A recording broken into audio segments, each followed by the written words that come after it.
Just a few souvenirs. For the memories. Holy shit, it's Goldie time.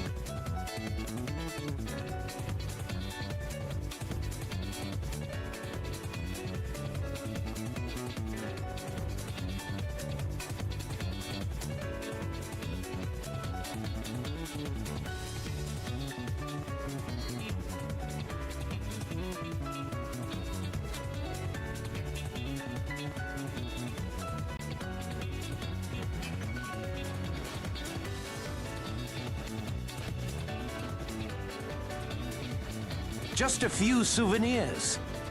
For the memories.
Alrighty, yeah, hello, one and all, and welcome back to streams.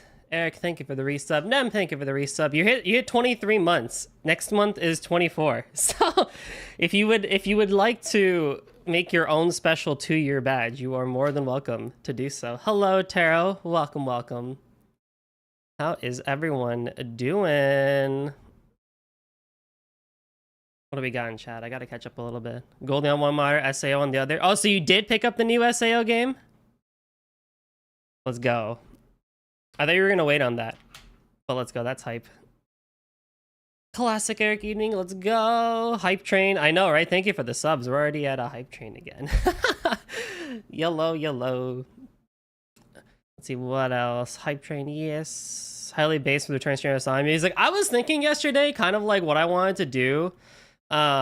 For whatchamacallit, like, you know, comeback music and stuff like that. And while I was on a run yesterday, I kid you not, like, I was on a run yesterday and it just occurred to me to do Planet Wisp because it's like such a hype song to have and stuff like that. So I was like, yep, that's gonna be the one. Because I was like, how do I have it be like hype but also cool and stuff like that, you know? So kind of went with it. But now I'm gonna put some chillax music here. Let me know if it's too loud.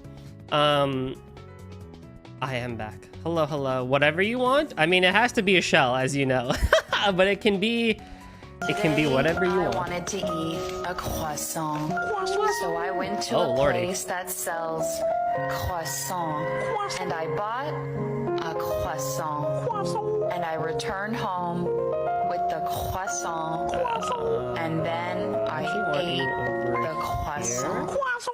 And then I want you over here. That's better. Let's go. Croissant! You still have one more left? Oh, okay. You were saving my Prime sub for me? Oh, thank you. That's so kind of you, Tara. I appreciate it. Glad to be back. I'm glad to be back, honestly. It's been a wild past 2 months that I'll get into. So yeah, the plan for today is I'll spend the first couple of hours talking about like where I've been and stuff like that for the past couple of months, tell y'all about my totally interesting life that I totally lead. And then I want to talk about a couple of updates for the channel in terms of streaming schedule and just kind of like things going forward and stuff like that. Nothing bad, I promise. It's not bad news. I don't do that. And then ideally, if I can kill 3 hours and just chatting and y'all have questions and things to chat about, we can chat. And then I just go back into Astlibra. How about that? That sounds like a pretty good plan, right? We're going for a while today. I'm aiming for 6 hours. We'll see if, we'll see what I can do with that. The newest one's an MMO, so I don't have to play it. Oh, heck yeah. Let's go. Okay, so I'll start with... whatchamacallit? I'll start with talking about August, because that's kind of when this whole like break stuff started. So what I'll do is I will do this, and I'll interact with it, and then I'll start the slideshow. Yeah. So I'll just start the slideshow for pictures from my tour. So as maybe you may or may not know, I was in Canada mid-August for a Rocky store. Oh my god, it's loud. Why is that video loud? Okay, I'm gonna deafen myself if I do that. Do I have video on that? No, that's just me. You guys didn't hear that. Okay, that's cool. I just get to deafen myself when no audio on the vid. That's fine.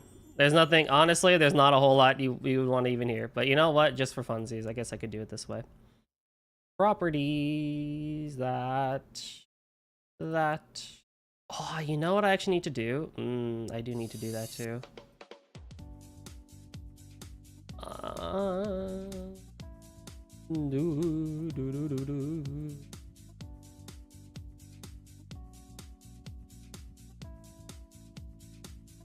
Can you tell it's been a hot minute since I've done this?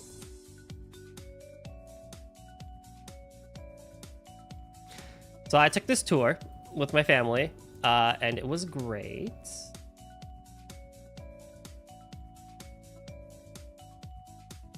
Please?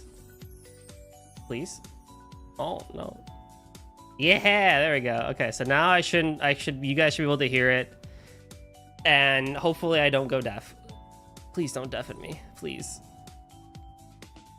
And so here, I can pull up some notes about the thing too. So where it started was... Oh, now I can't hear it. Yes. That's fine, maybe you guys can hear it. Loud. And soon it'll go pop.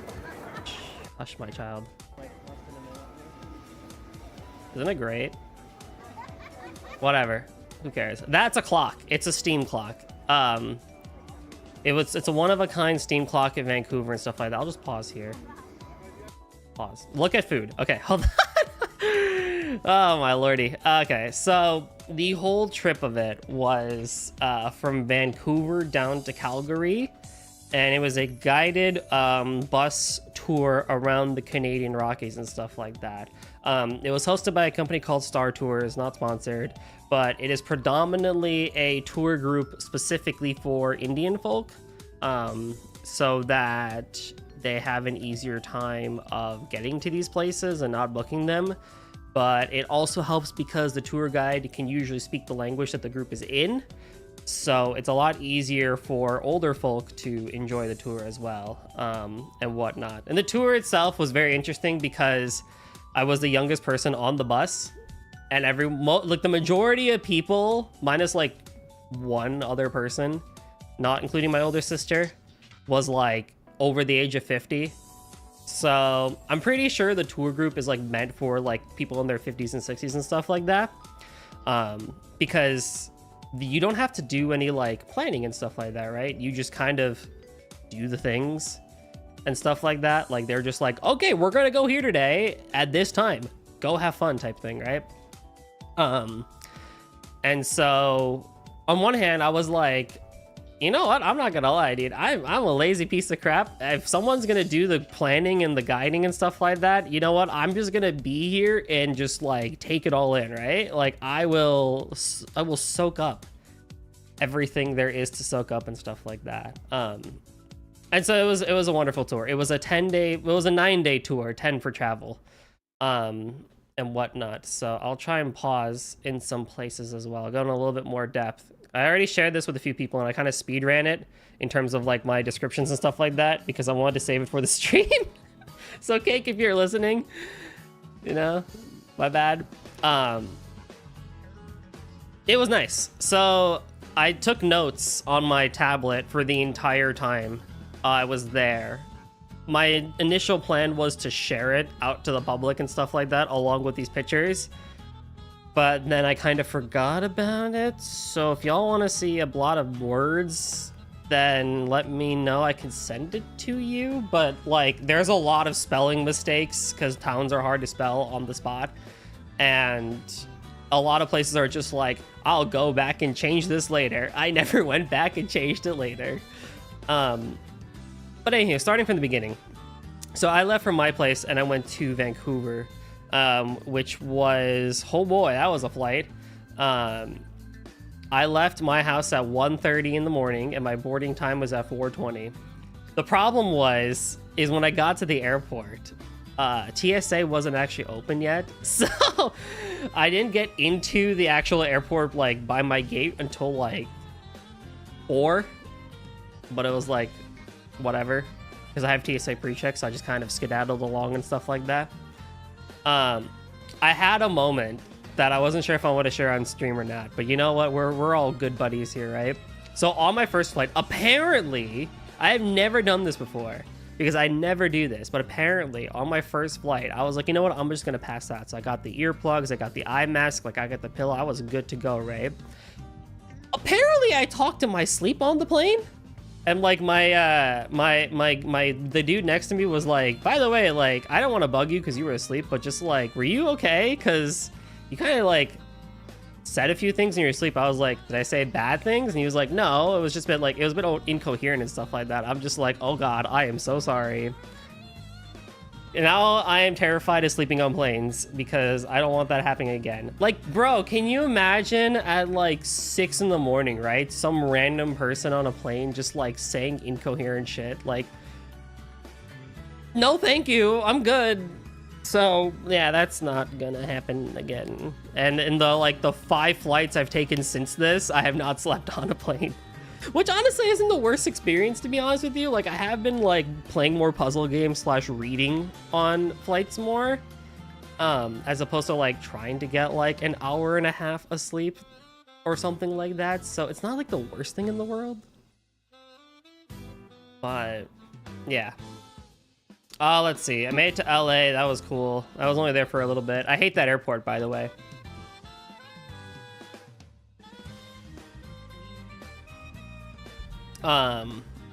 Whatchamacallit? Vancouver was honestly pretty cool as a city. Vancouver is an interesting city in Canada, which if you don't know where that is, it's on the far left-hand side, western side of Canada. It is a very unique city. Do I have pictures of... Let's see here. This is the water. Which I'll get into day 2. Which I guess I should get into day 2. Day 2. So day 2 was just exploring Vancouver, specifically the capital of Vancouver, or British Columbia, Victoria. In order to get there, you have to take a ferry, which I love. I love any moment I get to just sit on a boat for like an hour and just chillax and stuff like that, because it is like super duper fun, right? It's so cool, it's exciting, it's chillax, it's a little bit chilly, but you know what? You get the sea breeze and stuff like that alongside with you. I think this next part, yep, so then that's that. So we were over there. We stopped by the Butchen Gardens. I think I'm pronouncing that correctly. Goldie was trying to stream on his sleep. Dude, honestly. Yo, so the funny thing is, you're going to notice that this album does not have a lot of videos. My parents are aware that I do this whole streaming thing. They call them recordings, which I think is really cute. But whatchamacalls, they have kind of come around / are okay with the whole streaming thing now. And my mom, for like the entirety of it, was just like, you should take a video for your channel, like use your streamer voice and stuff like that. And I'm like, I could, but I'm on this vacation as a break from life and content and stuff like that in general. So I didn't really do a whole lot of videos, but I got pestered a lot to make videos. And I think I'd ended up making a couple for my parents, so that they could send it to my extended family and stuff like that. But I was like, I don't know. There was a girl I was talking to at the time, who we are not talking to anymore, sadly. So that romantic train did not flourish, sadly. But there was a girl I was talking to at the time, and she was like, have you considered doing like a mobile stream from your phone and stuff like that? And I was like, I actually did consider a lot of times, because I did have data in Canada, a fairly good amount of speed and quality too and stuff like that. I did strongly consider in a couple of moments going on Twitch and just being like a live stream, right? Like an IRL stream and stuff like that.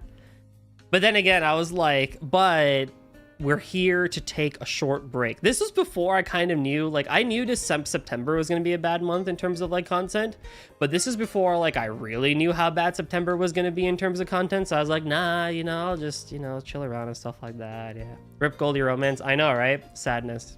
But it's all good though. It is okay. Anywho, so yeah, the beach and gardens. I also was like, I'm gonna say this on stream later anyway, right? So what's a video gonna do?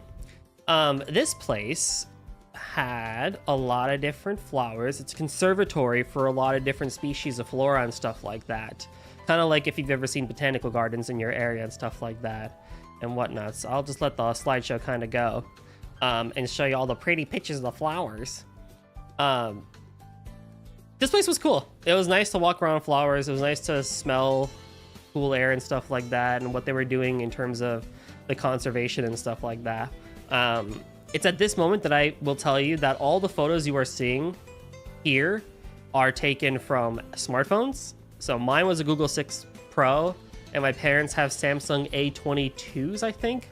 The majority of them are from me, but there are some that I did steal from my parents because they had photos that I didn't have and I didn't want to pull out my phone. So all these are from smartphones, which I think is just a testament to just like how impressive technology has come in a way. Hey, Cake, what's up, bro? I don't think DSLRs will ever go away, but I think for the average person, smartphone cameras can go a very long way. And I think a lot of you have noticed recently on social media, I have been posting more nature pictures with my like one-word captions and stuff like that.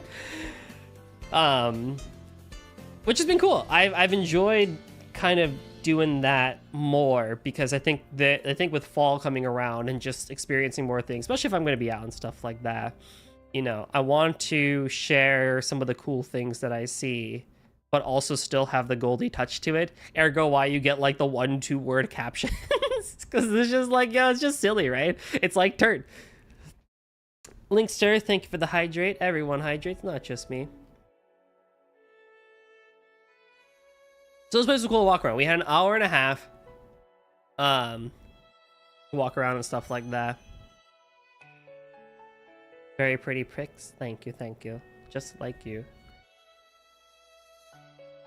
So yeah, this was cool. Were there any other special facts about this place that I needed to mention? I didn't think I took any. What was really cool was seeing lotus flowers. Okay, yep, here we go. So this is Victoria, the capital of British Columbia.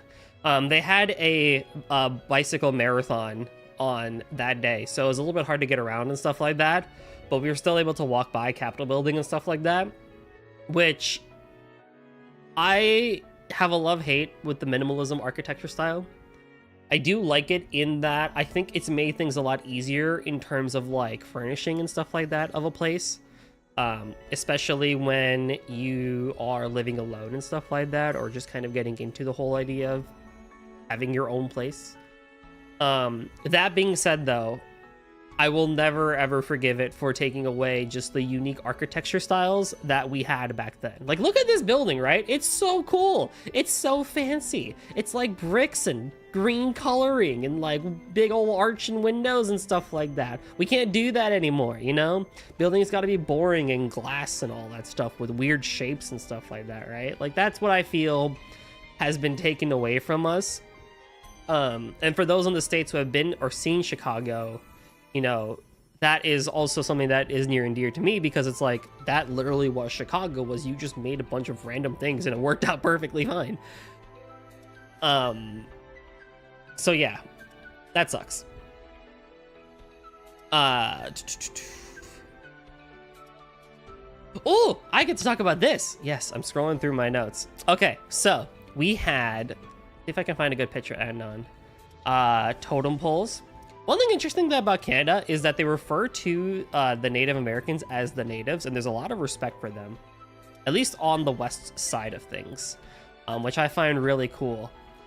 I don't know if that's because, like, I saw that there was great respect for them because I was a tourist and stuff like that, or if they genuinely have more respect for the natives than, say, USA does.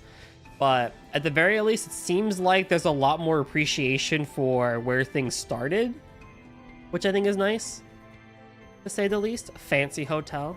I mean, look at that, right? Just like the hotels used to be fancy too.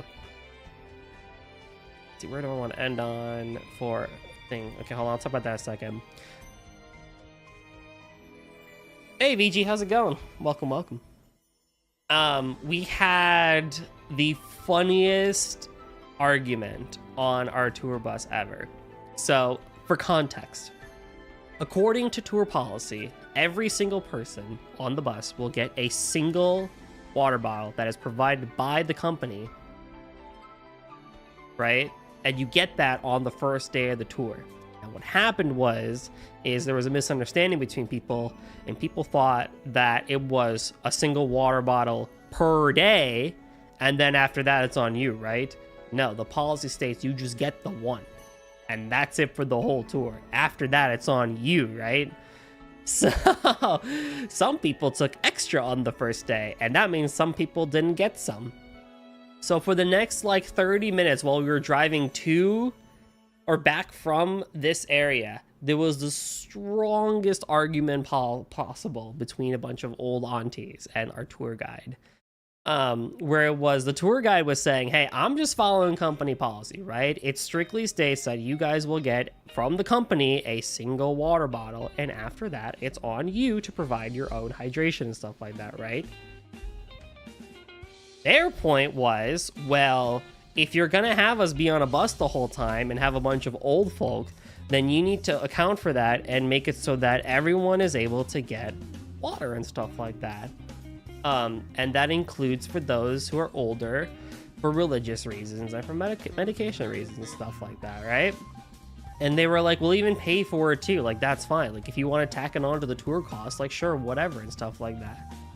And I just kind of went back and forth for a while, and like both sides were kind of like saying the right thing, but also kind of just like bashing each other for a little bit. So I wrote down here, now for my 2 cents, as someone who has traveled on a coach bus quite a lot, which I have, I can't entirely agree with the fact that the bus driver was like, oh, we don't exactly have room for water bottle, like the cases of water and stuff like that, which I disagree with. You have room.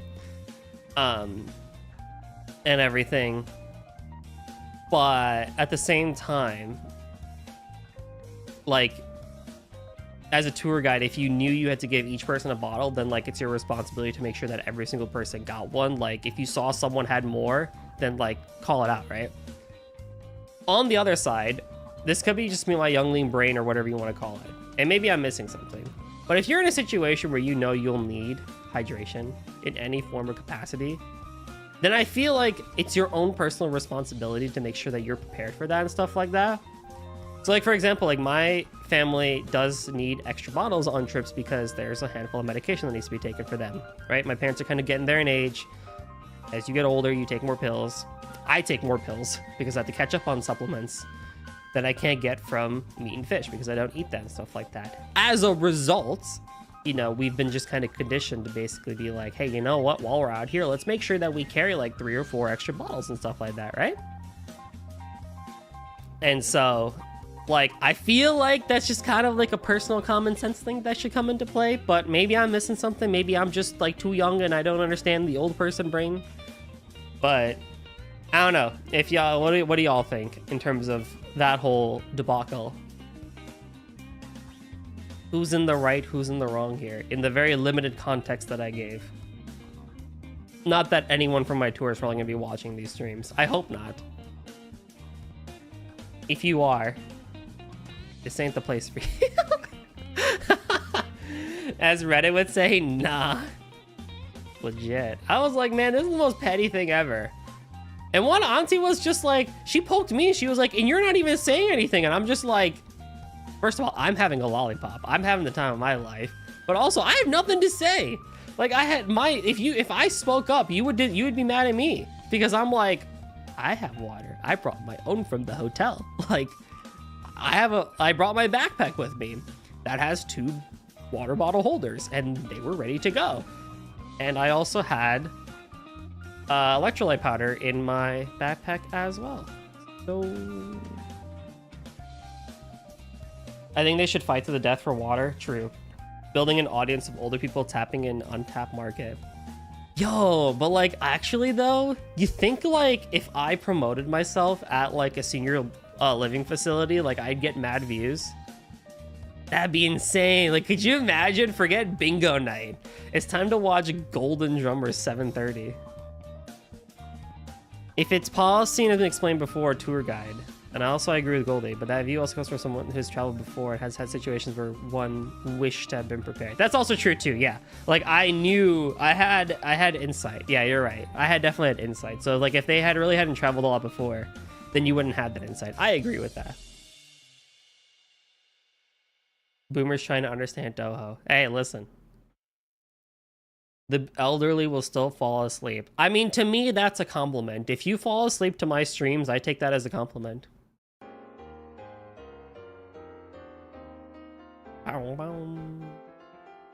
Tension aside, Victoria was really cool. I love this town. This town by the water is so nice. It's so walkable and it's so pretty. But at the same time, I would not want to be there in the winter because you're as far north as north can get. And good lord, I bet the cold is horrible over there.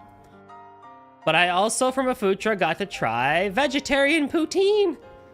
Which, if you don't know what poutine is, it is a Canadian national dish that involves fried potatoes in some way, shape, or form. Usually French fries. Lathered with some form of cheese and some form of gravy. Just kind of like all put together. It's meant to be kind of like a hearty, comforting meal and stuff like that. And I got to try it and it was not bad. It was not bad. The gravy was onion based, so it did not have any meat in it, which was wonderful, but I definitely enjoyed it for what I got. How would you feel if one of your elderly viewers dies while you're live? I don't know if I'd want to know. I don't know if I'd want to know that. And just more pictures of the boat. We went to an Indian restaurant, which was nice. We had steel plates, which is, it's weird. I don't know. It's like, we as a Western society don't really use steel that often for things like that. And so it's like, oh, it feels very interesting having steel plates and cutlery again.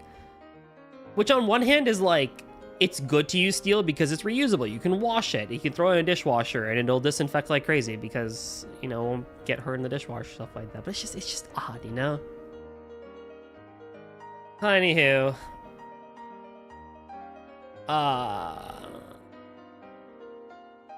Bougie Goldie, yeah, that's right. We clocked out early that day, so then we go to day 3.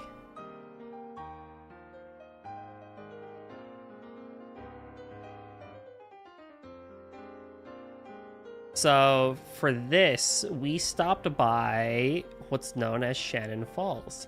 And so along the way, actually, what our bus driver did was he mentioned that, I don't remember what the program was, but he mentioned that he spent a little bit of money to have an AI guided tour program, which I was initially just kind of like, about.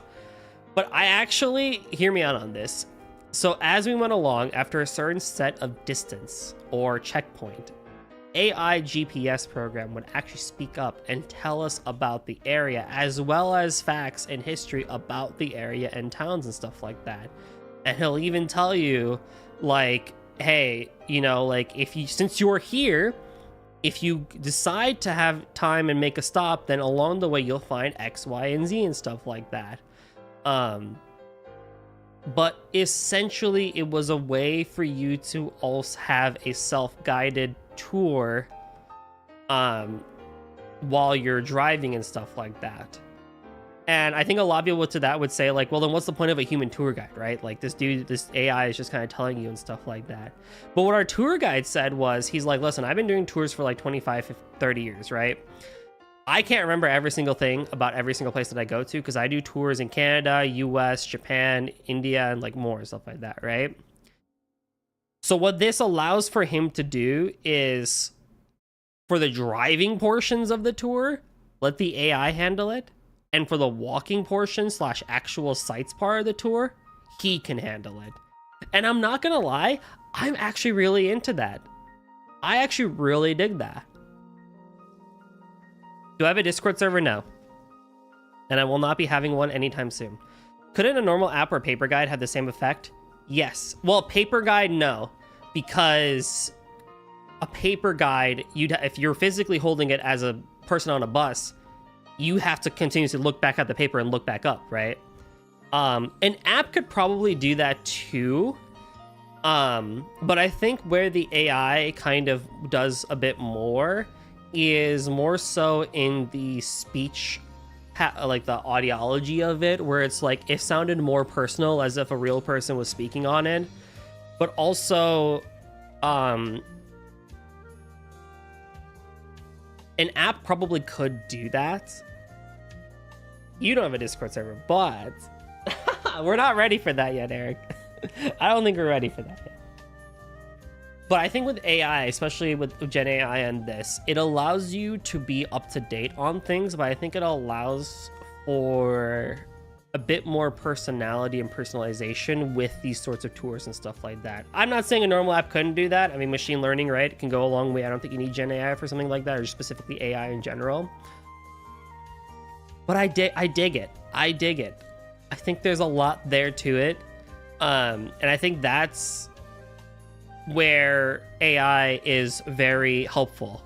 And I think that's a much better use case than in the creative arts. Like, fudge AI in the creative arts and music and stuff like that, right? Like, leave that to the humans. But in cases of tools that like assist and make the experience better, yeah, sure, go for it. I wrote down here that it's cool as heck in IMHO, great use for AI ML tooling. It doesn't take away from the tour guide's actual job personally, right? Tools that can be helpful should be used, lest you want to be the person that builds a house with one screwdriver just because old grandpappy in the 1700s did it, right? I think there's a lot of people that claim to hate AI and stuff like that, despite the fact that they still use a lot of modern technology anyway. But I think there's this huge movement of people that want to struggle for some reason, in the sense that, like, because my father, my grandfather, and his grandfather did it, that means I have to do it. I don't think that's necessarily true in a lot of different cases. But that's a whole different discussion for a different day. I could go on and on about the pros and cons of AI. But we're not here for that. Hey, Blubba, how's it going? Welcome back. So here we have the Shannon Falls, which was so cool. It was so cool to walk around. It was a little rainy, but it was nice because we were able to kind of like walk around, and I got to actually go up on these rocks. It's nice being physically fit as a runner because I can do a lot more hops and riskier things like hopping on a river and totally not almost slipping and falling and cracking my head. Don't worry, that did not happen. But I was able to do a lot and actually like get to places that I wouldn't normally be able to and get better pictures and stuff like that. So this river was really cool too, and whatnot.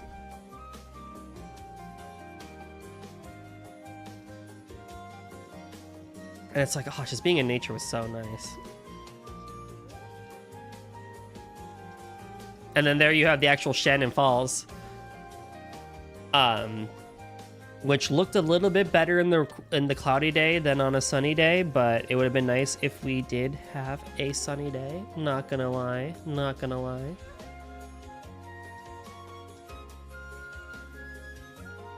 I mean, just look at that picturesque. And then, again, it's from a smartphone, which Google's software and attention to detail when it comes to enhancing photos is unbelievable. I love it a lot. I genuinely do love it a lot. So the next part was Whistler Village, which if you know of your Winter Olympics, then you know that Whistler was where the Winter Olympics did take place at one point.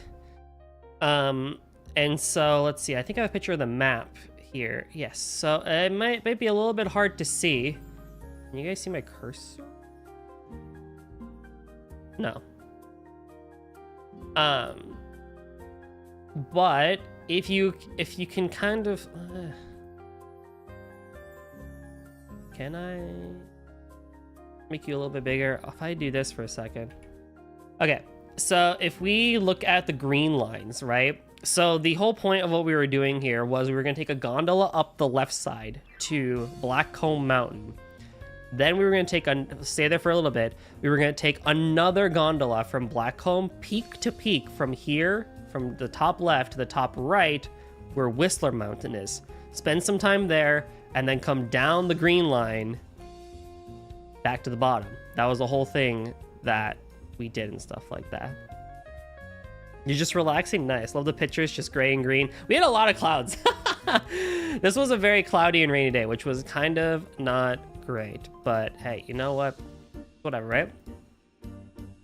So I think I have another video coming up here. Yeah, so you know, we were taking the gondola ride up the way and stuff like that, which I mean, if you're not claustrophobic, which I am a little bit claustrophobic, but gondola rides are pretty cool. It took about 16 minutes to get up the mountain, which was really cool. As you can see, it's like it is a little bit rainy and stuff like that and whatnot. And then I don't know why this one decided to be a video, but hey, you know what? Whatever. Fear of heights, yeah, completely understandable. So this was at the top of the first place, and like we're so high up, we're like in the clouds, right? So there was a cool cafe here. We had lunch here and stuff like that. A lot of Australian people, actually. I made a mention of that. Lots of Australian people working here. I don't know what the correlation is between Australia and that part of Canada. I mean, they're approximately closer to each other than, say, like Toronto and stuff like that. But I dig it. Hey, listen, the Aussie accent, I can't replicate it, but it is quite a nice accent on the ears, I shall say. Hot take, I like the Aussie accent more than the English accent, but that's just my little hot take because I think we hear a lot of the English accent. Don't hate me, English viewers, if any of you are even here. Victoria is also a place in Australia. That is true, actually. Yeah, that is also true. Then on the other side, this is on top of Whistler, we got to see snow. Cool, you know? But it was cool. It was very chilly. I definitely had to pull out the second coat for this one, which I was saving for later in the trip. But thankfully I brought it with me because, oh boy, it started raining. It got cold. Lots of mountain bikers. Was also really cool to see people just kind of come up and mountain bike down the path and stuff like that. So that was nice. Whatnot. But just the sights are just immensely breathtaking, you know, when you're just out there on top of a mountain, just hanging out. There's also this dude. I forgot. Did I write down what he was for?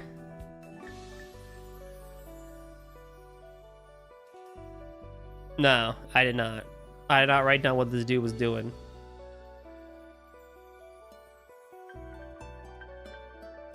I'm off stage 1. Yeah, dude, I'm playing Cafe de Toe. It's an Inuit thing. It's something with the natives. It does have to do with the natives. I think it was something about like, it was either watching or like letting people know that like they've been there or something like that. Like there's a thing to it. Yeah, I mean, just the thing that a lot of people I feel like I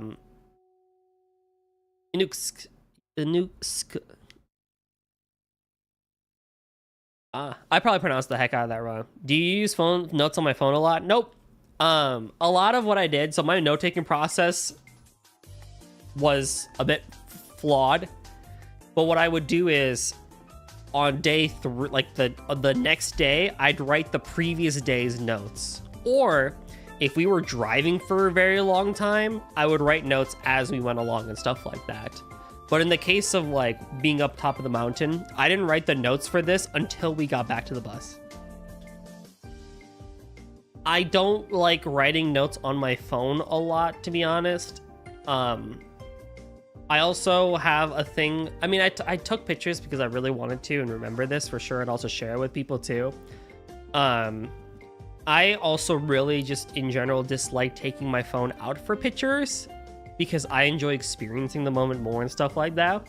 So for a lot of this trip, I actually did come to the decision that at some point, either for Christmas this year or sometime next year, maybe my birthday or something like that, I probably will be picking up the Ray-Ban Meta glasses, which allow you to take pictures from the glasses. Or at least research what options there are for glasses with cameras in it.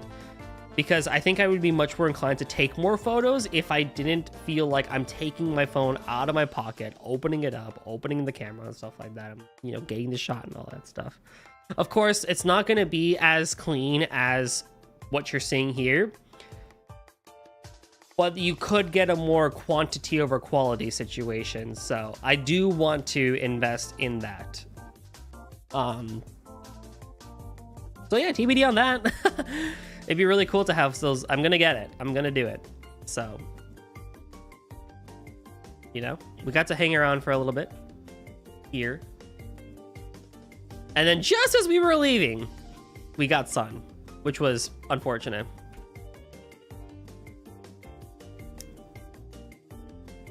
You never heard of those, actually? So Ray-Ban had a collaboration. It's not like the first of its kind, but Ray-Ban, the glasses company, had a collaboration with Meta. And what they did was they embedded a, I think it's like 720p camera into the glasses itself at the top right of them and stuff like that. And what it allows you to do is take pictures, which then sync to your phone, or can be immediately uploaded to Instagram. The purpose mainly was for Instagramming, but it is still a camera that can take pictures and stuff like that, and whatnot. Give me 1 second. Let me just steal one thing.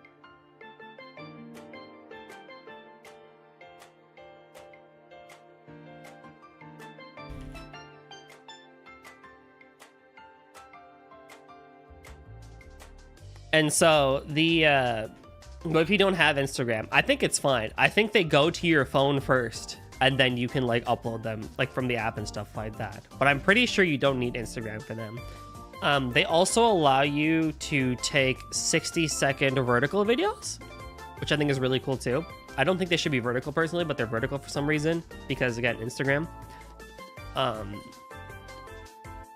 So I am withholding a little bit till next year to see if like a Gen 2 or just better technology for it comes out before I really kind of dive in and stuff like that. But it seems like they do pretty good. It seems like they do pretty good. Here, maybe I can, hold on. Ray-Ban Meta. Yeah, I can.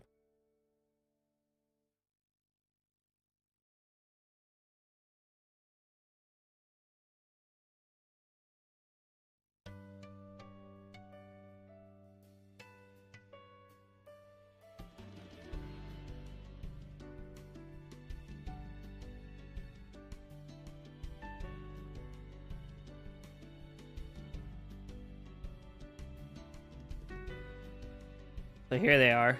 Kind of look like this. Are those videos like record or instant replay? Record. So at the top right is where the camera is, and there's a light ring around it.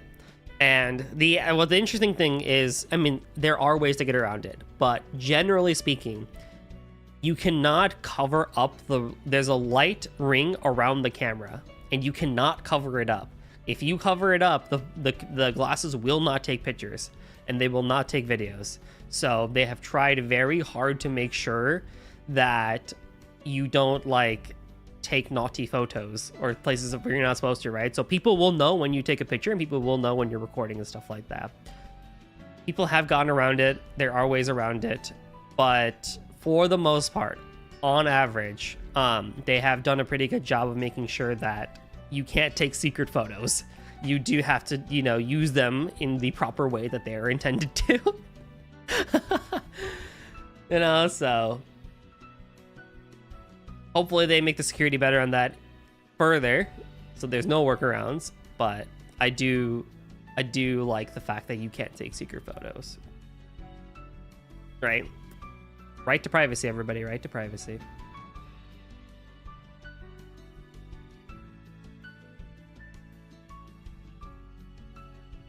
So the next place we stopped at was the...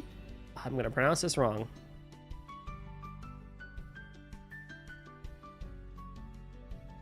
The Campolino Suspension Bridge. It was like this 50 foot suspension bridge that you could walk on and stuff like that, which was really, really cool. There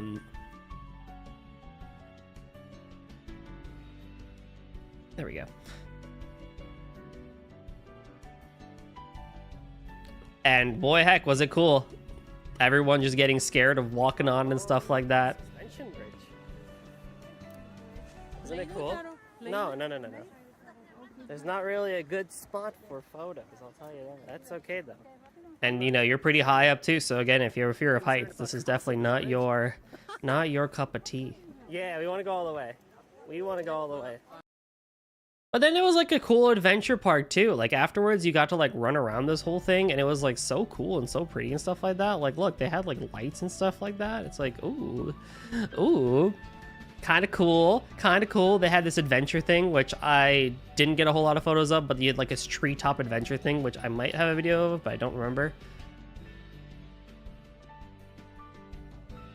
I found a slug.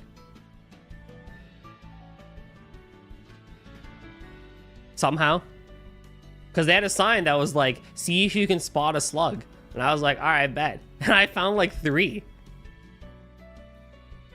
My mom and I were walking around, and she was like, how did you see that? And I'm just like, listen, I have a keen eye. What can I say? My ears are my biggest ass. My ears and my voice are my biggest asset, but I don't doubt my eyes. Guys, I found a slug. Dude's just chilling. I don't know if I want to move him too much. And I totally didn't poke him. See if I can prod him a little. I tried to get him out, but you know what? I poked him a little bit. He wasn't exactly too happy about that. Food. So one thing that should be mentioned about this tour is that every night on the tour, you end up at an Indian restaurant for dinner, right? Because it's a tour meant for Indian people. So I didn't take too many food pictures because it's the same thing like every single time. From there, we are in downtown Vancouver, and it's really cool. It's real cool. You just look how pretty it is. Like nice and city. I don't know what much to say about it. I think what I found interesting about Vancouver is the amount of high-rise buildings they have out there. Like I really felt like I was in like Singapore or something like that, which was interesting. So it was like a half American, half Asian architecture. I got sushi. This is my mom's first time trying sushi. She hated it. It was an avocado sweet potato roll that I got. It was great. I liked it, but she hated it.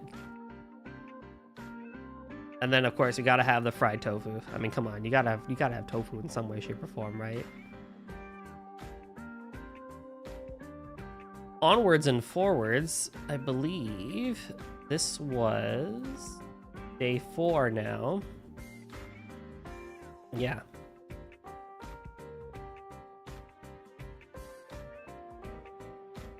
This day was pretty much all driving. So there's just a lot of mountains for the next like little bit here. So I'll just kind of let those go for a little bit as we were driving. And then there's one place I'm going to pause for a story. Because we just did a lot of driving that day and stuff like that. It was a very busy tour, I'll say. It was an active vacation, which is always nice. I think active vacations are great. They're super cool. But at the same time, it's like I needed a vacation for my vacation when I came back, and it's like, well, that's cool, I guess. That's real cool.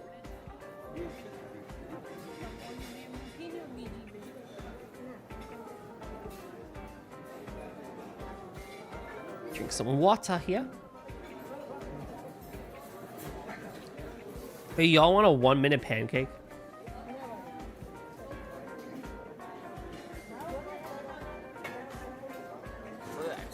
Look at it go.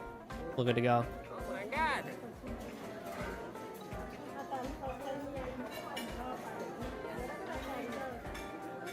Niba pan. Yep. It just flops out. That thing was cool, man. That was cool. It was pancake in a minute. Hey. No. It was great. I saw a sign for me. Guys, look, it's me. I literally saw me. I was like, hey, yo, let's go. I was like, man, I really hope we passed it. We passed it because it was really cool. I like this picture a lot because it's just, you can see kind of like the years and years of like the growth of trees and erosion that have taken place and stuff like that. And all the crevices from the water rundown and stuff like that. By the way, if you ever want to know geography and stuff like that, talk to Cake. That's his whole shindig, and he's super smart about it.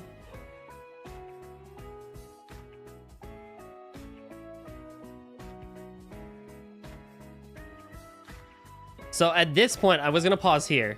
Pretty picture, but we are at a rest stop right now, and at this point in time, we still have like 3.5 hours of driving to do before we're at our destination and our hotel.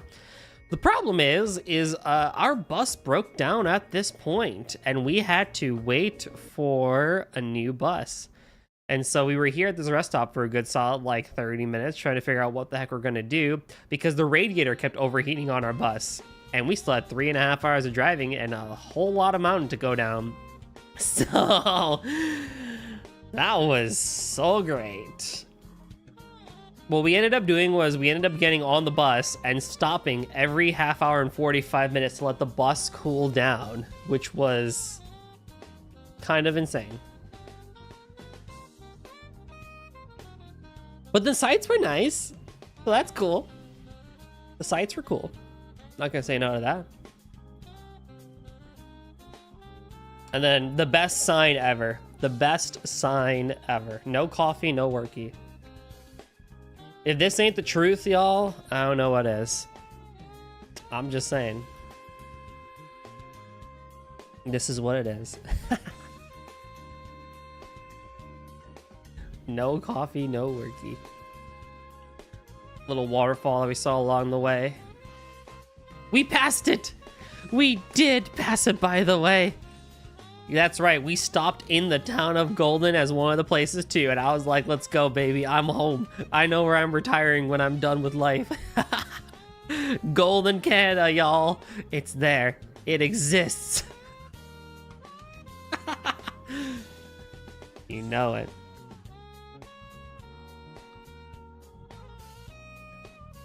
That was cool. We stopped by a random, this place was called Field, Canada. And there was a really cool river that had a lot of like gray murky water from the sediment of the from the mountain that was eroding and stuff like that. Bird. Cool bird. It's hard to capture birds, I will say. But I mean, just look at them. Look at just how pretty this stuff is, right? Like, you look one way, there's a giant mountain there. You look another way, there's another giant mountain. It's like, oh my god, this stuff is insane.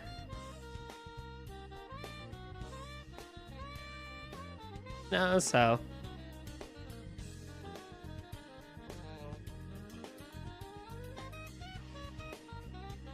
the very next day, we ended up in... Wait, I own an entire island I didn't know? What the heck? Day 5?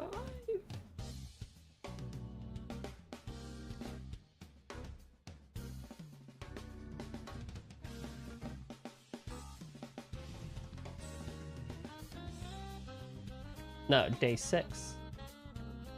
Yes, okay. You sent to me? Oh my god, it literally is Cake Island. That's so funny. So next up was our journey to the town of Banff, which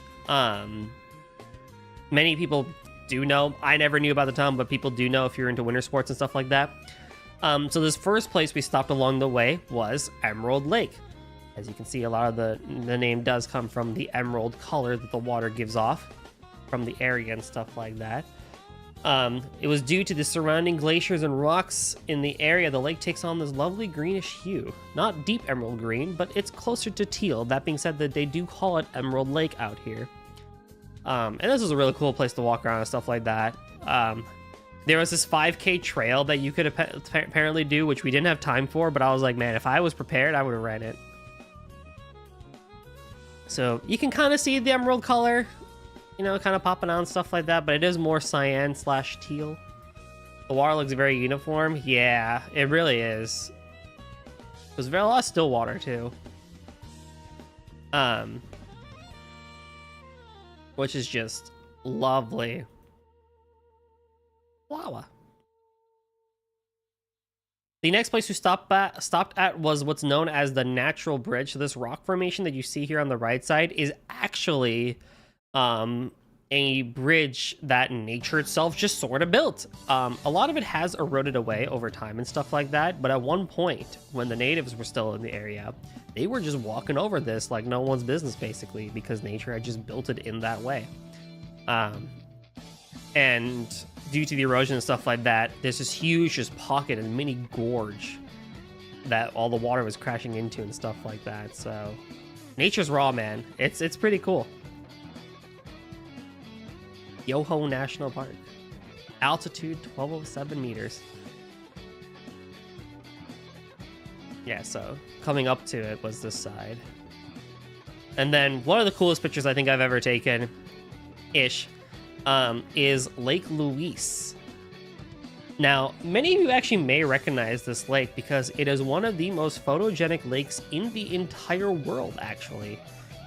So there's a good chance you have seen this in either Windows wallpaper or other places as well, where you have this just nice, beautiful lake in front of you and like these mountains on each side kind of like caressing into it and stuff like that.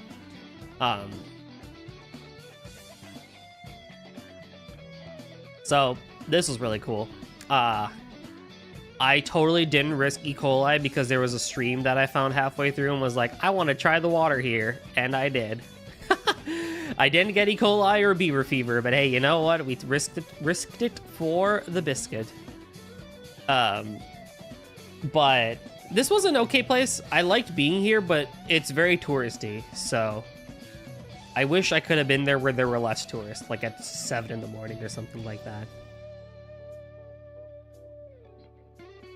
As a professional lake enthusiast, this lake is lovely. It is beautiful. It is just magnificent.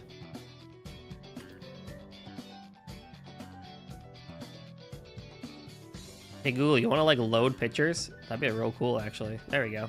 Ah, there we go. There we go. I mean, it's just astounding, really.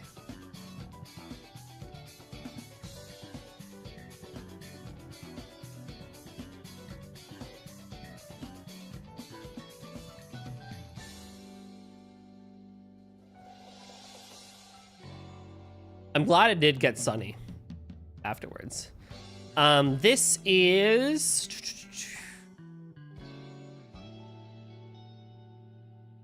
I forgot what this was. Bow River. Random river we stopped by.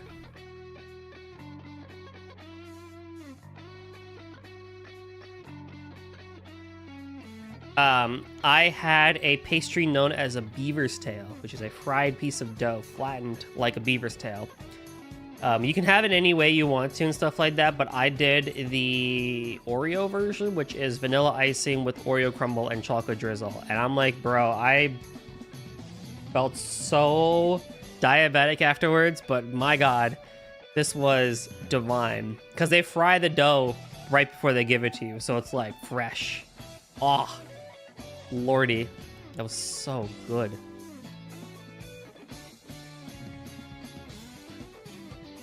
Rainbow. Make a wish.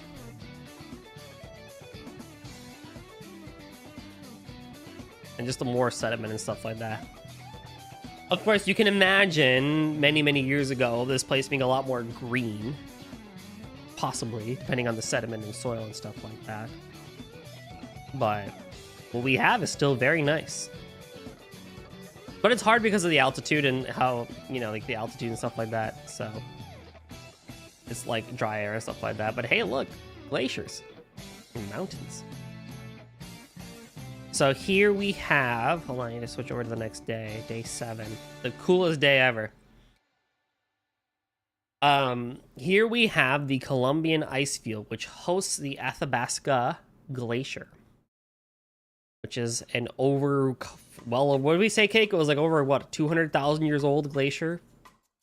But unfortunately, it is most likely going to be melted and gone by 2060, 2070. Has about like 50, 60 years left. So that is unfortunate. But what was really cool was that you can actually, while this still thing is here, you can actually walk on the glacier. Which I never thought I'd ever do. It's really cool, and you can just kind of like see the layers of snow up at the top and ice that's still there. And you can use your imagination, right? Thousands of years ago, where this might have been even more snowy and more icy and stuff like that. And so the goal was that we're going to shuttle to the glacier, go on this bus to the glacier, and then there was like this extra skywalk thing that we did as well.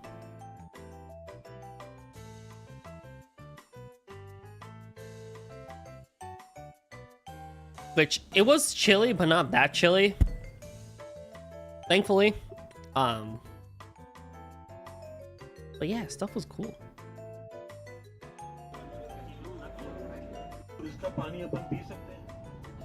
Along the way, we saw goats, mountain goats.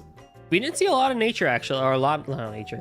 We didn't see a lot of wildlife when we were on this trip, which is like kind of a sadness. But hey, the little bit that we did get to see, I was pretty excited about.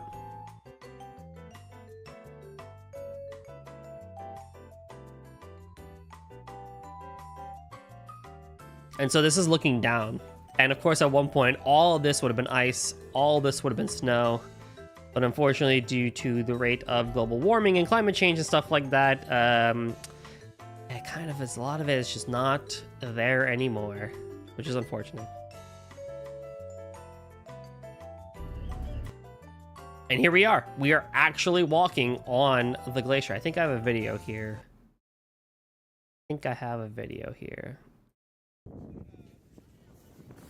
We are on... I forgot how to pronounce it. Athabasca Glacier.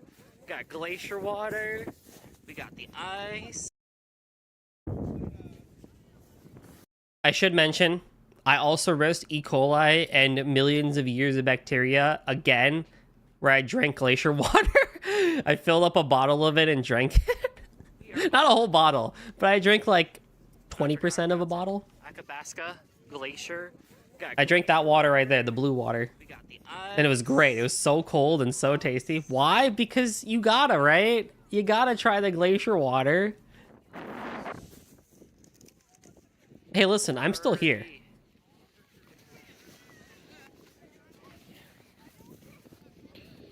Hydrate. Everyone, not just me.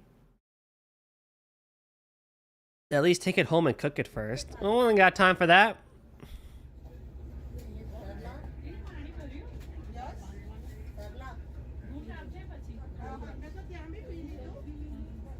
Ooh, feel better, Link.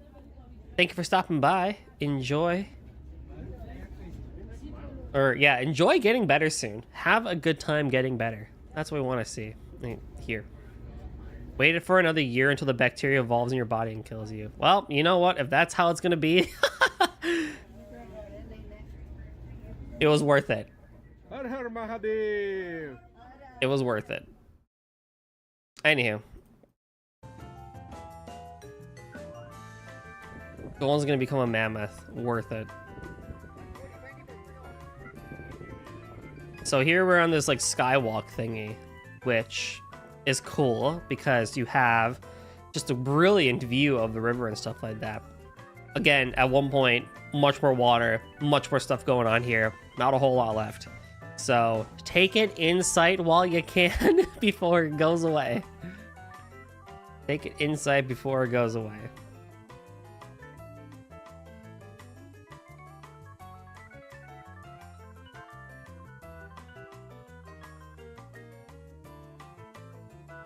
This is my favorite lake. I think out of all of them, this is my favorite lake. This is called Pado Lake. And the color, I promise you, is real. It is not Photoshop. It is not enhanced by AI in any way, shape, or form. That is the actual color of the lake. And now for a silent science lesson. The reason why this lake takes on this color is because of the sediment that gets pushed into the lake from the left side here, such as calcite, magnesium, sulfur, and other minerals and stuff like that. A lot of them get broken down into very small and tiny particles, and a lot of them do sink to the bottom of the lake/river. However, there's a lot of them that are lightly dense enough that they actually float in the water themselves. And so, with the reflection of the sun, especially the more bright the sun is, the brighter hues you're gonna get, and the minerals themselves give off this bluish green tint as a result of the chemical reaction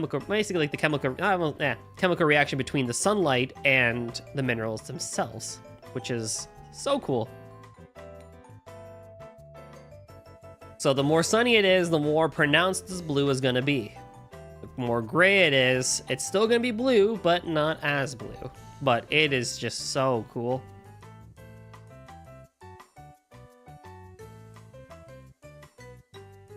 Now, I think someone had mentioned that this does make the water technically heavier water. Because I remember when I was in Switzerland one time, they said that you can't drink the river water because it was so gray, because it's so heavy due to all the minerals and stuff like that, that like even boiling it, like you have to be like a local to be able to drink boiled river water because of how heavy it is and stuff like that. So I'm pretty sure the lake also falls in that similar situation as well. But don't quote me on that one. There was a hot spring in the town of Banff, which was awesome. It was a sulfur hot spring. And unfortunately, it wasn't like as many of us nerds are thinking at it. In terms of Japanese onsen, it was a giant hot tub, basically.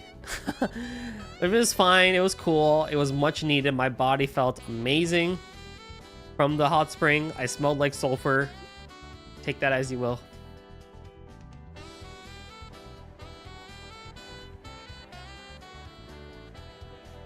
And Banff is just a really cool, small town, touristy town. But it's so cool because you can walk around everywhere and there's no cars and buses in your way. I mean, there's shuttles, but, you know, they're just not in your way and stuff like that. But have you held sulfur? Probably, like in, whatchamacallit, chemistry class.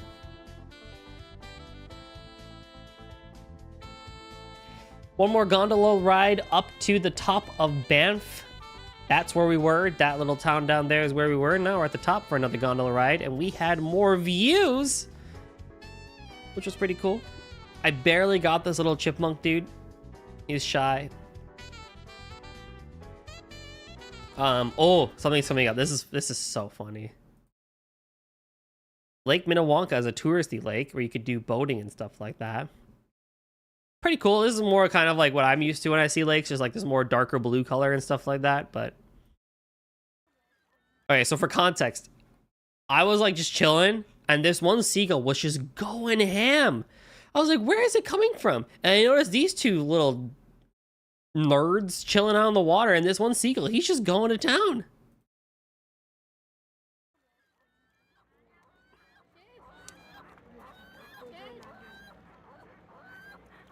It's the dude on the left. This guy.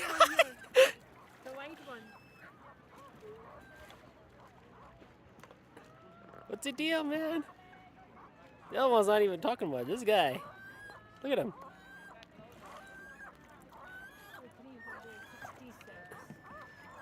There, the other one goes, bud. He's going, man.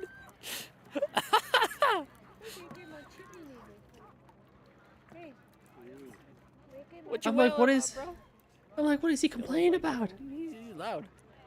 Shut up, man. So that was funny. It was funnier then than my video says. But this guy, I kid you, was going on for minutes. Did some Japanese cheesecake. That was really good. I'm not a big fan of cheesecake, but this thing was good. Olympic torch. We're pretty much near the end. This is Calgary, which is not really much to talk about Calgary. It's pretty just an old city, really, sadly. Not a whole lot to mention here in the final bits and pieces of it.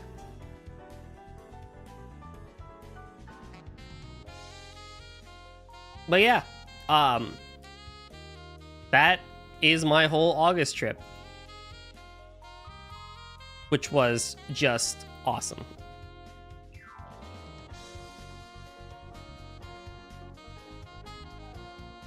Catch you later, blah blah. Thanks for stopping by. So yeah, that was the whole thing. If you want the album, just let me know and I can send it to you. So you can take more deeper looks at it and stuff like that. But yeah, that was August. I came back, I think because I did stream in September, right? September 1st was my last stream. And then I just had the busiest month of September. So September, I had so much. I had 2 weddings to go to for friends, which were both great. They were a great time, very fun. One was an Indian wedding, one was a Catholic wedding, which was really fun seeing the dichotomy between the two in terms of like the food served, the partying and stuff like that. Like the Indian wedding that I went to was 3 days long. Catholic one was just one and done and stuff like that and whatnot. Thankfully, they were all in the same state, so going back and forth was feasible.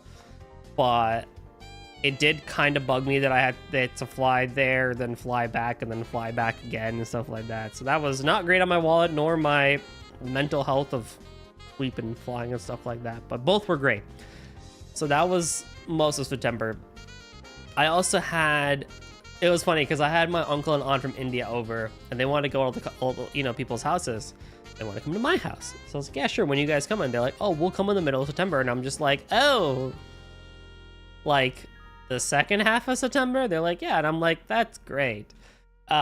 Because I'll be here for a week and then I'm gone because I have to go to a wedding and then do a couple of doctor appointments because I haven't moved those over to my new place yet. So what ended up happening was my family and uncle and aunt were in my house for 5 days and I was at their house for 5 days. And then they came back and I left. And I'm like, dude, the logistics were like the stupidest thing in the world for the month of September. All the while, I mentioned this a couple of times, but I have started my master's degree. I'm going back for a master's in artificial intelligence. It's all online.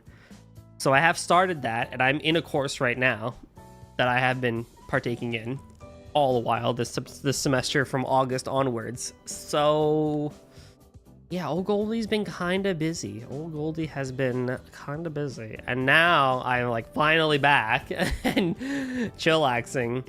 I had people coming over to my place. So I'll talk about that later in the updates. But like I told everybody, I'm like, I'm not flying anywhere. I am not traveling anywhere anymore. If you want to hang out with me, you have to come to me. I'm just throwing that out there. You know, like, this is just how it's gonna be. Oh man. So yeah, it's been a time. It's been a time. My brain and body are tired, but thankfully November and December are looking to be pretty chill months, so we can have a quote-unquote winter arc, and then hopefully 2025 I can be a bit more consistent with things. So yeah.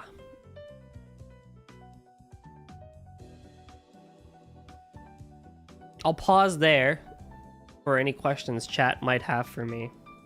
Or if you just want to ask random questions, go for it.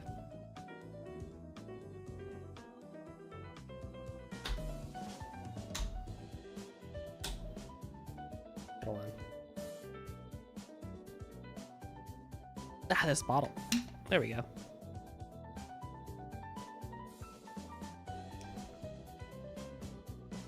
But if not, we can hop into the updates. So like I said, it's not anything bad, but there are going to be some slight changes to the way streams are happening. In terms of, I'm going to be holding an experiment. And so what I can do is pull up the revised schedule. Ta-da! Oh, I've seen this amazing graphic before. Courtesy of the great Nem, who helped me create this one. Mostly she did like 90% of the work. But so what it's gonna be is I'm gonna be holding an experimental schedule for half a year ish, which is a long time, but let's be real, time flies by very quickly nowadays, so I definitely want to take some time and talk about this. In terms of the YouTube side,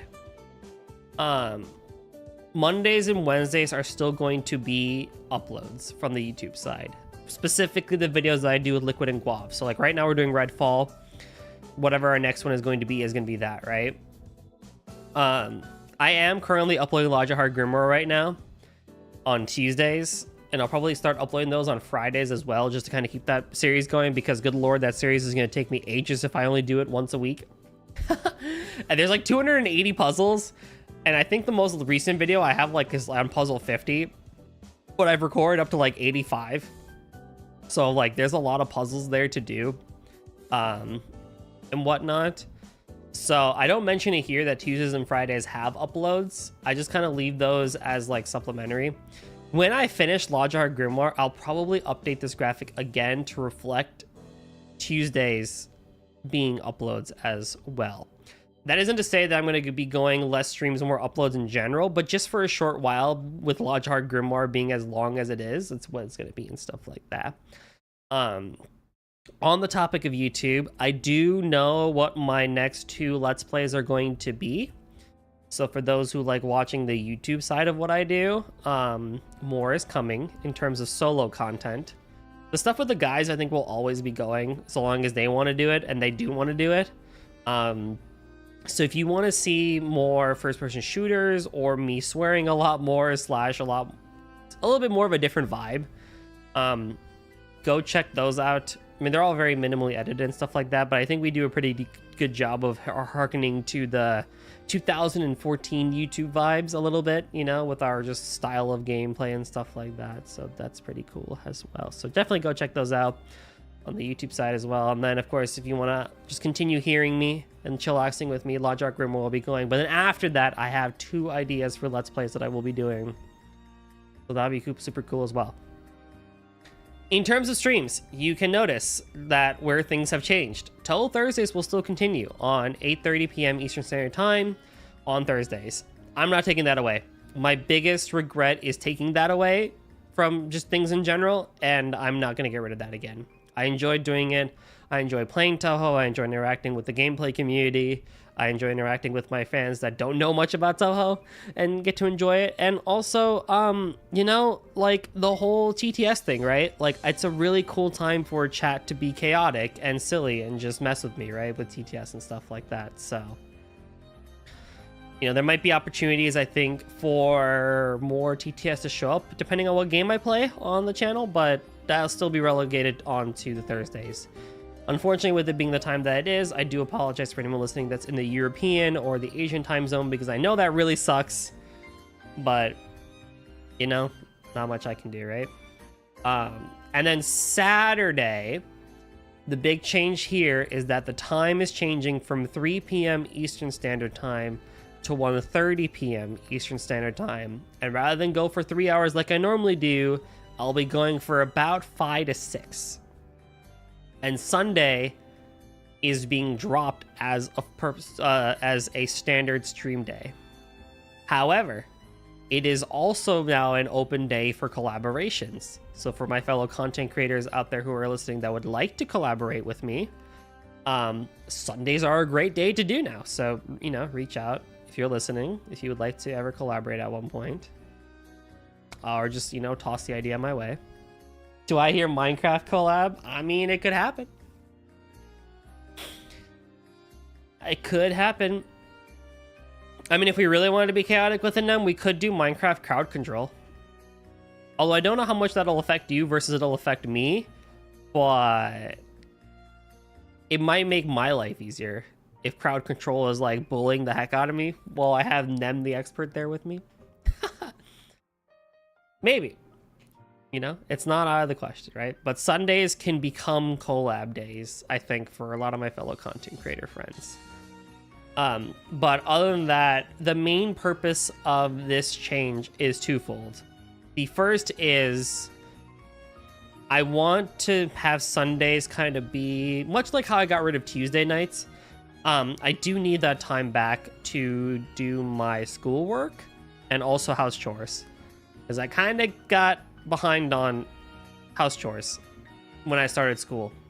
So I feel like I just need the day to be able to do that. When I'm not collaborating, of course, right? So that's the main reason. And the other reason is because it's tricky, because since I predominantly do RPGs, it sometimes is hard to make progress in 3.5 hours a day, versus if you just did kind of like a 5-6 hour stretch, you could make more progress. I mean, after Astlibra is Trails Through Daybreak, right? This isn't going to mean I'm going to finish Trails any time faster than I would have had if I kept to the normal schedule. But there is a chance that I could make it a little bit faster, because instead of thinking about how to pause every 3 or 4 hours, I just have a 6 hour stretch where I just do things. And yeah, that's the new schedule. So 1:30 p.m. is the new time. Why is it not 1 p.m.? Because there are certain streamers that stream at 1 p.m. and I would like to watch them as well. I do want to catch my friends and stuff like that. So I kind of bit my own bullet and decide I'll do 1:30 so I can still hang out with some people that I like watching, but then also stream my time as well. It's hard. It's really hard sometimes because you want to catch your friends streaming, but also you got to stream too. It's like, oh my god, but right. So, it starts from November 2nd, so November onwards. So this weekend there will be no stream tomorrow. Next week there will be a stream on Saturday and no stream Sunday. But the actual timing, or should I say, tomorrow the 20th, no stream. October 26th, 3 p.m. Still 3 p.m., 3 hours. We're just gonna keep it normal. November 2nd, actually November 2nd is not a stream. Actually, I forgot about that. Liquid and Guavs are in town. No stream on November 2nd. Follow me on Twitter and Blue Sky. You'll have all the updates there. November 9th, actually, my bad. November 9th is when this whole thing starts. And I wanted to have it go for until March-ish as an experiment, because this could just fail. This could just not work, and it actually could be that doing Saturday and Sunday actually is the better thing for me. Just keep in mind, I do voice acting for these streams. 6 hours of straight reading and voice acting is going to take a huge toll on my voice. But if I don't talk on Sundays, maybe it's not that bad. So we'll see. Yeah. I know. So what else did I have to mention in terms of updates? So I'm still going to be doing RPGs. That's not going to stop. Because I know there's a lot of people that do want to see me play Trails. Because I did have considered dropping Trails. Because there's no one going to be able to do it. But I kept it for you guys. I kept it for y'all. Be happy.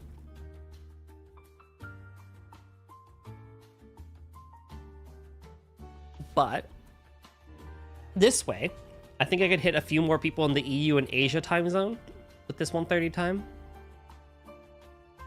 But I'm still gonna be doing RPGs, and I do have a better idea of what I want to do afterwards as well. I mentioned during the 7th anniversary stream that what I want to do is after every RPG play like 1 or 2 shorter games or non-RPG games like Zone of the Ender or like Synaptic Drive and stuff like that, right? Something smaller, something platformy or something like that. And I think I'm still going to do that. I think I'm still going to hold a game that's not an RPG in between the big ones. So, because, like, we're going to do Daybreak 1, and by the time I finish Daybreak 1, Daybreak 2 is already going to be out. By the time Daybreak 2 is done, Kai will already be out. And, yeah, we'll see. Hopefully by the time Daybreak 2 is done, I'll, like, know what I want to do. Because, on one hand, I have also considered this too. Because Liquid brought this idea up as well. If the experiment doesn't go well, what I'm going to do is bring Sunday back and just make it so that I do 2 RPGs instead. Because here's the thing. I don't want to only do Trails. I do want to do Trails. I love Trails. I want to continue doing Trails. Here's the thing, right? I would love to play Octopath Traveler 2 on stream. You know? I would love to play Bravely Default 2 on stream. But I just don't have the time in my life to be able to do stuff. So Trails gets priority. Take that as you will. And then we'll see about doing stuff in between. So yeah, that's in terms of the channel updates. So pretty much. I don't really have any other big updates in terms of like what's going on with the channel and stuff like that. I can't promise that we won't have more month-long breaks in the future and stuff like that, or shorter breaks. But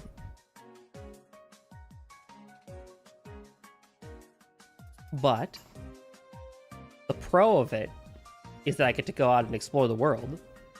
Con of it is we get more of these breaks. So, for those listening and watching live, I would like to also express my deep thanks to all of you who are here and are patient while I take these breaks. It really sucked because like this past few months kind of really bugged me because it was like I was here and then I wasn't here and then I came back for a single stream and then I didn't stream for like a month and a half. And now it's like I'm here next week-ish kind of, but then not the week after, and then I'm here again. So it's like hashtag work-life balance. True. Honestly. Although Nev, I'm sorry, I don't think you get to talk on that one.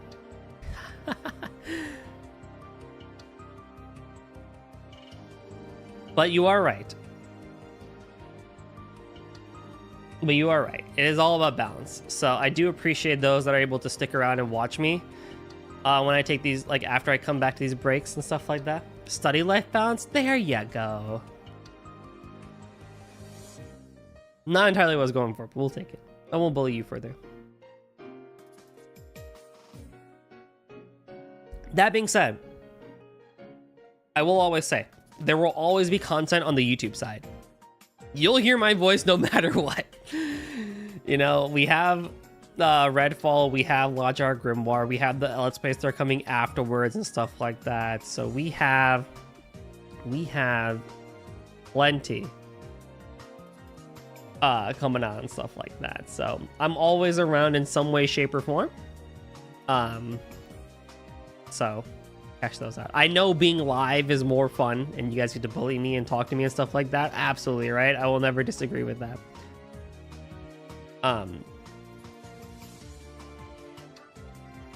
It just so happens that that's life.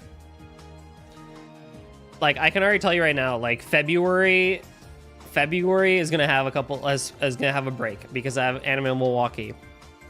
There's a chance in the summer there might be a bit of a longer break because I might be going overseas again. TBD. There's a very strong likelihood I'm going overseas again sometime next year, so there'll be an extended break for that.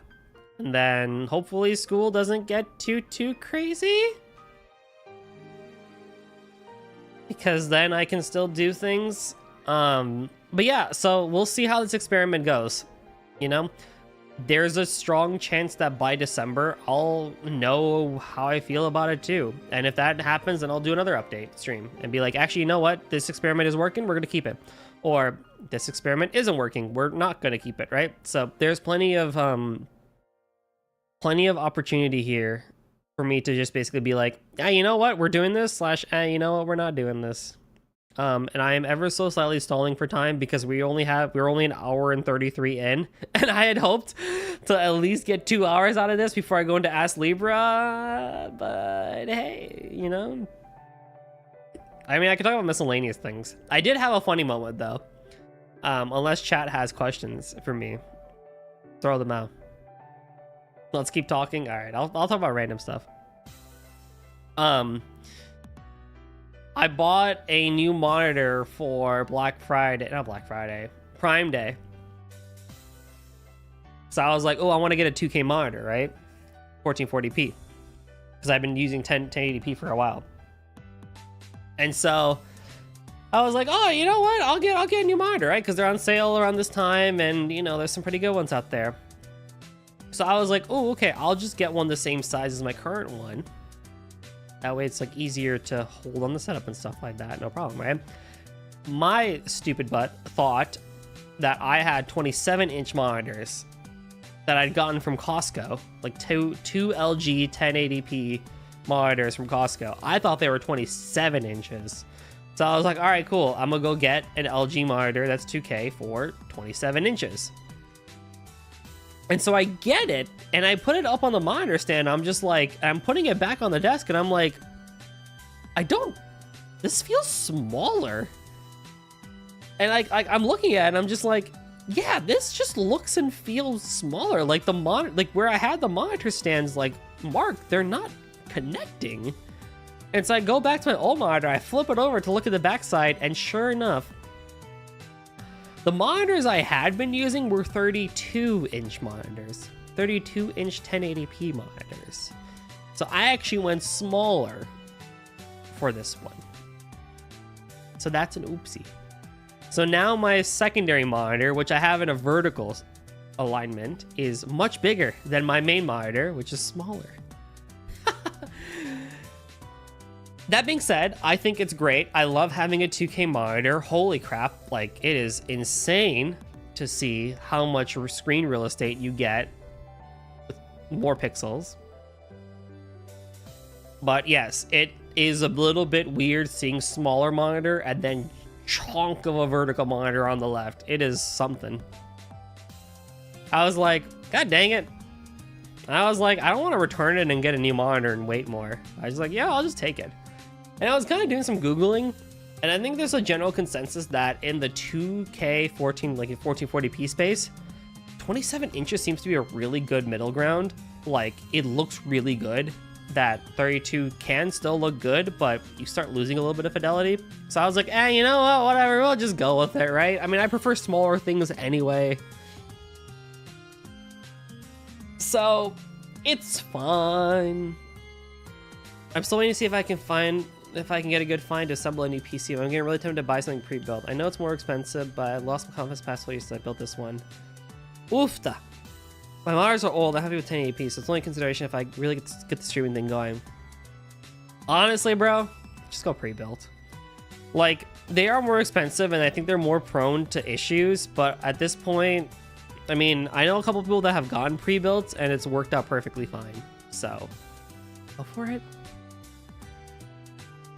I don't really know what the reputable brand is these days. I think NZXT is still good, but could not tell you what to do for pre-builds and stuff like that. Because parts are still expensive. As for the 1080p, I mean, honestly, I don't think you need 2K unless you do a lot of PC gaming, which I personally do. But on that note, though, I have a rant. So this monitor is HDR compatible, which for those who don't know what HDR is, HDR stands for high dynamic range, and basically it is essentially used to help with the contrast and brightness of the image you're looking at.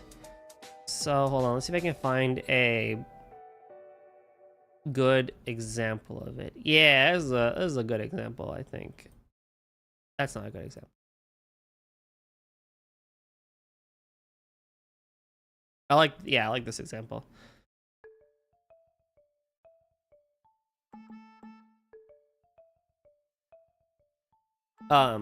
So standard definition is kind of what you see on the left here. It's a bit more washed out. I think this is a much more exaggerated picture, but the idea of HDR is that it's used to help the contrast and make a lot more colors pop out and stuff like that by allowing a much more wider range of color spectrum to be seen from the monitor and stuff like that. This picture also works too, I guess.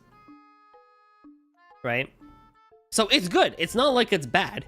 But the problem is when you have HDR on, because a part of it is that your brightness just goes through the roof a lot, when you're screen sharing on Discord, it doesn't work.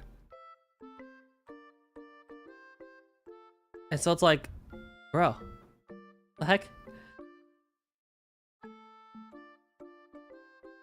Actually, I'm pretty sure this doesn't even look right on stream too. Like, on stream, I'm pretty sure this doesn't even look... Hold on, let me look at my phone. Yeah, it looks so dark. It looks so dark. But, like, it's such a dark image because... Yeah, hold on.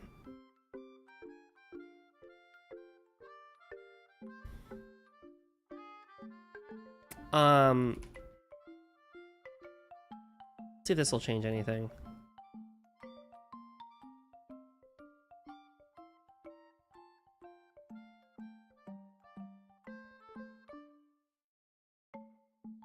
It's weird. It's so weird.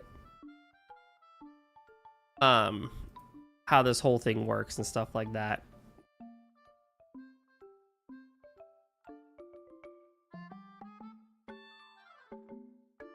But I don't think the screenshot's doing exactly a lot of justice, actually. Why is it so dark? Is that it's darker for you guys too, right? Anywho, the point of it is that these pictures look prettier, right? But it's such a scam because the way they turn on and off and stuff like that is like a pain in the absolute butt.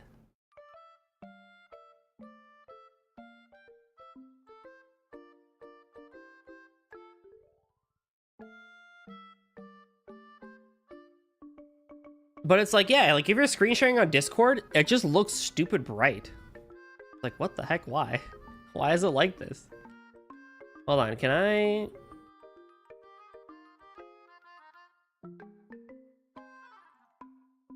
There we go. This is what it looks like. This is what I was looking for. So now you can see the dynamic contrast here. Yeah, there we go. How is this so dark?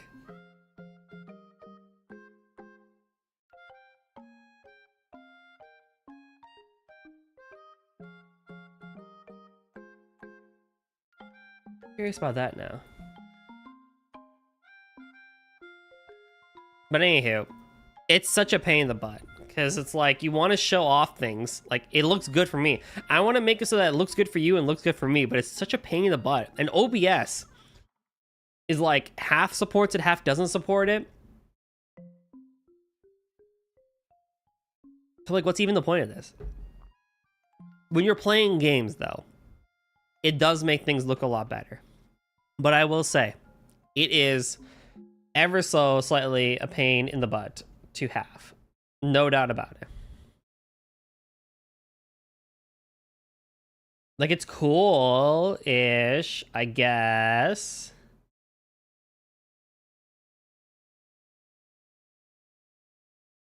But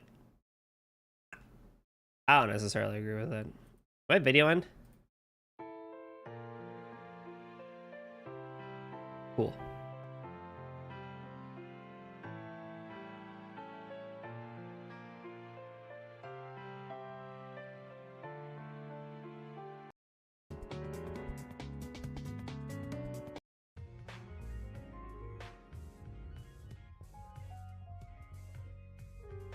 So, I'm still learning a lot about it. I want it so that when I play stuff on OBS, if I can get you the better image quality, then I want to give you the better image quality. But if for some reason it is just really picky with how to do it. Which is just so annoying. But it's like I was using it to test out East 10, the demo, because it does have HDR. And like initially when I put it on, it decided to put the thing at like maximum brightness. I'm like, oh my god, the sky is so bright, but the blues are so blue. But then when you like turn it down and stuff like that, it's like, oh, okay, you know, it like works out and stuff like that.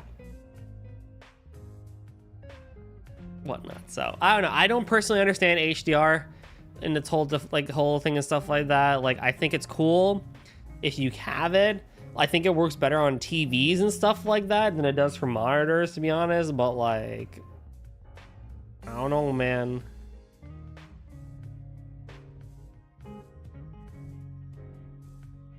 Like, it has nothing to do with FPS or overall graphics quality. It's just about the colors.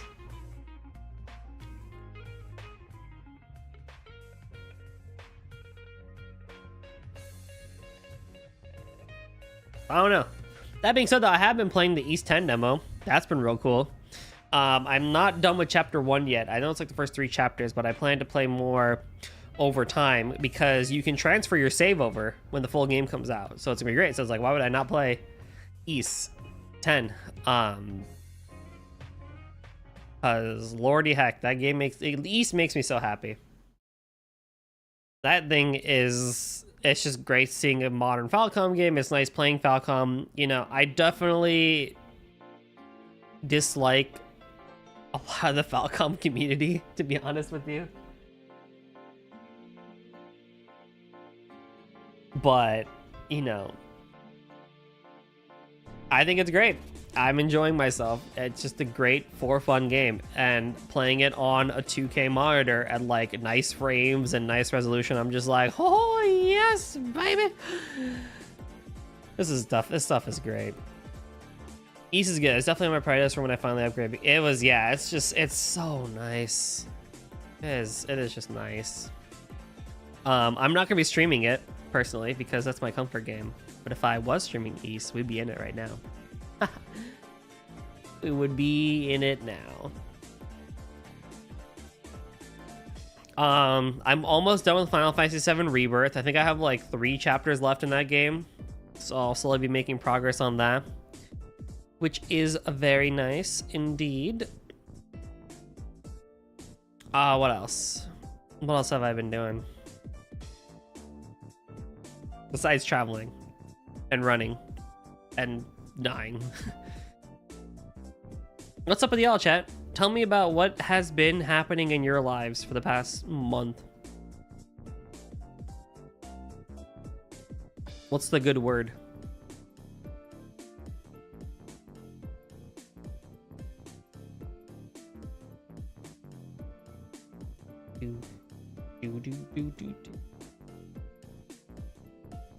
Life has been slow, but you're doing fine. That's what matters. Slow is not always bad, yeah. I think it's pretty good.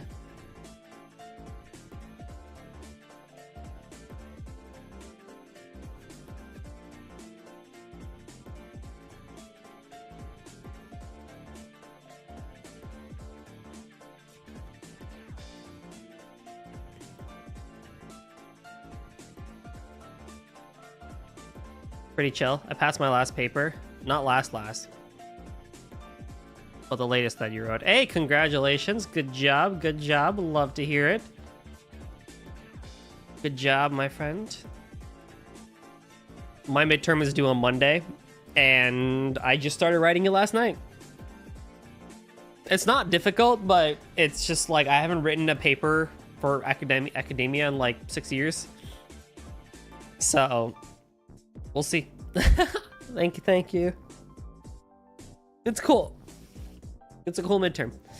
It's interesting being in a degree for AI and like seeing the dichotomy of it, because like when you talk about AI on the public internet space, everyone's just like, screw AI, it's bad, we want the human touch, anything AI touches is immediately bad and must be burned at the stake, and the people should feel shame for even considering it and stuff like that. And then you come out to the academia side of it, it's just like, well, you know, maybe we could be a bit more respectful about, you know, using AI for, you know, creative arts and stuff like that. But like, how could we ethically do it such that we can make, you know, AI useful in our day-to-day lives, and seeing different examples of it? Like what I was talking about earlier, like the GPS and stuff like that, right? It's like, it's so interesting to see, and a big part of it is whatchamacallit, a big part of it does boil down to just like convincing the public that AI has its purpose and has its uses. Machine learning has its places and its uses, right? It's not just like, okay, we're gonna have computers do everything for us, right?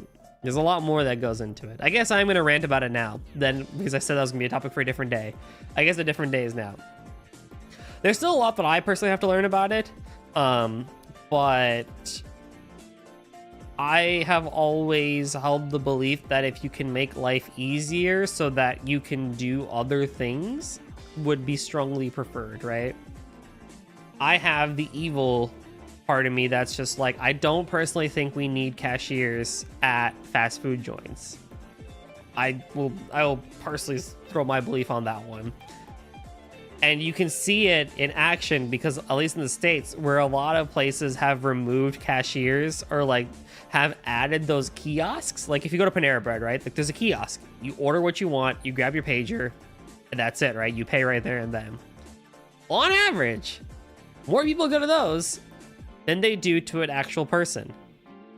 And so it always tickles my funny bone when I see people online complaining about how their food at a restaurant was served to them on a robot and not a human. Because then they're just like, man, we're really missing out on the humanity here and stuff like that. Like, I want my food served to me by a human so I can talk with them and have the human touch, right? And then you have two sets of comments that follow. You have the one set of comments which agree with that. And you have another set of comments that are just like, oh, you mean the waiter that you're gonna treat like absolute dirt and then not get and give them like a $2 tip, and then make fun of them for being minimum wage servers that aren't even making minimum wage? Like that human touch? So you can treat them like absolute dirt? Yeah, totally, bro. You know, pay the servers like humans first. Yeah, exactly. Right? Like, if it's a situation where we can actually pay servers like they're supposed to, go for it, you know?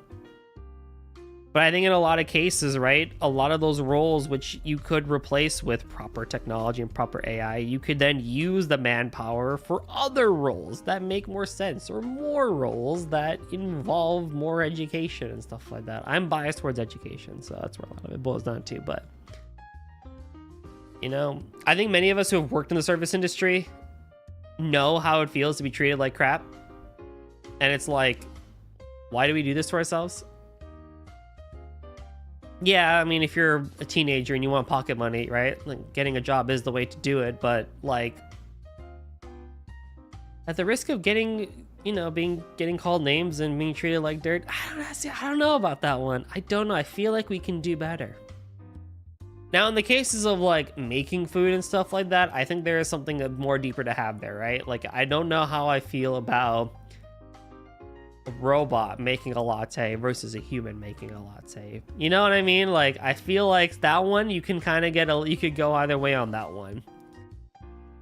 But like actually just like taking your order and stuff like that, Okay, I'll put it this way, right?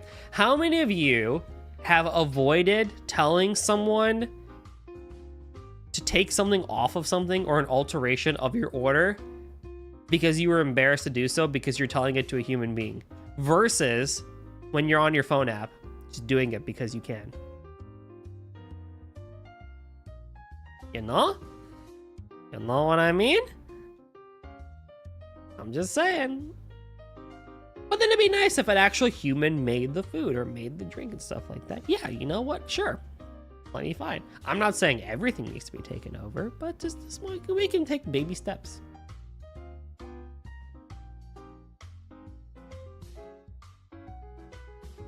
I mean, Japan and Korea are like 10 leagues ahead of us on that one.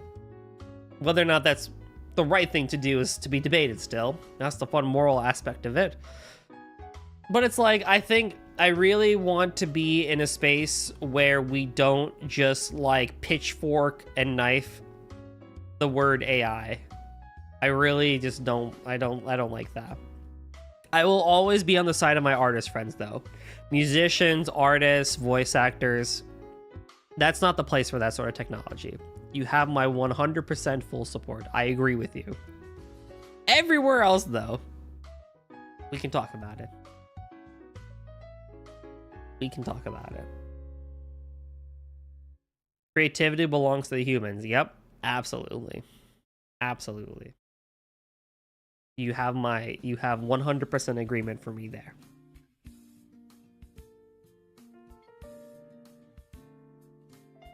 Everything automatic, machines can do it. Exactly. Technology isn't inherently bad or good. It's how it's applied that counts. It's a tool. It's not a solution, right? I think that's where we kind of gotten lost in the sauce with smartphones and other technology that we have right now, in that, especially with marketing, in that there's this thing where it's just like, this will solve your problem. Nah, maybe it could, but that's not necessarily the right way to go about it, right? It'll help you in your problem. It'll help make your problem easier. A regular vacuum doesn't automatically make the dirt go away. Like, you still have to do it. I mean, it's better than sweeping and mopping, right? Versus just using actual vacuum to clean up the dirt and stuff like that. Or a vac mop, like a hybrid. A Roomba, though, that could actually, you know, help you even more by taking that away from you so that the time spent could be used on other things. Hey, Fireaga, let's go. Finally, you're streaming when I'm awake. It has been a hot minute, hasn't it, friend? How you doing? How you doing? We're talking about technology. You know? So like a Roomba, for example, right? Like if a Roomba knows and understands your patterns and when you want things to be cleaned, that's, I would argue that's solving the problem / making the problem a lot less so much of a problem. You know? Just saying. Or if we integrated AI into probably in our cleaning devices like washers and dryers, and they can understand the fabric that you're putting in there versus just a one size fits all, throw it in there, throw it on cold, let the permanent press run, and c'est la vie, right? You know, we can do something with that too. You know? But it doesn't help that, like, we throw AI and machine learning into literally everything that we're not using it like we're supposed to anyway. The problem is we're not even using a lot of it sometimes like we're supposed to. Like, like Gemini, right? Like Google Gemini versus Google Assistant. That's not the right place for it, you know? I don't think that's what, like, those things were intended for. Like, voice assistants should be a bit more black and white of like, I want you to do this thing, now go do the thing. Don't try and learn and do other things, I guess. You can, but you know. When you go case by case, it's like, oh, well, they could go this way, it could go that way, you know? So I never use Google Assistant to begin with, no use for it. That's fair. I use it a lot when I drive. I ask it questions or I tell it to take me places. I do use its text or speech to text to respond to people while I'm driving / if I don't feel like pulling out my phone and stuff like that. Pretty accurate. Or like, for example, like Gemini in Google search, right? I don't think that's the right place for that, and I don't think you're gonna sit well with people on that one either. Although that one's pretty interesting because on average, I don't know the actual statistics of it, but I'm pretty sure I saw somewhere that more people will go to ChatGPT now for their queries than Google, because Google search is just that bad now, and that's crazy. For as much as we want to flaunt about us hating AI and stuff like that, we're going to ChatGPT for questions, myself included. I'll go to it. I'll ask you questions that I would expect that sort of answer for. Or raise your hand now. How many people have you typed in something into Google and then ended that query with the word Reddit? You have a cassette tape player? You should get one of those cassette players with the wire that plugs into your phone and stuff like that. Those are sick. You never use ChatGPT, but yeah, exactly, right? So like, ChatGPT isn't inherently human, but it can respond like a human because it's able to learn based on what humans do and stuff like that. There's a lot of interesting scenarios and possibilities here, I find. So that's partially why I took the degree. I'm a person that adds please and thanks into my questions or things I ask ChatGPT just in case AI takes over humanity. I've been nice to them. Let's go. That's so cute. I love that so much.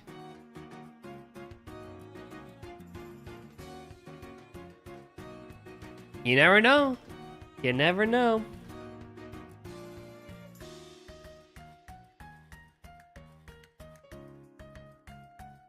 Boom, boom, boom, boom. That's adorable, though. I love that. But it's crazy how powerful it is as a tool, like just for simple queries and stuff like that.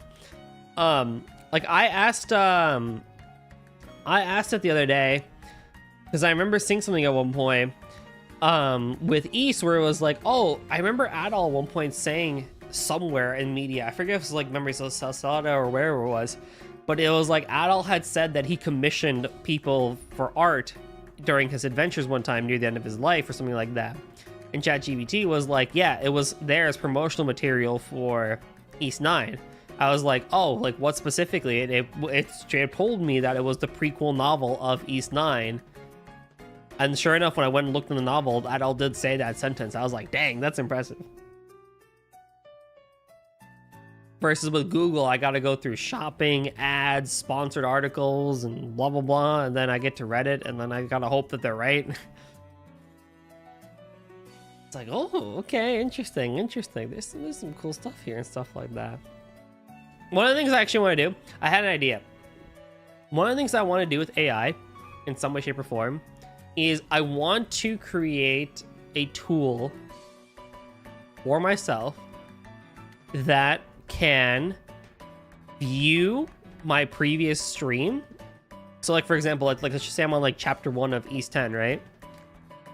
I wanted to view my previous stream and give me a summary of the stream so that when members in chat come to my stream the next time, they could do like a command for like exclamation point summary, and that could be like the AI could like give you what the summary of the previous stream was. You know what I mean? Because like that's one of the hardest things about streaming an RPG is that you can't, like, it's really hard to keep up with every single stream, right? Especially for like something like Trails or Final Fantasy, right?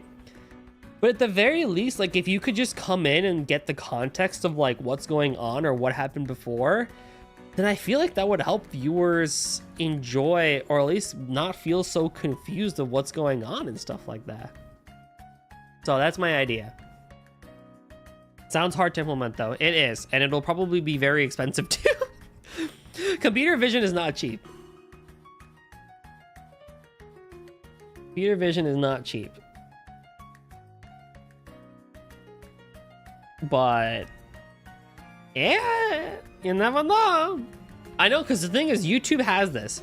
YouTube has it on the bigger streams where it'll tell you what viewers are talking about. So and Discord has this too, where I forget where it is, but it can tell you like what chat has been talking about for the last bit though. YouTube can afford it. Exactly. That's why I have to play and see with what I can and cannot afford. It's possible. It just might be interesting. But the thing is like,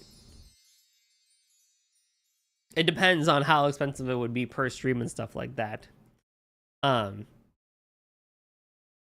Because yeah, the interesting thing with me is because I read out all the RPG dialogue, I could maybe get away with it not having to see the screen and just going based on whatever I say. But that could be a bit tricky.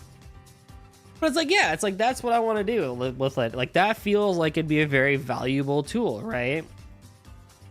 So that when when a viewer comes in, they can get more context as to what's going on and not feel so left out or behind the people that do know what's going on. Channel? That would be peak to do and stuff like that. But that one I think would take me a long time. I have a lot of other ideas I want to do first because I want to get better at coding this sort of stuff. It's not that stupid. A lot of times I stream in the background while doing others, but I can still kind of follow the story just by listening to the streamer. Yeah, right? So I want to get better. Thankfully, this degree is going to help me get better at coding that sort of stuff. But I have a couple of ideas too that I want to like help myself train and get better. Like I mentioned it before, I think on a Tuesday stream one time, but I have an idea. Like for those who know about TCG and just card games in general, Yu-Gi-Oh! One of them has an app called Yu-Gi-Oh! Neuron, and it allows you to take pictures of your cards and like upload it to like your profiles database and stuff like that. So it like the app knows what cards you have and don't have and stuff like that. And I'm like, okay, cool, but what if I made my own version of that for me? I'm not gonna ever release this sort of stuff.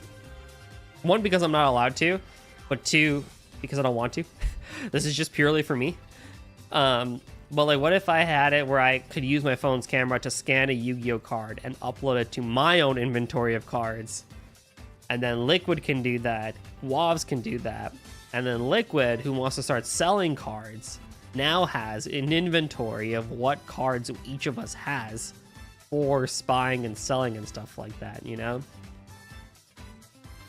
Because if you've ever played a card game before, you know that your cards pile up, and it's very hard to keep track of where they are and stuff like that unless you did a very good job organizing them from the beginning.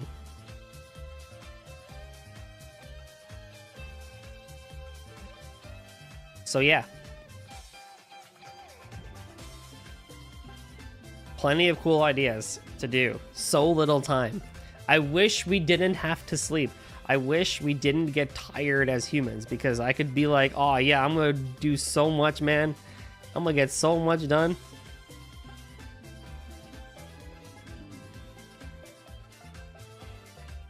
But no, we can't do that. It's a pain in the butt.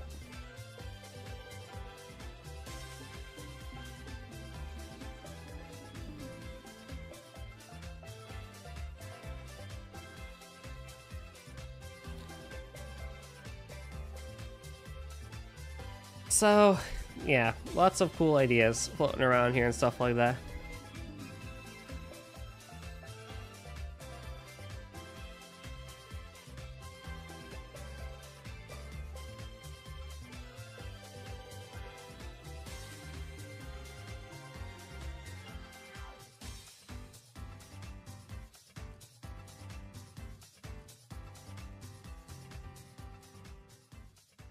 What's up in your life, Iraga? How have things been?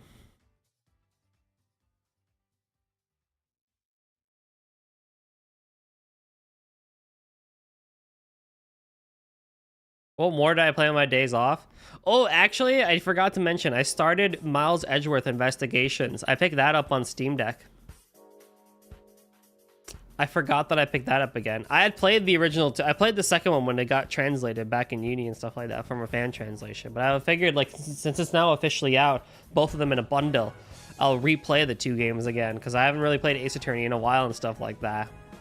That's been fun. I'm on case 3 of the first game, That's been taking a lot of my time too when I can, because Ace Attorney. Bro, actually speaking of Ace Attorney, you know the music? Yeah, it's Cafe de Toho. I just have the albums going on. Bro, the amount of like streamer pill that I am, I freaking like would play Ace Attorney and I'd like get to a thing and I'm just like, oh, you know what? I don't actually know the answer to this and stuff like that, you know?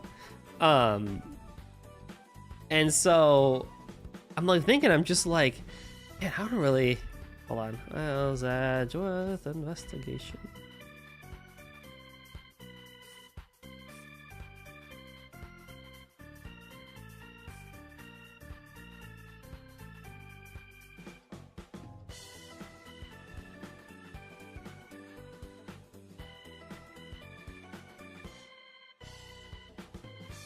And so I get to a point where it's just like, man, I don't really know what's going on and stuff like that in here. And so I would get like scared to try to do trial and error because I would feel like I have to like justify why I got something wrong or why I don't know something. And I'm just like, oh my God, I've been streaming for so long that I feel like I have to like tell people, oh yeah, I didn't know it. Oh, that makes a lot more sense, right? Blah, blah, blah, and stuff like that. When in reality, it's like, yeah, obviously you're not going to know every single answer in Ace Attorney. Like there's some confusing stuff in there and whatnot. You never tried the Ace Attorney series? Highly recommend. Highly recommend it. Give it a shot. It's such a great franchise.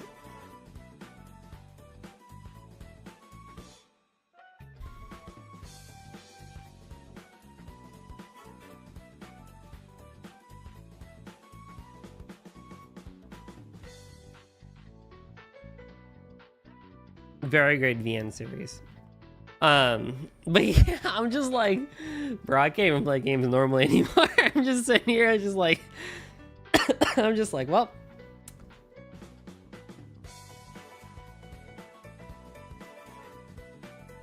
this is just kind of how it is. But I kind of got over it. I kind of, by the second case, I was like, you know what, whatever. I'm just, who cares? I'm not trying to show people on the internet that I'm the smartest gamer ever, because I know I'm not. And it's like, I know people that also do that too, where they're just like, you didn't understand the intricacies of every single thing that happened in this case. Like, bro, did you even like pay attention to the story? And I'm like, bro, y'all are just gassing yourselves up. Like, you're not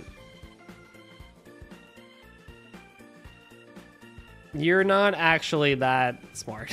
I'll be honest. I would love watching, but I would suck playing it. I'm bad at mystery solving puzzles despite loving La Milana. I feel like it could work for you a lot though, Taro. Because you were really good at La Milana.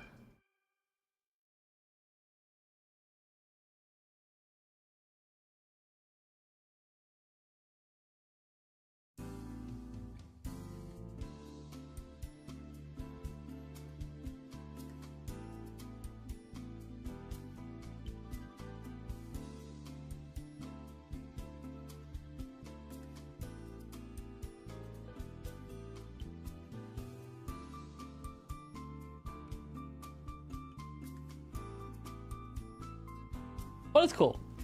I think that's another thing that, well, so okay, so continuing onwards. Actually, because now that I'm on that topic too.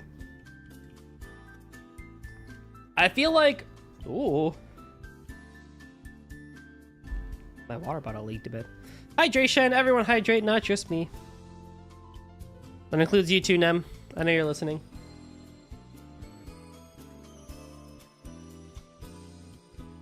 You just had milk? Nice. I feel like I'm, because, bro, the call out.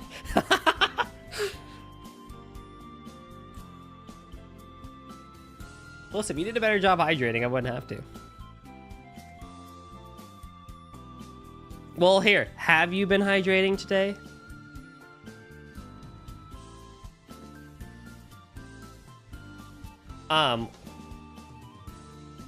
Yes, I have. Okay, cool. He tell you what, I shall publicly rescind my call out.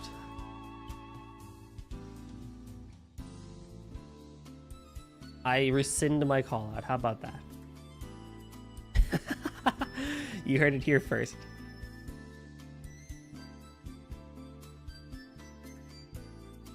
But I feel like I'm not even like that old, right? I'm 27. And whatchamacallit? But I feel like I'm starting to get to the point where I'm having like just straight up like not hotter takes, but like stronger opinions on things. And so one of the things that I had maybe one glass of water today. Firaga! Yeah, hydrating.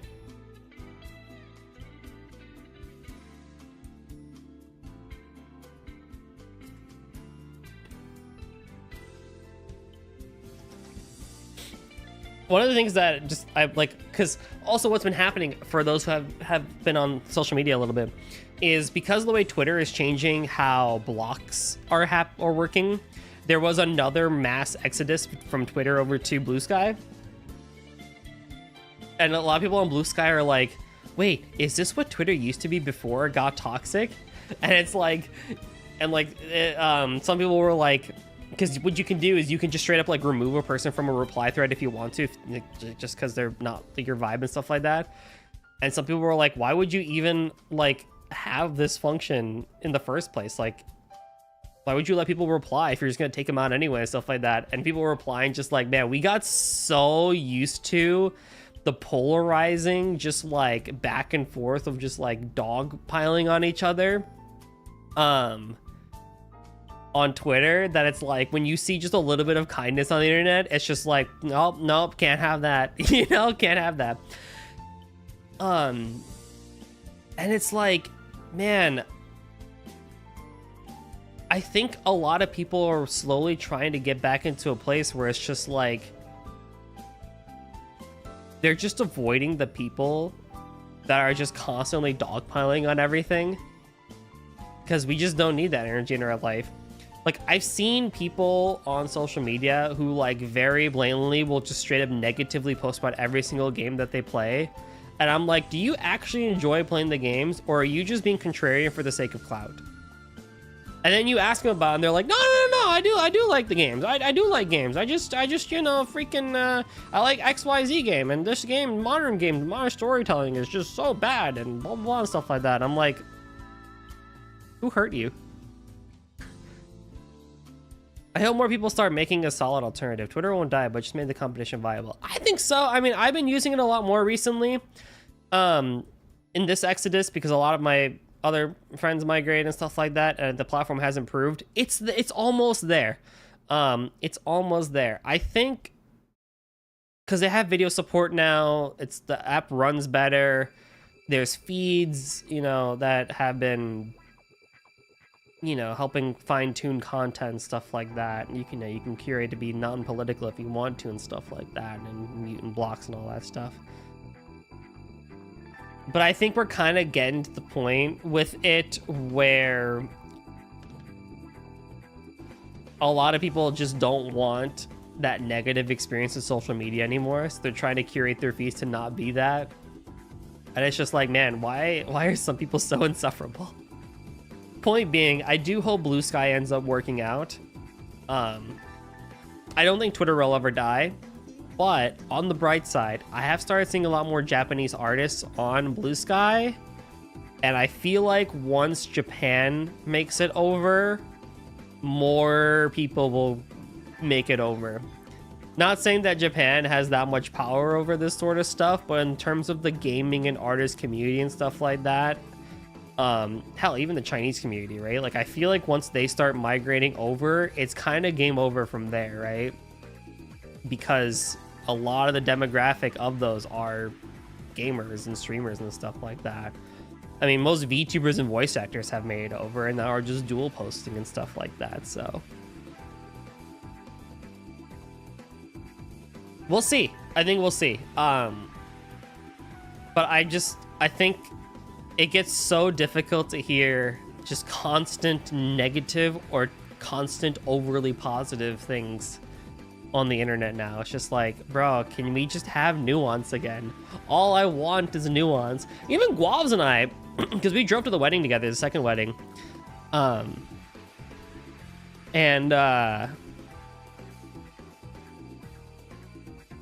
all it really is just nuance. People don't want to have nuance in things. Can we just be damn normal for a second? I agree.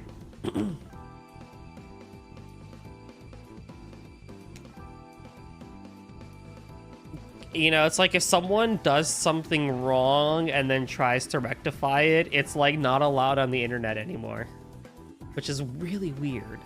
There are some things that are obviously unforgivable, but I think for the most part, right? Like if you do something wrong, you apologize, you try to be a better person about it. That's normal human behavior. But if you're on the internet, nope, that's it. You're donezo. On to the next person. Wow. Crazy. So I don't know. I feel like as I'm getting closer and closer to 30 at 27, all my viewers who are older than me are like ready to crucify me for that. For saying that. But I think whatchamacallit, you know, I just think ain't the best way I could say it. Ain't nobody got time for that. Cancel culture has to leave. It is now doing more harm than good. I agree. Yep. With you right there all the way, bud.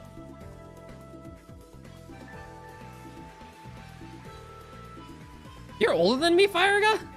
What? That's fine.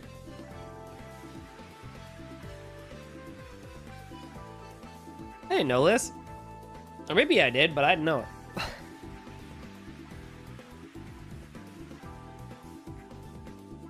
This also goes on the flip side too. I don't want to be in a place that's just consistently positive, right? Where no bad things can be said. That's what happened with Concord. No bad things could be said, and Concord was made, and then completely flopped. So that's not good either. If you can't even say constructive criticism, then it's like, what's even the point?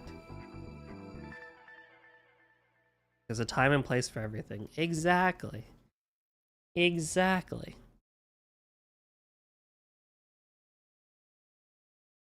Well, Blue Sky's neat. There's no reason to be negative, just be negative. Same with positivity. And the crazy thing is that, like, that's just what it is nowadays. That's all it is. Like with Final Fantasy 16, I love using 16 as an example because, like, so many people after the PC release started playing the game, and the majority of tweets I saw after were just like, wait, this game was supposed to be bad? It's not bad at all. This game is great. It's like, yeah, crazy what happens when you do things for yourself and you see what you actually feel about it and stuff like that instead of just listening to other people. What does that even mean? When Final Fantasy 16 came out, it was just there was a lot of negative reception to it, right? And because it's like people were like, it's not a real Final Fantasy game, it's a DMC clone. You know, the story kind of falls apart on itself, which kind of does, but regardless, like, there's a lot of things that people hate about Final Fantasy. So a lot of people and creators on their spaces would be like, yeah, 16 is a bad game.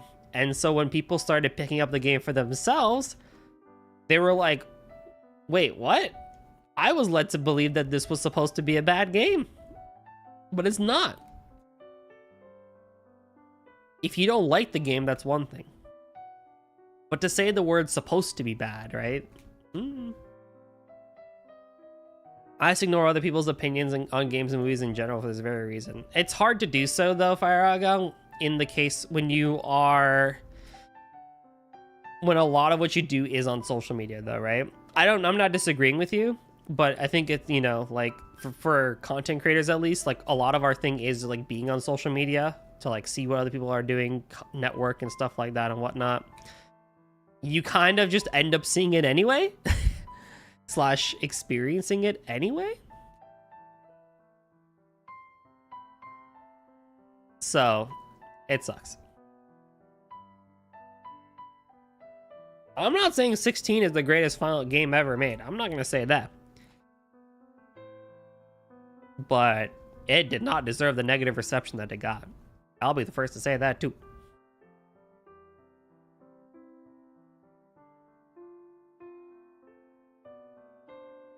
The big one was that it's not a real Final Fantasy game and stuff like that, but it's like, no, it is. It is. Star, what's up, bro? How you been, man? Been a hot minute.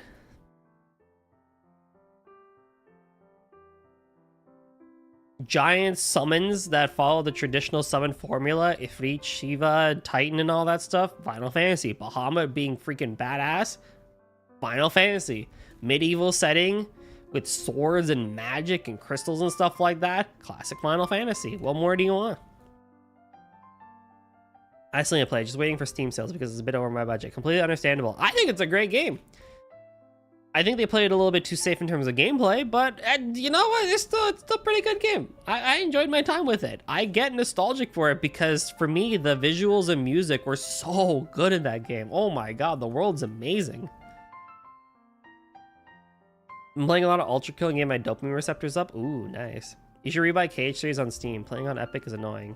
Ah, yes, you should. Speaking of, actually, by the way, the benefit of me being back is that sometime early December is when the Cage Marathon is.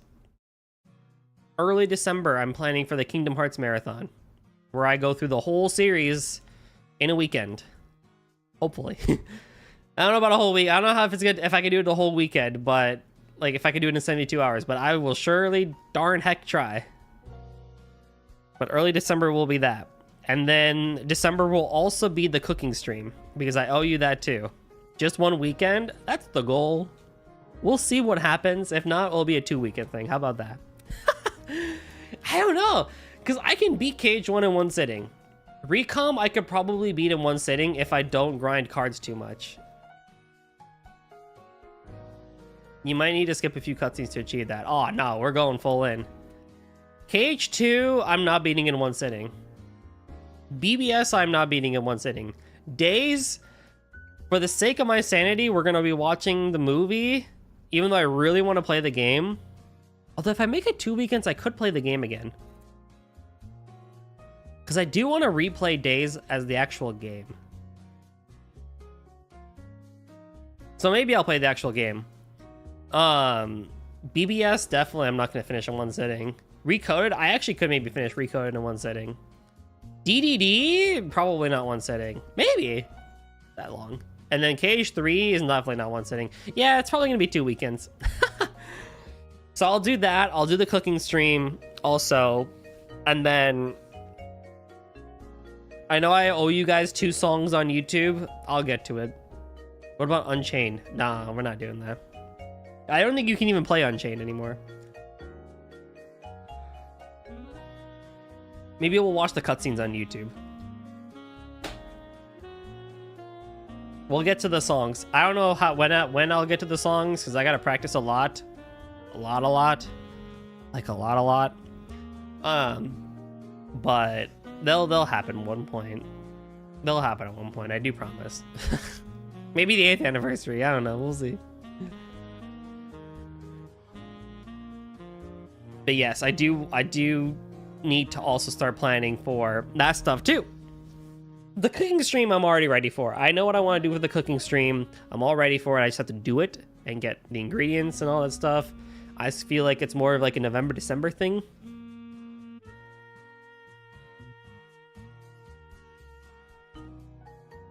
The Cage Marathon is what I got to plan. Do you have a capture card for your Switch? I do not. Oh, Melody of Memory. Isn't that on PC though?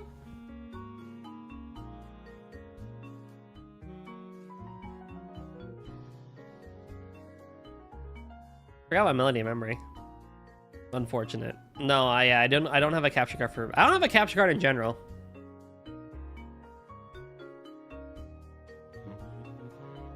Which I probably should, but my consoles are all downstairs and I'm upstairs, so kind of hard to do so. You know what I mean? I mean, I guess I could get like a wire. I guess I could like get a wire all the way from downstairs and bring it all the way up here.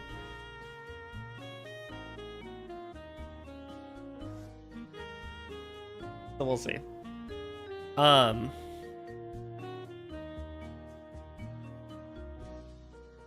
What else? What else? What else? What else has been going on? Plenty, I'm sure. Work's been really busy. Nep, my boy! Thank you for the raid. Welcome, raiders. How have you been, man? I know it's been like... I basically disappeared from you. Welcome on all. My name is Goldjummer730. You can call me Golden or Goldie. We predominantly do RPG/bullet hell games around here, and sometimes we do things differently from time to time as well. Nep, if you or any of your viewers gotta go dine and dash after your stream, you know what you gotta do, and I'll do my best to keep your community entertained. As for the rest of y'all, we're just chatting for a little bit. I think we're gonna be chatting for another like half hour or so, and then I'll move over to Astlibra because this is my first stream in a month and a half. Crazy. Welcome, Flora. Welcome, Kai. How have you been, Kai? How have you been, Nep? Graduation year sucks. Hey, man, I feel that. Good luck, though, Star. Good luck. Good luck indeed. But thank you again for the raid. I appreciate it. Tired, crying, the usual mood. I've had no time to draw a lot of personal drawings. Oh, dang, that's rough. Yeah, I was gonzo. If you go back in time in the VOD, you'll see where I've been for the past month and a half. I've been busy. I've been traveling. I've been going places and stuff like that.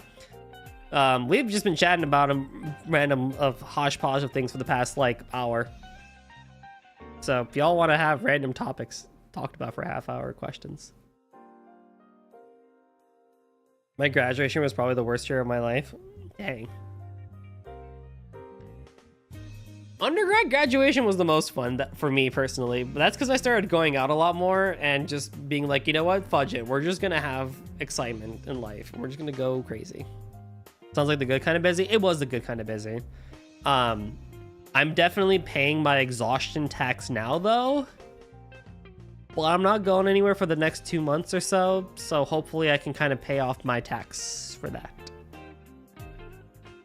And just kind of like come back to an equilibrium, you know? That's the hope.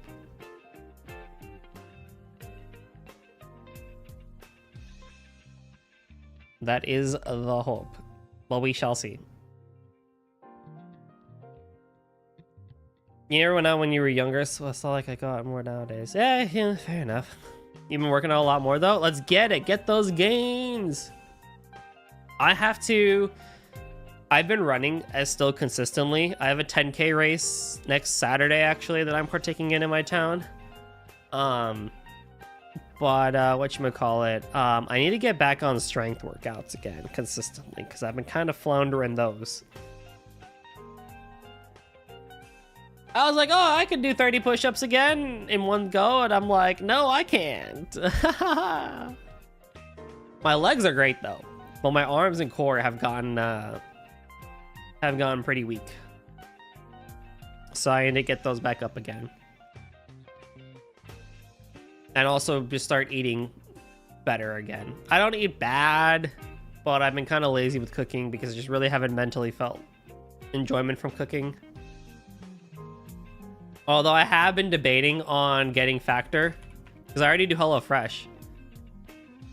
So I'm just like, you know what? Factor math. I've been thinking about trying Factor 75 just to see how it could be. Because it's owned by the company that does HelloFresh. So surely it can't be that bad. You know what I mean? So we'll see. TBD on that. But I have not really been enjoying cooking that much. I'm kind of in a rut.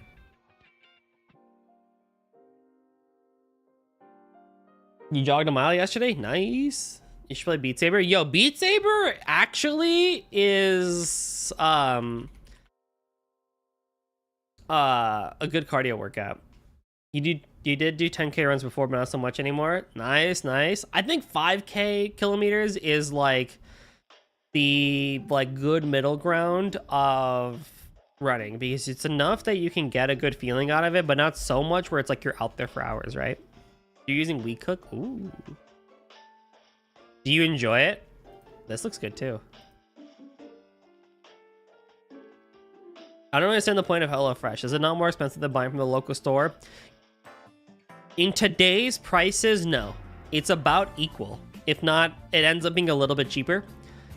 The purpose of HelloFresh is that, so here in the States at least, hey Ale, here in the States, when you buy produce, a lot of times you can't actually get things in single quantities, right? So if we think about,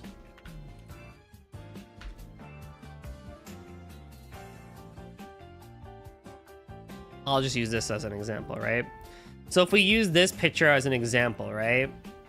You know, the intention is that you have a dish that you can make, and the way it works is, you gotta head out. Thanks again for the raid, Nep. I appreciate you. Catch you later, man. Enjoy your food.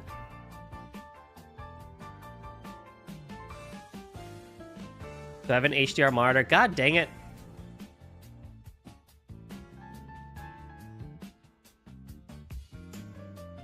I do have an HDR monitor. This sucks.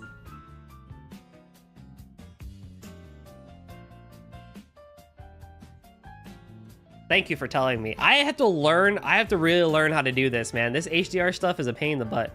I'm telling you, it sucks so much. It's a scam. HDR is a scam. Look at this. How do you do this?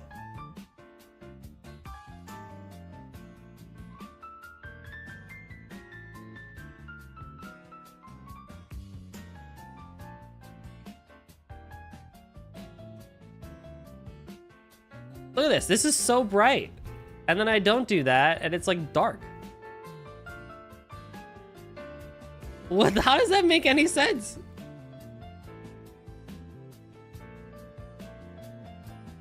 It's pretty good. It's about the same. Yeah, exactly. My friend wound up using one of the glutes and hamstring working machines. Whoa, that's impressive. Hey, Joe Chira, how's it going? Why am I spinning like a Beyblade? Am I? Be rolling? Why is having him in HDR affect the stream? Dude, I don't know. I didn't think it would, but apparently having HDR on makes screen sharing like a pain in the absolute butt for some reason.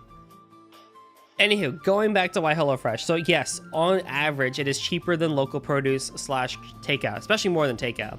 But also, based on this picture, it gives you just the amount of quantity of produce you need to make the dish. So for example, if you have a 2-serving dish meant for 2 people, you get just the amount of food to be able to make that. Or for a 4-serving dish for 4 people and stuff like that.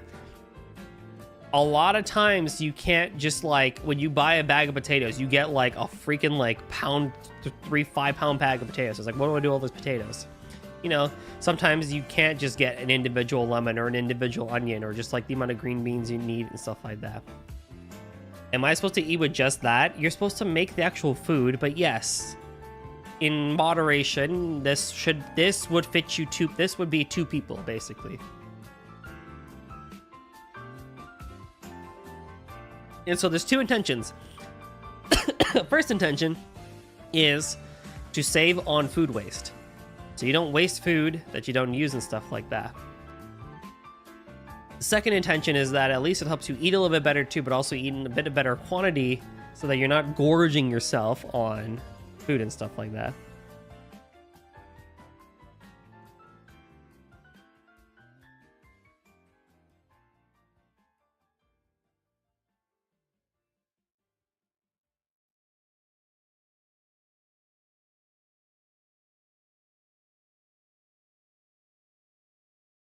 I wanted to cook fish sandwiches for me and my family last week. I only needed 3, but I was forced to buy a pack of 5. Exactly. Was that Oren's theme? No, that was Bjorkren's theme.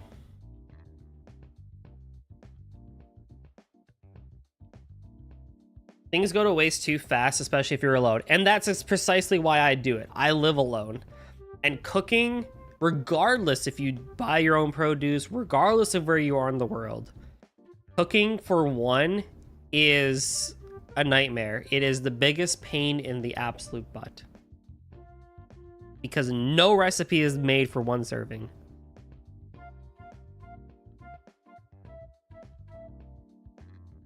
Fire, did you ever figure out, by the way, how to stream HDR? If you know, can you DM me how you did it? I'm annoyed.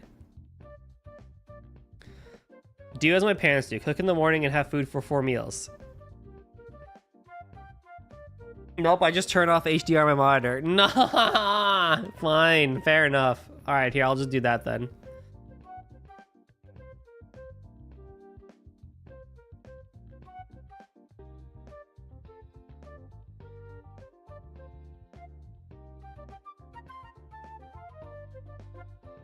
I don't think OBS can even support it. It half does. It half supports it.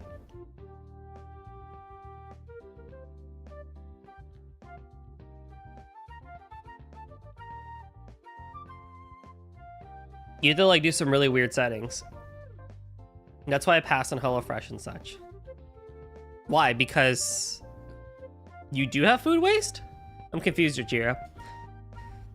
You either cook and waste food or you're stuck eating that food for the next 6 days. And that is why, Ale, these meal services are better. Here's the thing, right? You said grandparents plural. There are 2 people there. When you are alone, you don't have the time to, because I don't want to cook for two people or more. Well, so what I do is I get the 2 serving set and then I just make the whole thing and then my second serving becomes leftovers. So like yesterday I had pasta for it, so I ate half of the pasta dish and I had the other half for tonight. So I end up making the full thing. I just eat it over 2 meals, which is at least more reasonable than... Have you considered getting a dog? A dog can't eat everything. I think it looks bad on the stream because it's converting HDR content back to SDR. Yes, that's essentially it. A dog can't eat everything. You can't just give a dog random stuff. But no, I don't want a dog. I want a cat. I need to actually one day get a cat, but that's a different story. But thanks for the recommendation for a WeCook, Kai. I'll take a look at that one too, because I am going to switch over to either Factor or WeCook because, yeah, it'll make my life easier. How to poison your dog. Yes. It's not happening. But there are 4 meals a day, but the dog can deal with lunch and dinner. Yeah, but that also implies that you have the desire to make 4 meals worth of food, right? I can tell you right now, where I'm at right now with my own personal cooking rut, I don't want to be cooking for more than a half hour. And if I had to cook in large quantities, I'm going to cry.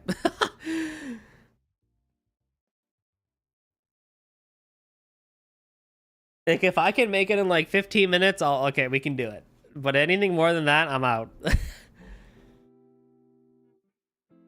If you know, like, if you know what I mean. So that's where I'm at right now.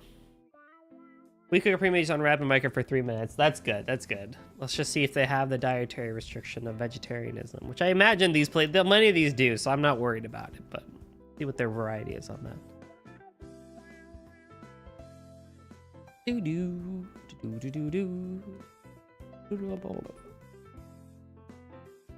It's hard to find the energy to cook after work or during lunch break. Yeah, exactly. And I go into office 3 days a week, so like I come home and I'm just like, the last thing I want to do is just stand at the kitchen.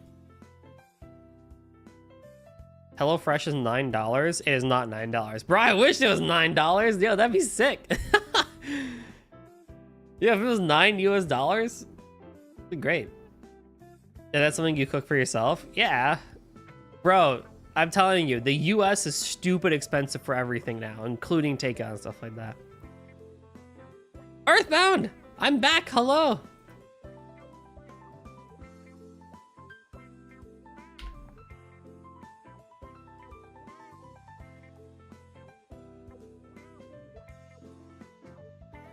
$70 US with shipping per week, about 70. I think I spent about 60 per week. Like 50, 60. If it was only $9, yeah, you know what I mean? Yeah. You finished the East 10 demo last night? Ooh, let's go. I'm mid chapter 1, so that's I just did the first dungeon, basically. Like first time going on the field, first time fighting and stuff like that. So I'm not too far into it. But yeah, take this as you will. Sweden is no better when it comes to pricing. Yeah, I mean, CPI is just all over the place right now, so. It sucks. It really, really does suck. Oh yeah, I went to a horror Halloween event at an extremely old prison. Apparently Al Capone was out there. Ooh, interesting.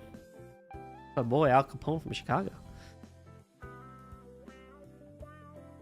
Here things are getting quite pricey and oil is getting too expensive. It affects everything. Exactly. Precisely. Right? So that's kind of the big issue with all of it, is that takeout sucks quality wise and they're surcharging the ever living hell out of you. You know, cooking is a pain relatively, especially if you are like at work a lot, and also like if you're like myself and are work, school, and content creator, you know, it's just not gonna happen.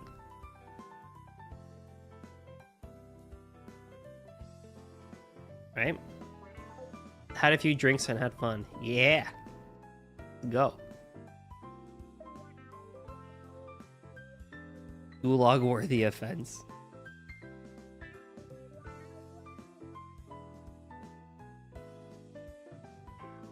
I enjoy cooking when I'm well rested and have a lot of free time, which is basically never. Yeah. You know, I mean, there is the case of meal prepping, right? But it's like Kai said earlier. If you meal prep, you're basically having the same thing like 6 times a week. Which even the best of meal prep foods are, you're gonna get sick of them after like 4 times. There's only so many slow cooker macaroni and cheeses and rice dishes you can make. There's only so many meal prep burritos you can make before you're like, man, this kind of not great. You know? It's rotating at least helps, right? And especially if you're working out and you gotta hit your macros and stuff like that. It's just like, oh god, I gotta make this low fat, high protein too. It's like, come on, man. This sucks. I just want to live. So you end up getting takeout anyway. Let's get close.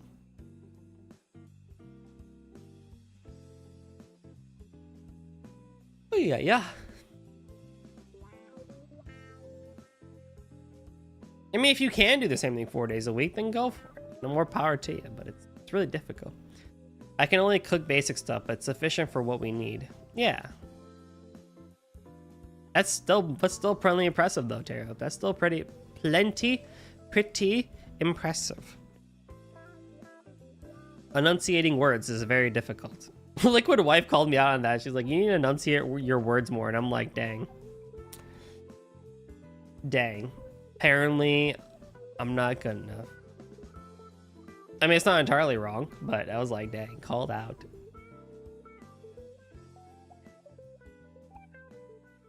Have it for dinner and then take it to work twice a week or more. That's pretty impressive, though. That is pretty impressive. And then 2 or 3 days of microwave mac or bologna if I feel lazy. Bolonga.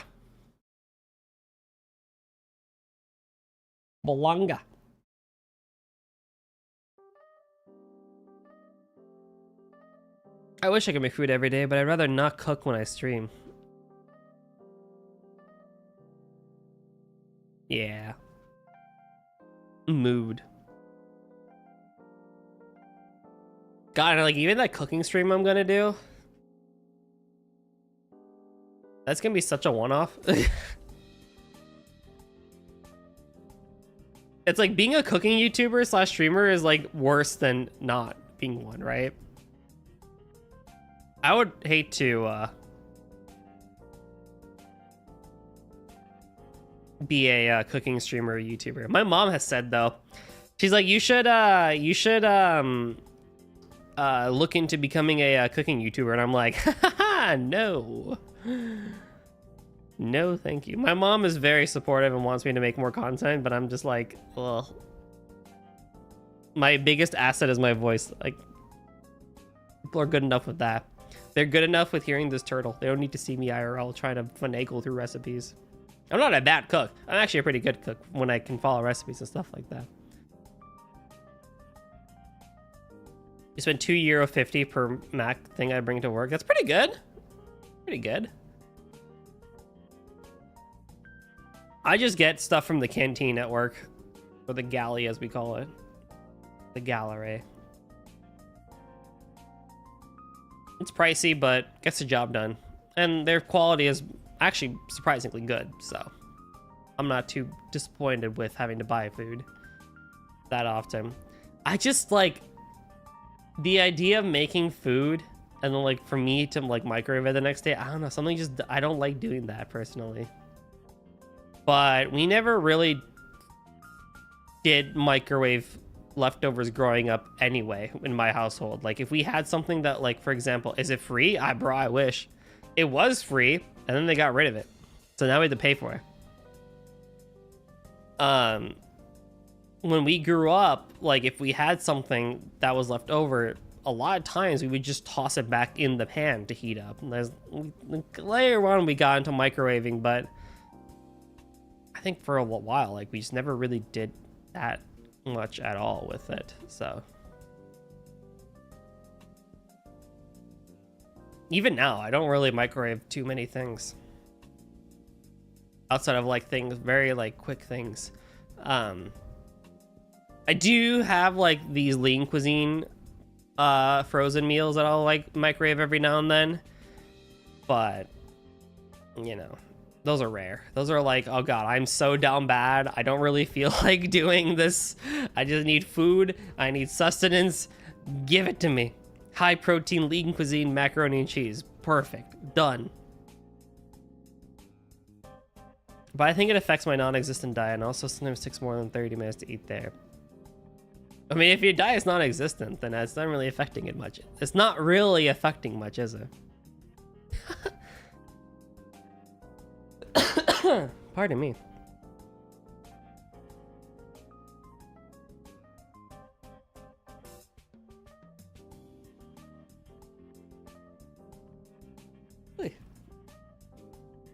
I could choose to eat in the canteen for just 6, including 2 dishes and dessert.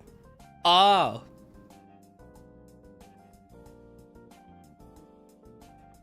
That's not too bad either. At least you'd get variety out of it, right? You'd get some variety out of it. Hashtag first world problems. Hashtag first world problems.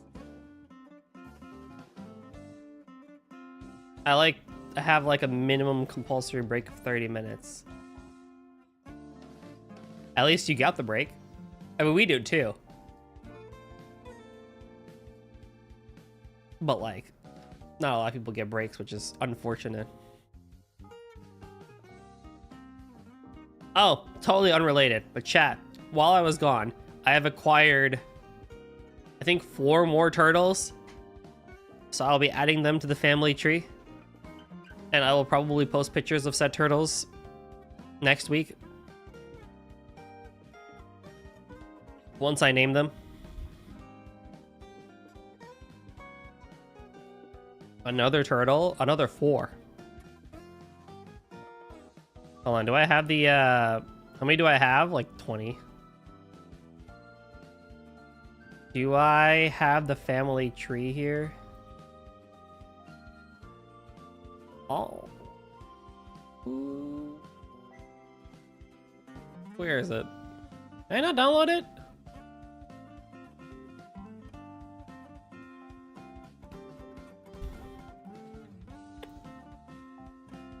Yeah, there it is. Where are the names?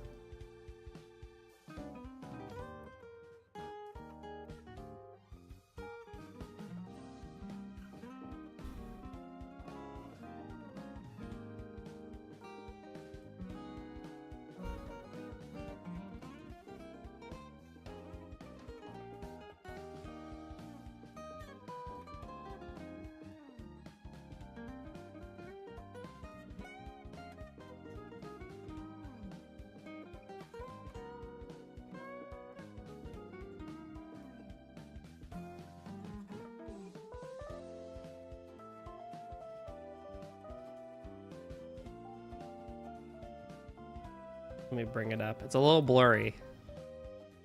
Actually, hold on.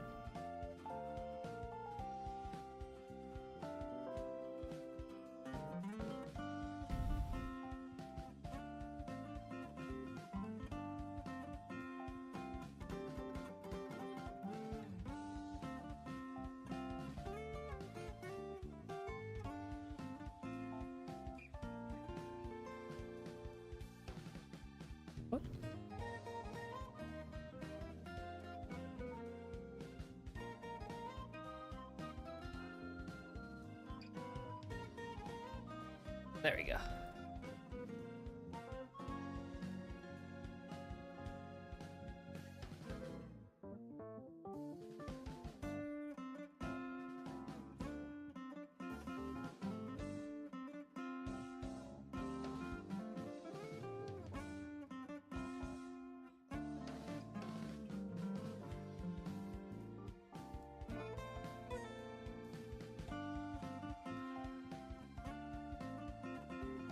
There we go. These are all my little turts that I have. I need to add 4 more to this. Slash make this tree even bigger. Oh, lordy.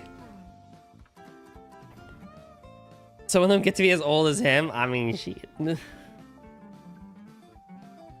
I'm just saying. You can tell I reuse projects a lot, but yes, pretty much.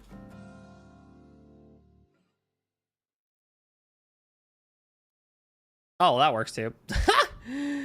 That works too.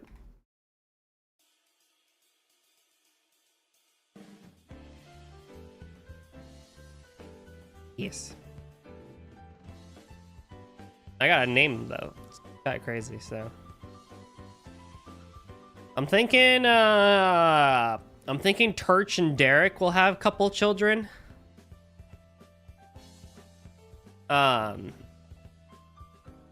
Glambo will probably get a partner.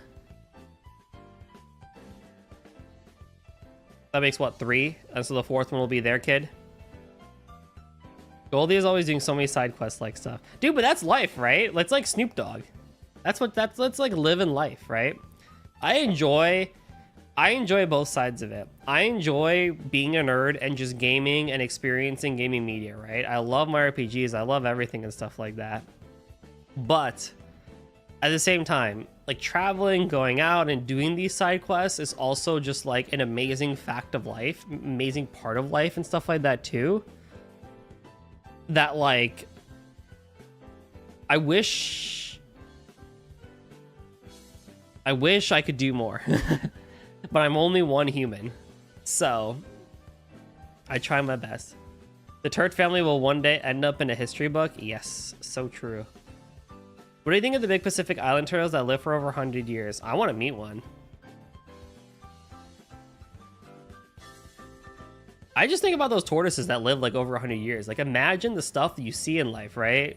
After living for 100 years and stuff like that. That's insane.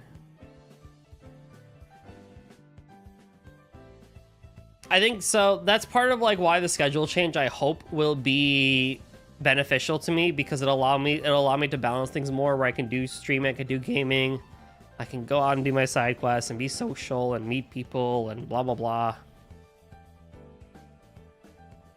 I feel like also too, you plan to visit the US someday? Hey, let's go. Let me know when you're here. This is a bit of a generalization, but I also do hope that one day, whoever the Goldie romantic partner is, you know, like it'll be nice having them around and like as that secondary support system too. Like I like looking at like Minx and Raikoi. For those, you may have seen Minx milk around on our chat, but I raid Minx a lot. Minx and Raikoi are a streamer couple and stuff like that. I think they're a couple in real life, but they do streams together and stuff like that. They're both streamers, and like that is just the most adorable thing to me. Or like 6 2/3, like his girlfriend that he got, Carison, is like super like supportive and like super just like kind and into like the streaming stuff that he does, and it's just like, man, that's hashtag goals right there, right? Why do you have my family in the background picture? You know, it was just there. And I was like, man, dude, Star would really appreciate me using his family as a background, right? So I feel like that would also make things a lot easier and helpful too. Not that I'm going to offload everything onto Goldie Partner, but like, you know, having another person helps a lot versus trying to do literally everything on your own. Books don't talk about Goldie learning to dance because the fall of Constantinople is slightly more important. Actually, funny enough, at a work event on Thursday, I did salsa dance. Basic salsa dance, but I did salsa dance on Thursday. That was fun. Funny enough. So, joke's on you. We don't need books to talk about me dancing. I just do it. That was a side quest right there. We just did it. We had dialogue options. We had side quests. I was like, hey, if you're down, I'm down. We did it. It was great. That coworker was cool. Life was fun. About Goldie, future partner, how are you gonna feel about the age gap talk? You know, we'll cross that path when we get to it. I feel like you don't want to play your cards too early. I feel like when you really get to that's one thing you bring up once you trust and get to know someone, right?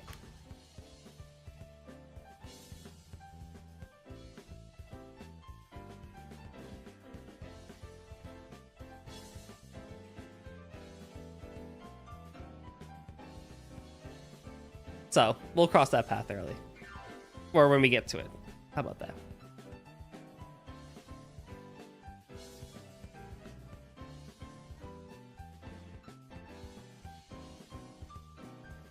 Okay, we're coming up on 3 hours. I'm okay to keep chatting if you guys have topics for me to chat about, slash if I think about things to chat about. If not, we can hop over to Astlibra for the next few hours. Well, their family's gonna bring up the conversation. You never know. So I'll take a really quick BRB. I'll get more water. I'll get whatchamacallit. I'll get a snack. So I'll be back in about 3 to 4 minutes. So BRB, y'all.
Oh, I missed the raid.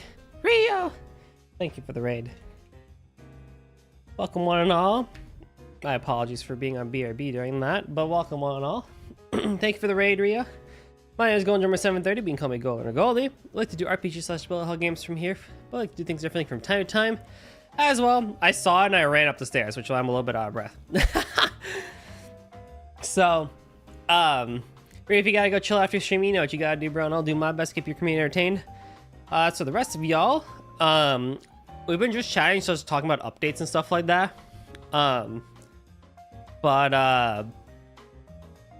We can still keep chatting for a little bit if we want to, or we can hop over to Astlibra. Depends on what chat wants. I'm kind of running out of things to talk about, though. Unless someone gets me a topic to chat about. How's your stream, dude? Zoom him. Yeah, we zoom him. Bro, ever since 2 years, I got so many followers on Blue Sky. Thanks, Twitter. Isn't it great? No, I like ran up those stairs, like double steps and stuff like that. Oh, shut up. And you can be as fit as the strongest person in the world. Stairs will tire anybody out. What's my favorite planet? Neptune. Next stream is gonna be definitely the last for exocologist. Ooh, exciting. He has quite a few stairs to go up too. Rio can confirm. He has actually been to my house. It don't matter how fit you are, stairs are gonna knock you the heck out, bro.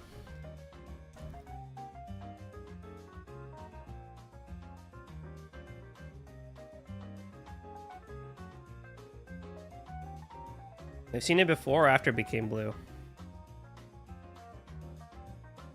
What? Ever use those stair machines at the gym? Yes! They're brutal. Oh my god.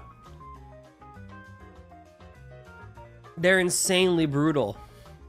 Neptune? Was Neptune ever not blue? Probably. They're talking about it like millions of years ago, though.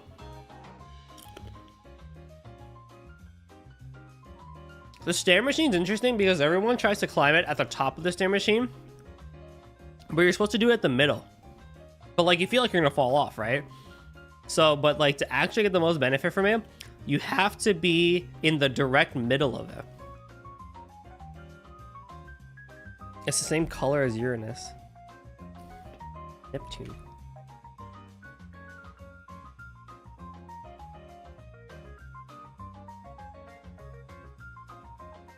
I mean, I guess it's like that, but...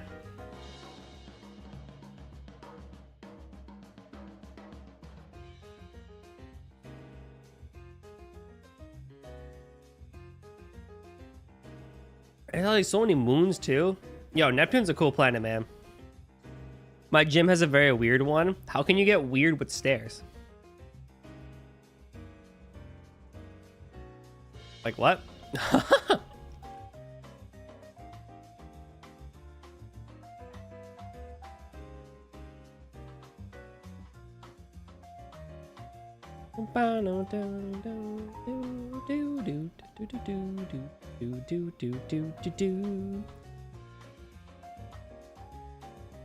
I will say I'm glad to be streaming again. This has been a lot of fun, just sitting here and just streaming again, speaking into a microphone.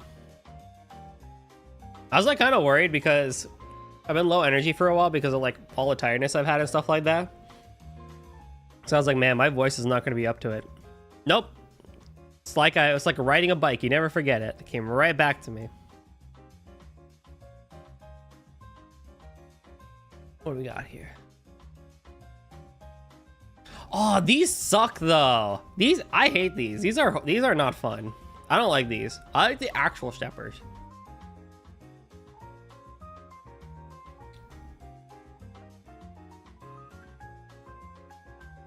Well, I have one of these at home. These, I mean, they're not great, but you know, they do work if you put them at high resistance. I have these at home. No, what's this one? These are what we're talking about. That's that good stuff. 10-minute intro stepper workout. What? You're stepping. What was there to learn? These are cool too. These are actually kind of fun. I like this one too. This one's more fun. These just suck. These are fun too.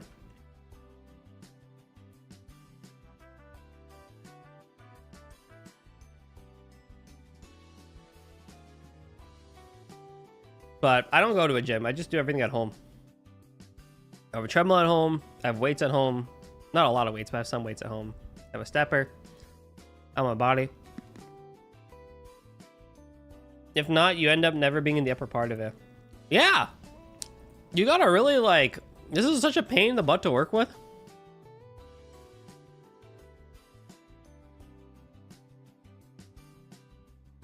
Anything cardio really tires me out more. Yeah, but cardio is very important, right? It's good for our heart. Good for our lungs.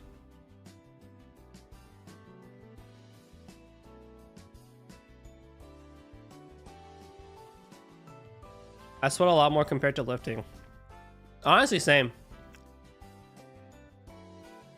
I don't sweat at all with weights. But I don't sweat that much in general. I'd be zooming through Tokyo Xanadu, curling the animation. Let's go, Heisei. How's it going, friend? What do you think of the game so far now that you're in intermission? Like, how do you feel about Tokyo Xanadu? I am very biased to Tokyo Xanadu because that was my first Falcom game. So I like it a lot more than I think many people do. But, curious what you think.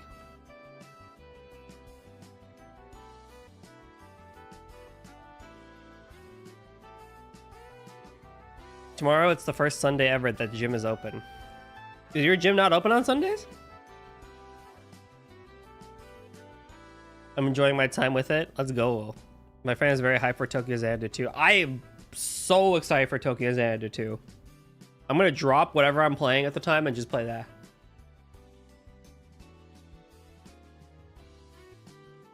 Till tomorrow. It was never a thing. Huh. Interesting. That is interesting.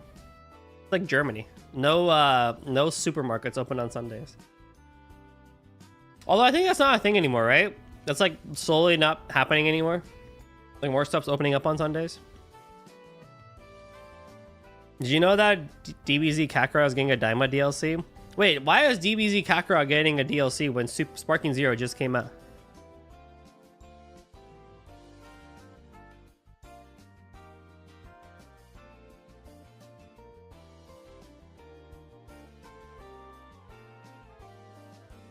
You're back from a 1-hour walk? Nice job.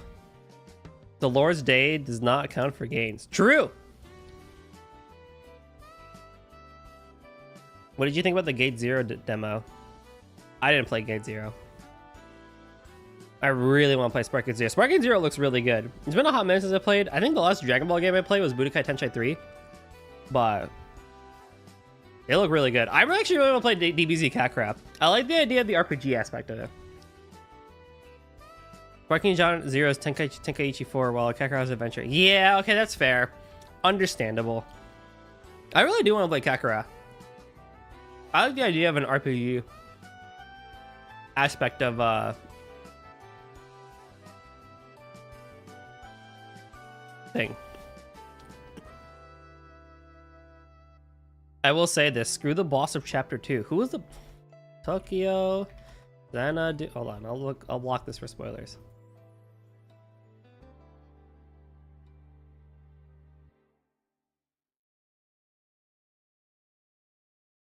I'd feature main feature chunks. Oh.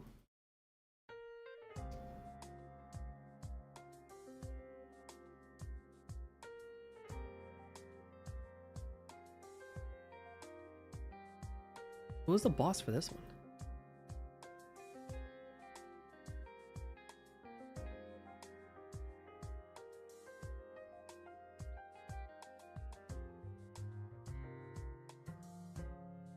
I like how the first video I look up has Asuka in a freaking two-piece.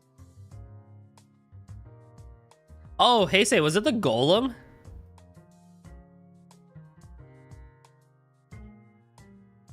You did accidentally do a no-hit boss on Tokyo Xanadu, by the way. Let's go. Thoughts on the Tetra League? Tetra. What's Tetra? And why did it get leaked? I had a hard time dodging in Tokyo Xanadu, but I never could no-hit anything.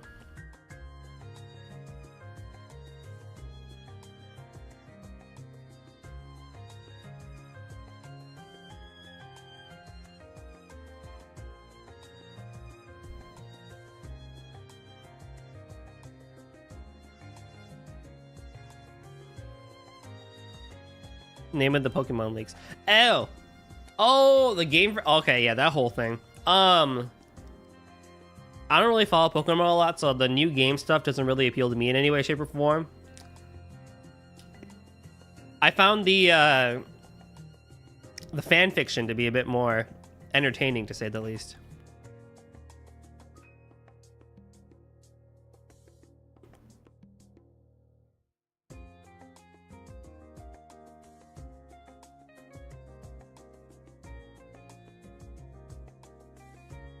But in terms of the games, I mean, I don't really play Pokemon games, so I'm not really too into them.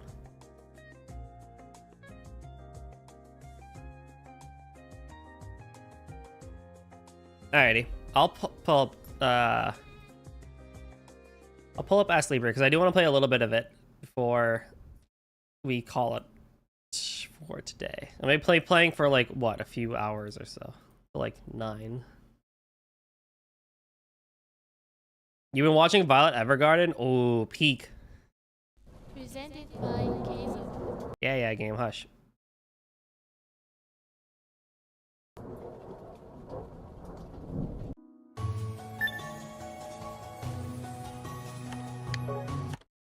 Alright, I have to talk about this game a lot. Because stuff happened. Stuff happened. Okay, what do I gotta talk about this game? Okay, so... Oh my god, this game is loud. Hey, Yahiko, what's up, bro? Yeah. How's game audio, by the way?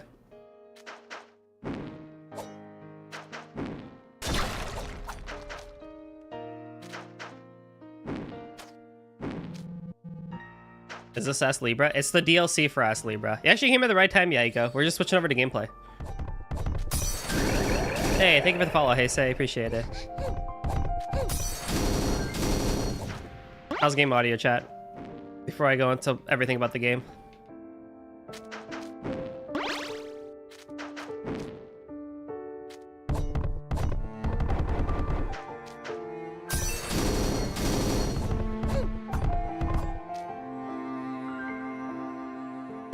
Audio's fine. Game audio's radiful. Okay. Done. Okay, so yes, so for reminder, before I left, I was streaming Astlibra the DLC, Astlibra Gaiden. So there are some minor spoilers for the main game stuff, but nothing too important that you'd be missing out on stuff on. Beautiful, got it. Beautiful. Oh yes. Let's see. Before I get too into it, I do want to really quickly talk about the gameplay of Astlibra. Just because it's been a while and I want to talk about the gameplay. So the Astlibra Gaiden, so the main game Astlibra Revision is a hack and slash adventure where you go through a storyline and you basically save the world and stuff like that, right? There's dungeons, there's towns to explore and stuff like that and whatnot.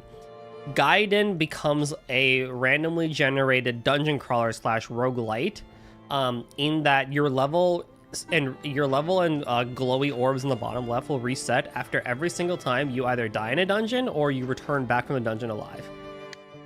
Really quickly, in terms of stats, because this can get a little bit crazy.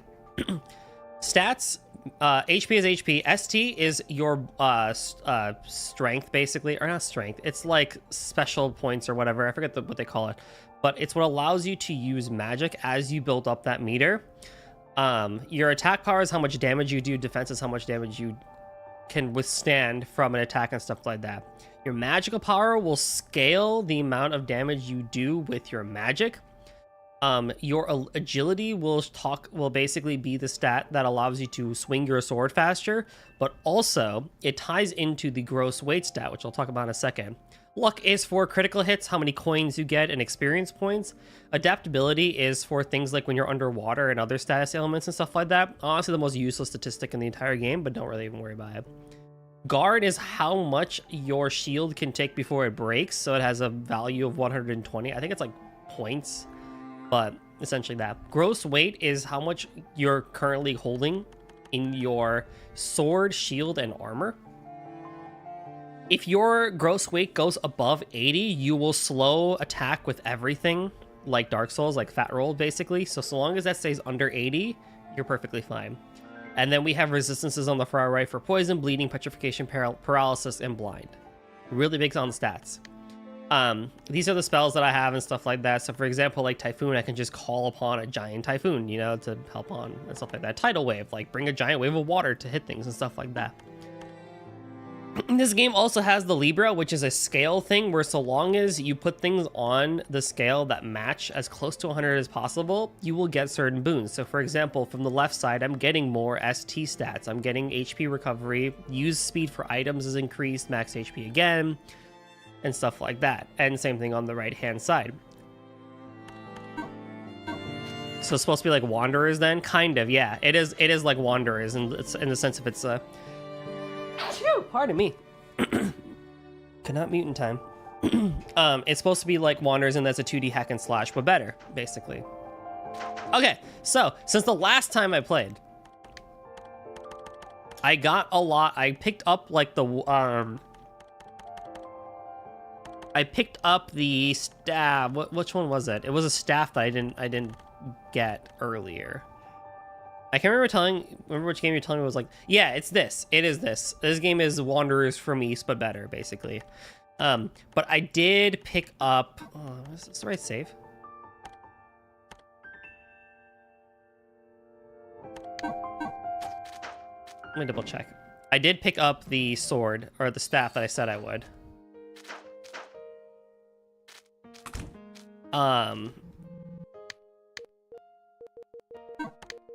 Yeah, I picked up everything that I didn't get, and I grinded them up.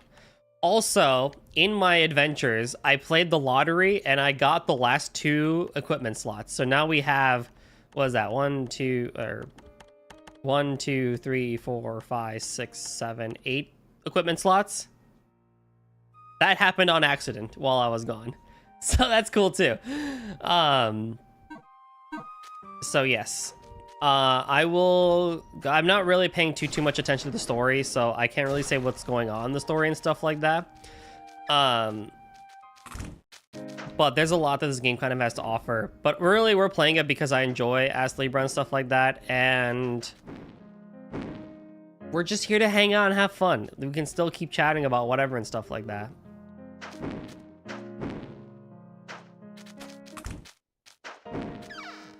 But yes, my plan is to beat this game ideally in another stream or 2. And then we can start Daybreak.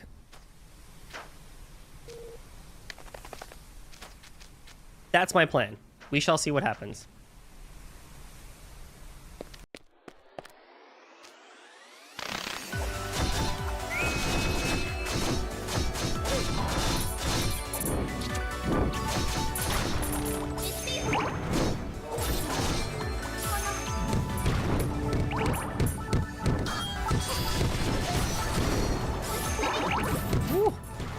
Been a hot minute since I played the game, but it's exciting. This is also what I was very hyped for coming back to streaming, is to be able to play this game again, because good lord, the music and gameplay is just so shonen and so fun.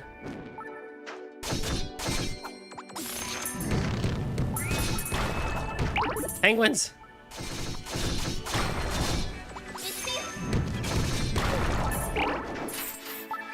Well, I already found the thing for that, but that's fine. What do I have? Okay. You don't really get the last equipment slot in the main game until, like, so late. Like, honestly, I don't think I got it until, like, chapter, like, what, 8 or something like that in the main game?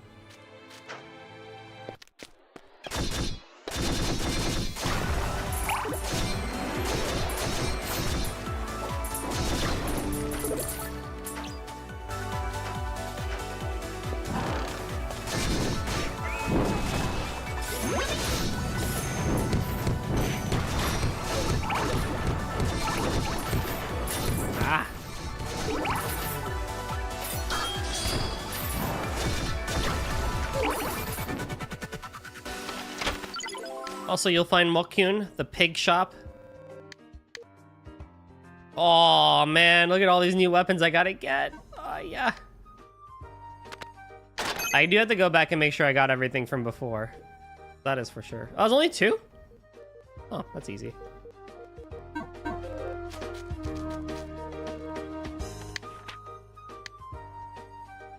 Yeah, and I maxed out everything. Styles. The grind never ends, honestly.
And so now if I get the luxury prize, I'll get 3 stones instead of just the 1 magic stone.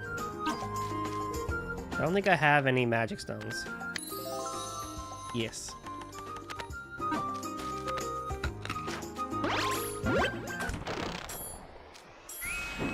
Why am I underwater now?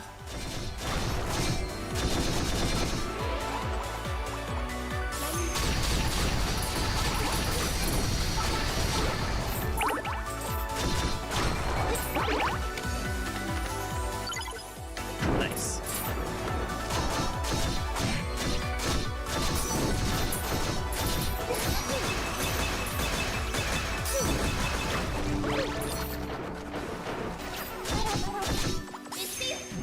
Cyrek, welcome.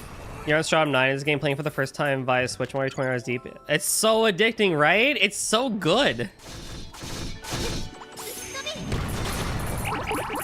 Speaking of this game, in unfortunate news, Keizo, the developer of this game, is basically announced that he's retired from making games. Like, he's not gonna be making games anymore, which is like so sad because I think he had all the right visions for game development, but he tired himself out trying to make it alone and stuff like that. So unfortunately, we won't be seeing any more Keizo specialties in the future. But I hope people can kind of see Astlibra and be like, yo, let's actually make more stuff like this, right?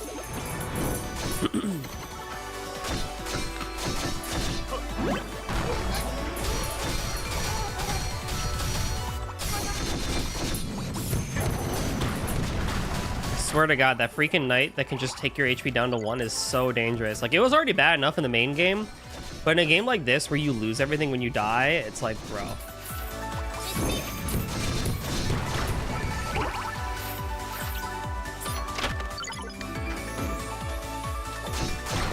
Because especially I think like a game like this where he uses free BGM like from different producers and stuff like that, it like helps because it allows people to find more artists and stuff like that. Like, you know, like this game does more than just be a game, right? It's an experience. It's like so much. I'd like to see a spiritual successor as well, honestly. That'd be so cool.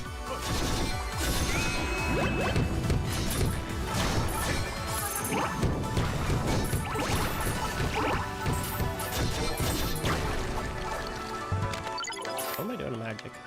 Oh, firewall's next? Nice.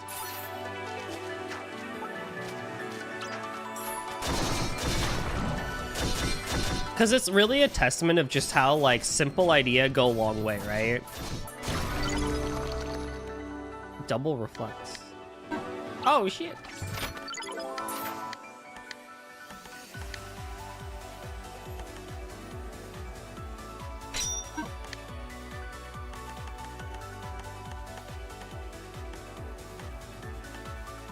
think God's left hand was a good skill to have.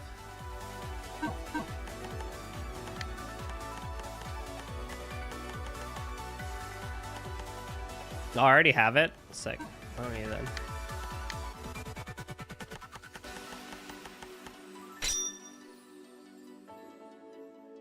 Study finds that anime maids are the biggest contributor to penguins going extinct.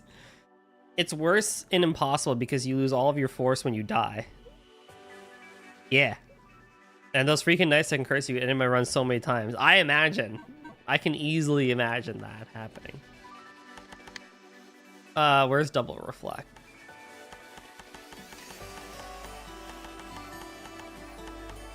Can really quickly take a look at it. Counter bash. Oh yeah, this was cool.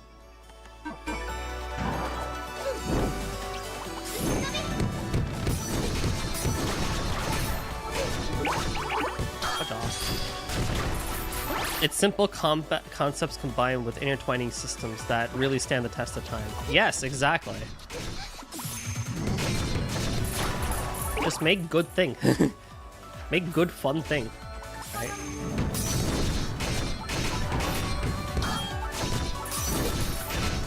You know? I mean, regardless of how people think of them and stuff like that, there's a reason why Ys does so well among the people that play it to this day, because a lot of what Falcom still holds true about Ys is that they want to make it be a fun experience, right? Like, we want the game to feel fun, but also we want it to feel unique, right? And so what you end up having is like an experience that's kind of like, oh god, I'm dead. Ah! You know, like, maybe you're not a big fan of the party system or the 2D system, sure. But you can't deny that, like, pretty much every Ys game is fun because they have that same philosophy. Like, we want you to have fun and feel like you're actually on an adventure, right? Ys 10 Souls. I will tell you right now, Ys 10 is nothing like Souls. That interview really just made everyone scared for nothing.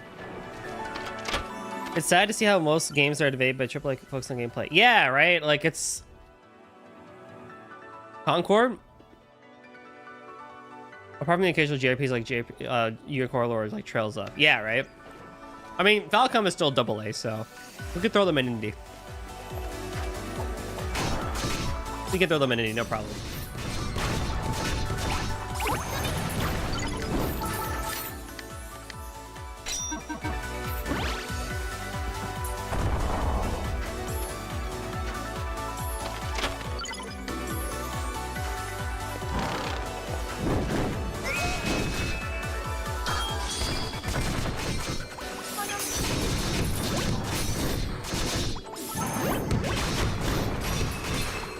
There's so much happening. Why is there so much happening? Are we good? We good? We happy? Are we happy? We're not happy. We're happy.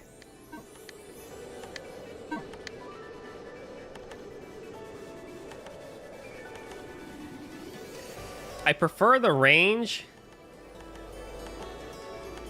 but the attack is nice.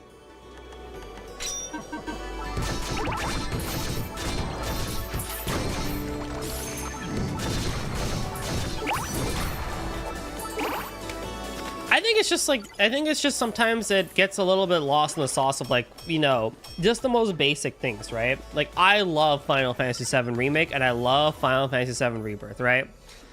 You know, I will never deny that, right? But I think it's just crazy how somehow, some way, freaking the UI for Rebirth is just abysmally bad.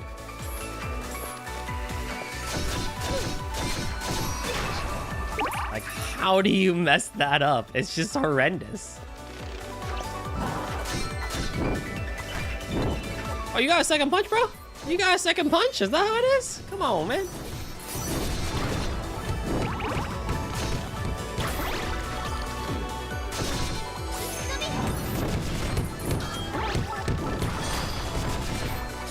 Oh my god. Oh my god, they coming.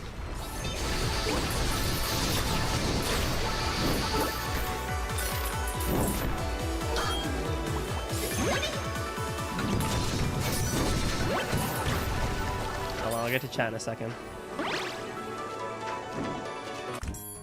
Malkyun, they're being mean to me out there. Oh, lame. Oh, lame. That's why for me, I was like way too much into it. Yeah. I mean, I think it's fine if you want to be like a movie, right? I mean, that's what Rebirth and Remake try to be in some ways. I don't think there's anything entirely wrong with that. But, like, if that's your only thing, god dang, bro. That's horrible. Also, better graphics is not equal to better visibility, which AAA doesn't see. I know, right? Oh my god. There's a reason why the yellow paint debate exists, is because everything looks too pretty. I've been saying that about anime for years, that it's too pretty now, and you're losing impact as a result of it being too pretty. Like, what the heck?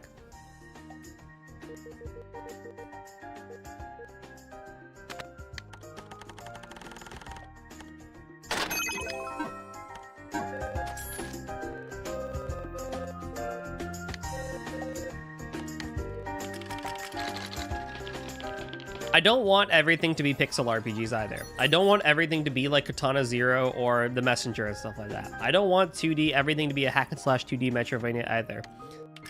I just want visions that are implemented in a way that makes sense.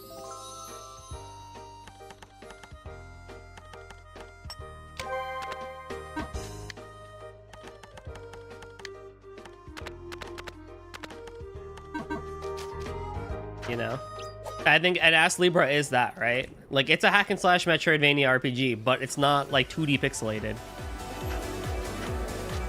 which we're so oversaturated on.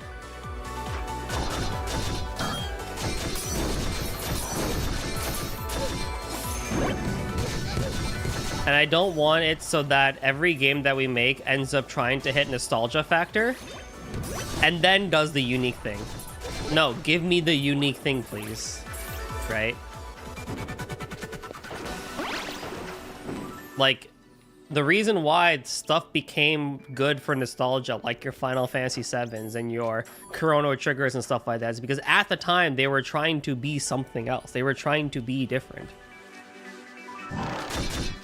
Yeah, I mean, they wanted to make money too, but like, they were able to take risks because, and they did take the risk because they're like, we only got this much hardware, bro. Like, we gotta do something. We gotta make the people like into it. And there was still a degree where it was like, yeah, I still really just want to tell people a story and stuff like that.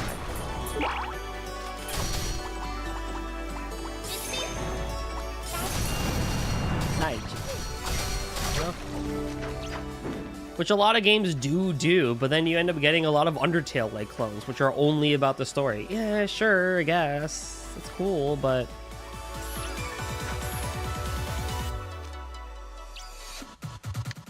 Back in 4 novel games, get started similar creative, started to become a lot more corporate. Yep, pretty much. Yep, pretty much. All the games I play later for portables and inspired by them. Luckily, I think they work better because they're simpler on the eyes, require less attention from my brain. Yeah, pretty much. You think about stuff like the Game Boy era and the DS era and why a lot of those games were so fun, right? And so cool. And a lot of it does boil down to where it's like, you couldn't put the most high-end graphics on a PSP and a DS and stuff like that, 3DS. The game still looked good. I'm not saying they looked bad by any means, right? But you had to work with a lot more to get things working. Like, look at Radiant Historia Perfect Chronology. Yeah, the art became more anime. Take that as you will. I mean, I'm okay with it, but I know others aren't. But look at that game, just really just selling how, like, it's a simple game with amazing storylines and music by Yoko Shimomura, but like, you run around this world that's not like graphically impressive by any means, but like, it works, and it works really well. You have your defined cave area, you have your defined desert area and town area, right? Or you look at the Bravely games. Like, the Bravely games, you know, take them as you will, but no matter which one you play, even Bravely Default 2, like, the amount of feeling and emotion you get when playing those games is unparalleled. The game is fun. If it's not fun, why bother? Exactly. RPGs that take on unique way of storytelling and art style reflects it. Hylics is a great example too. Tunic is a great example. Tunic is a great example. Tunic is really cool.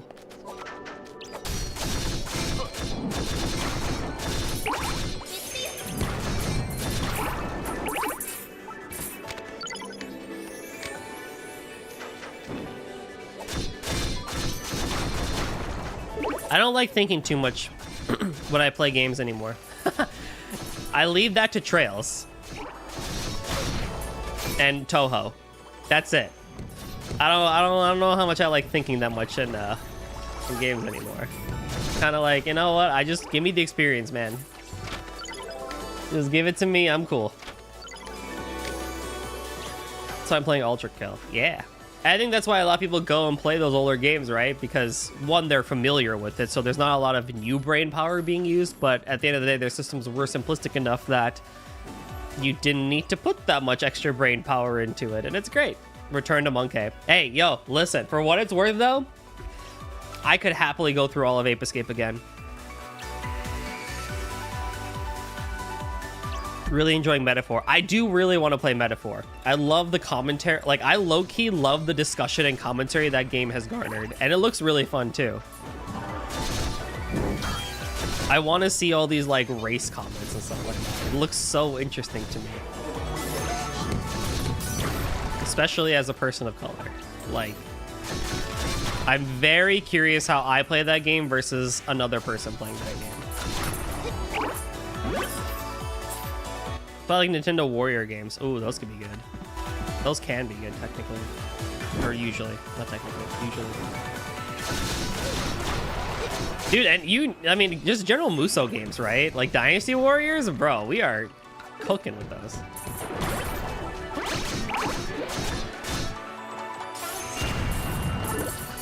Although Dynasty Warriors Origins comes out, like what? Freaking January? Repeat what? Nintendo Warrior games like Hyrule Warriors and stuff like that. Those are really fun.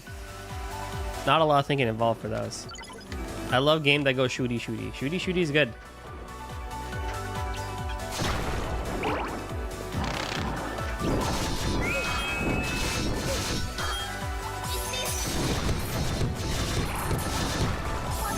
Burn! Burn in hell. No, think about Metaphor. Metaphor's whole thing, right? People are like, the commentary on Metaphor is so interesting. Well, one, because Metaphor got the fun end of the localization debate where people are just like, how dare my game be localized and changed from the direct machine translated meaning? How dare it be something that was not part of the original intention that the game developers intended, when in reality the machine translation is complete dog shit? But also, there's a whole thing about how Metaphor talks about racial commentary. Like, for example, like some stores will not sell you something because you are not of a race. Like, they're like, oh, you are this race? I'm not going to sell you something. And it's like, ooh, interesting. And as a person of color, I want to see how that comes off as in a game. And where it's like, I want to see how that would be, how that discussion would go between people of different races playing the same game. Like, that is just, like, so cool to me.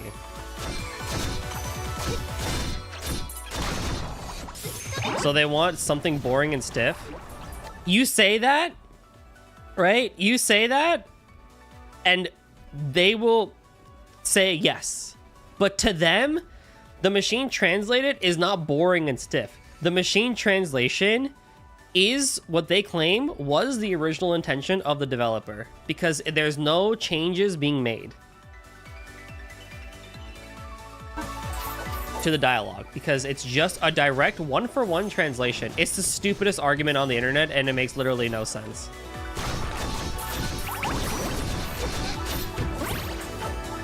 I don't disagree that sometimes localizations can be a little bit weird, Nisa, but I would rather localization than machine translation. Like, good lord. Oh, and they get so pissy when you tell them to just learn the language.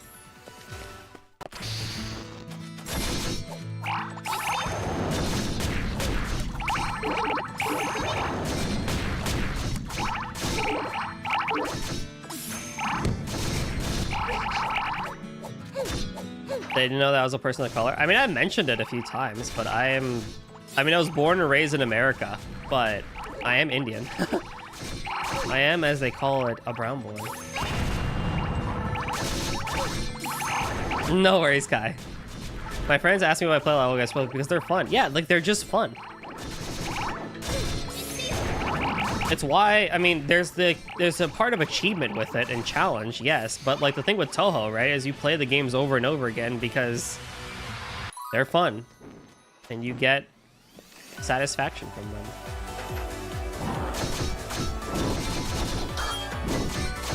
I don't have a strong accent or anything like that because I was born in the Midwest of America. So.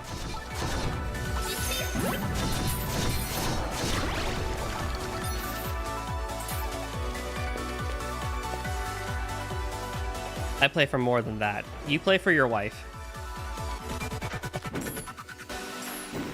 Oh, this music is so good.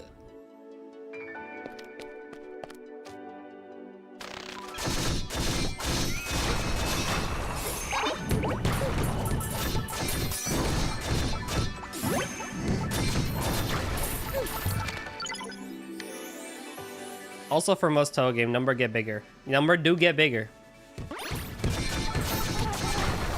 Number get bigger. Brain neurons activate. Fairy go pop. Brain neurons activate.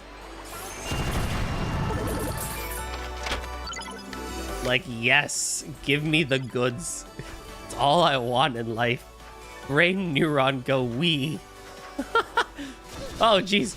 That guy is tweaking.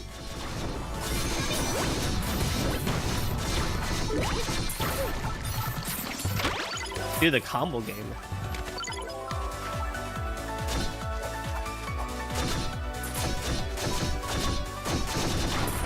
I'm just saying, when you dodge a pattern properly in Toho, sometimes it's like, oh yeah.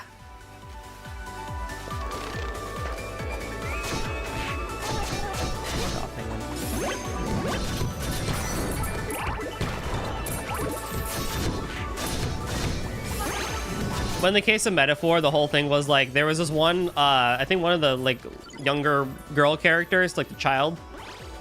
And like, if you look at the machine translation versus like the, what like it was being localized to, like it's very evident that like they gave her a personality in the localization, but people were like, how dare they do this? Where it was like, the machine translation would be like, oh, we should go here. And if you're not sure what to do, then just ask me. And like, but the localization like made it where she like talks like a child basically, and is a bit more like onesie type of thing, and like ditzy with it.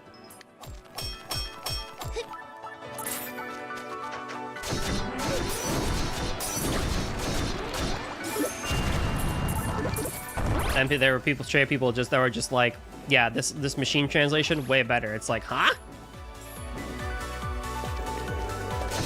Or like one of the generals or something like that says something. And the meaning is slightly different depending on if you do MTL versus like localization, but like it's very clear that the localization makes much more sense.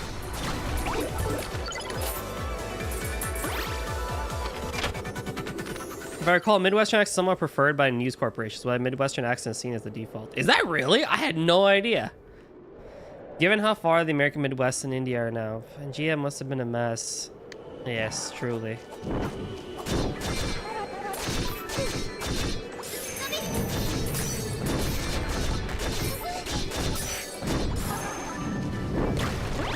Oh, now you don't smack me? That's cool, bro.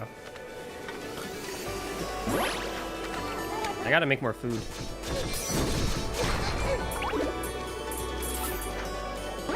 The other category of games I can't get into are gacha games. Gacha is interesting.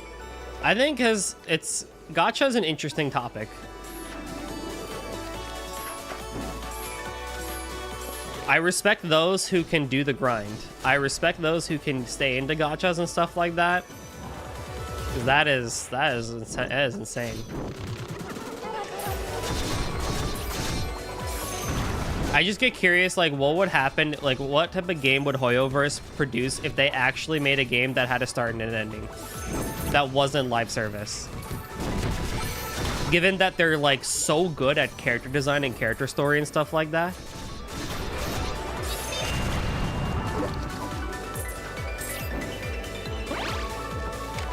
Like just a proper 60-hour RPG, Hoyoverse. Just give it to me. Start to end, with credits, all your charms. Please. All I want to see. Because I want to see what you can do.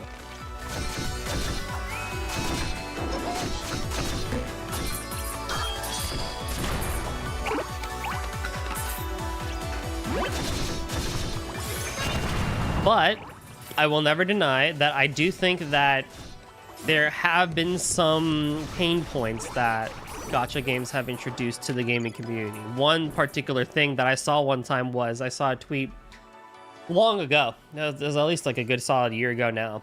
But basically, it was like someone responding to someone saying, why would I pay $70 for a 100-hour game when I could pay nothing for a free game that goes on for years and years and years because of the live service. And it's like, oh, that one hurt. But it's a valid opinion to have. It's like, you know, technically speaking, you know, if you don't want to spend money on a lot of games, live service is your best bet because you're going to continuously get new content as the game stays in go. You know, it's a consistent system, which if you enjoy, say, like Genshin's combat system, or Honkai Star Rail's turn-based system, or Wuthering Waves' combat system, or Final Fantasy VII or Ever Crisis turn-based system, or fucking, I don't know, other gacha game, right? Like, then you're set, right? Like that's sweet, GG, right?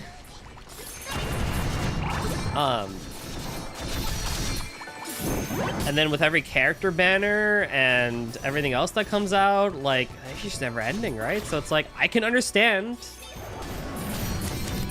that viewpoint.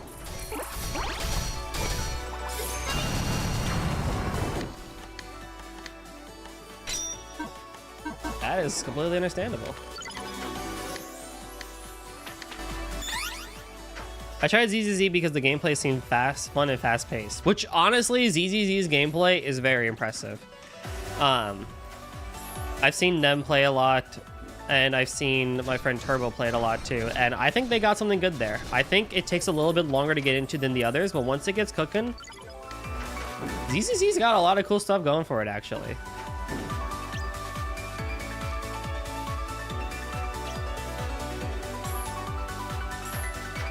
But they are meant to be repetitive, right? Like the dailies, the grind, you know. There's a lot that kind of goes into that and stuff like that. All right, before I fight boss, let me freaking recap. Xeno's Grand Adventure feels more like a chore than fun time. That's how I felt with KHUX, Kingdom Hearts Union Cross.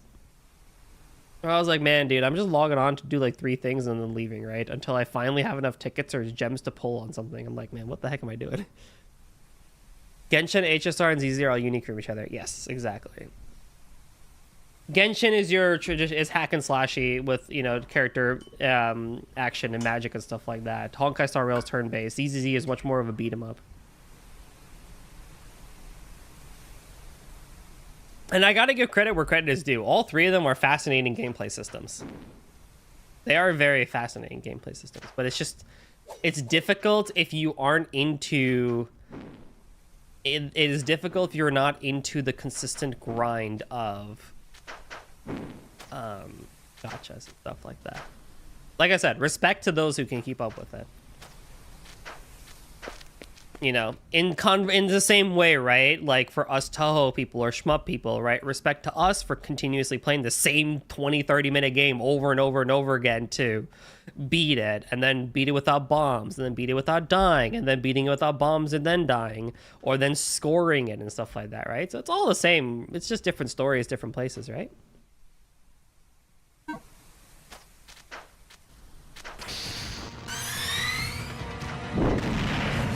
Oh my goodness gracious.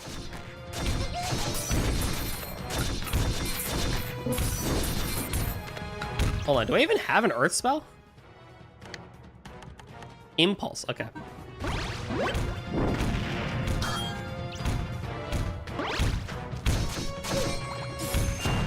Hold on, I might need to focus up here for a second so I could fight boss.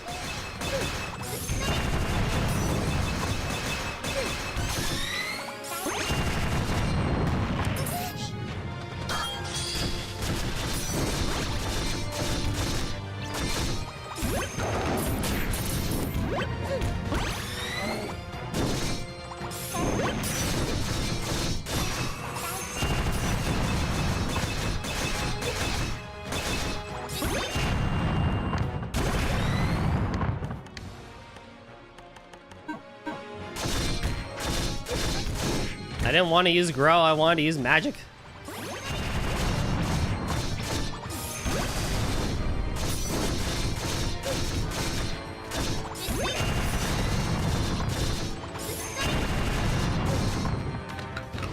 I didn't need to eat that, but whatever. It's fine. God, you guys are tanky.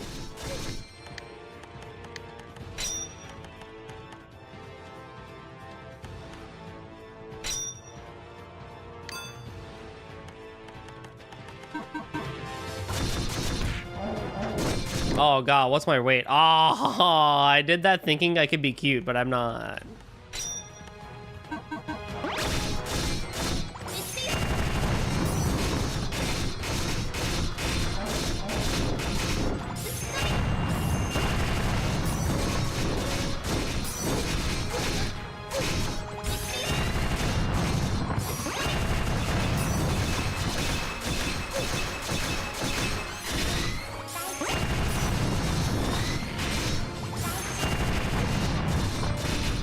You're so cool.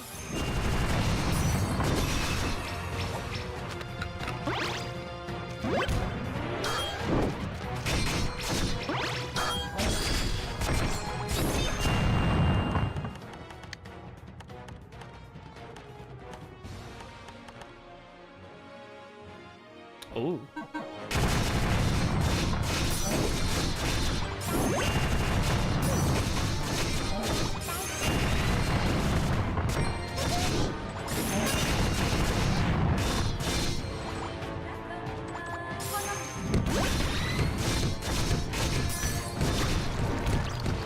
One down.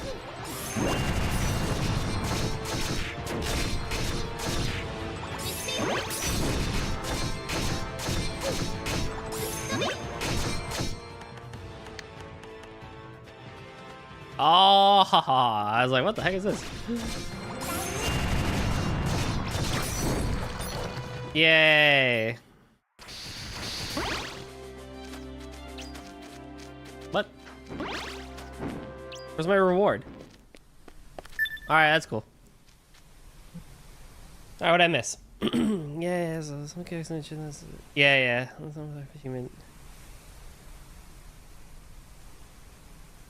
Yeah, it's also fair too.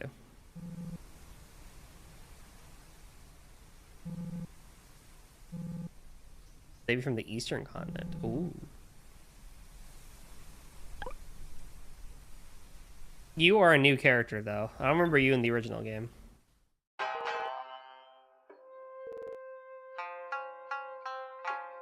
Oh no, he's weird. I also totally forgot that I had a maid outfit on this character.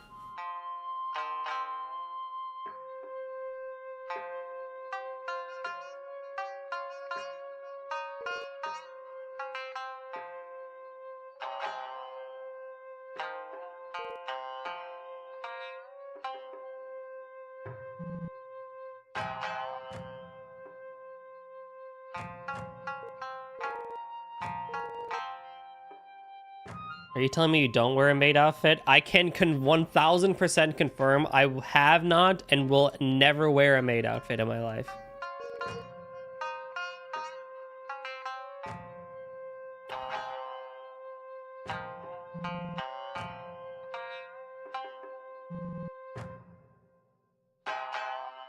My immersion.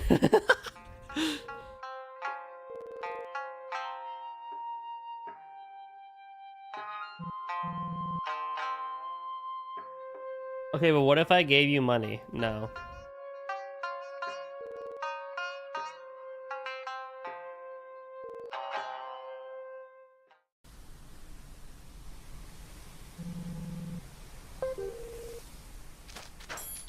Whoa.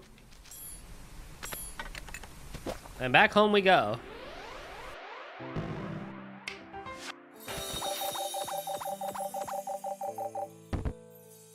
Did you wear a Tsukasa outfit? No.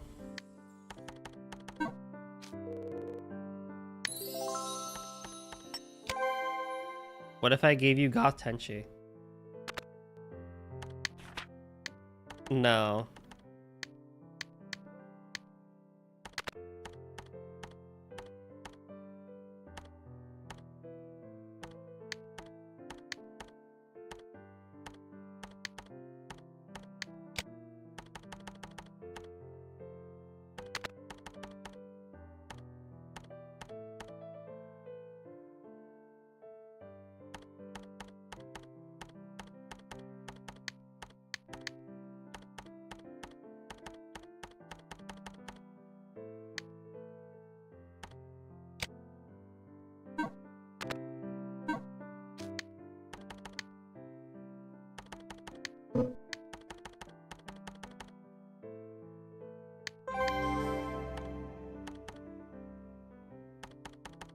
How do I want to do this?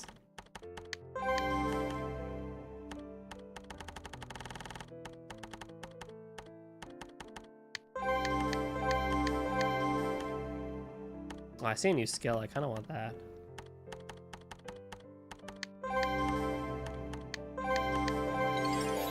Reduces the magic defense of enemies and stuns them. Strength depends on magic power. Cool. Holy mama.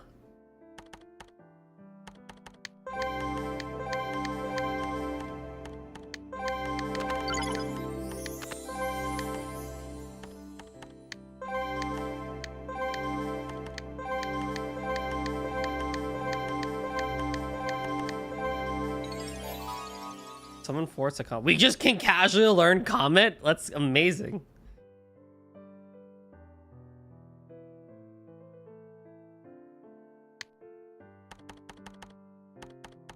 Like, alright, that's cool.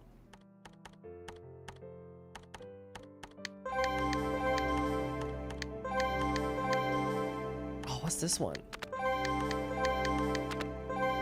Ray? Yo, she's broken.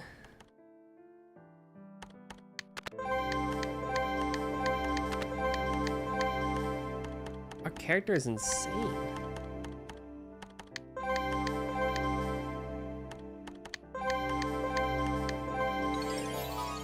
I'm just getting all the spells now.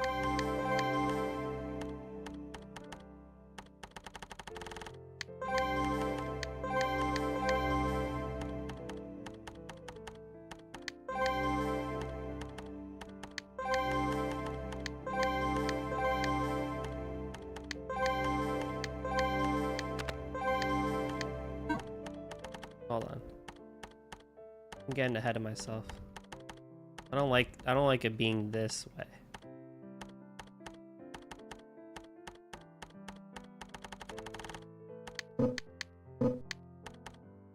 Lame-o.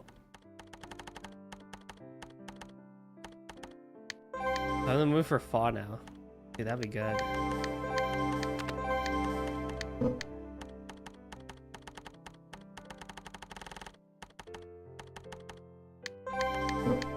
Lame. Whatever.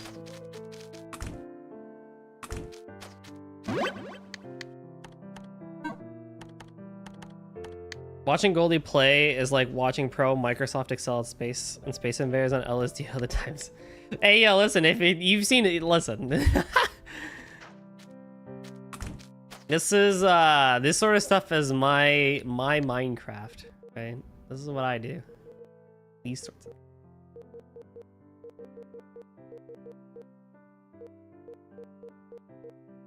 Herb.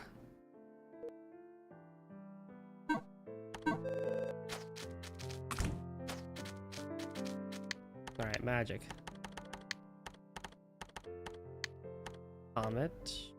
I saw the finished Typhoon. And Zeus. Athena, I'm not really cared about. That's okay. That's okay. Alright, everyone. It's our favorite time of day. The arena. What shall we find in our favorite place?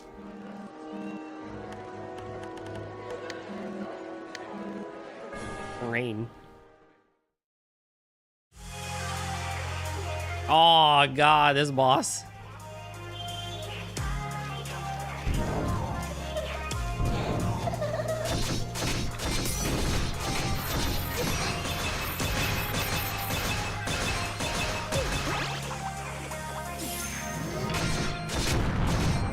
God, the wind up on that's forever.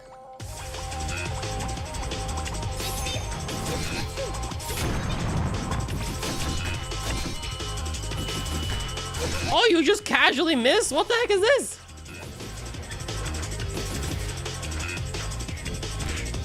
Okay. That's cool. You just casually missed. No problem. That's awesome. I love that.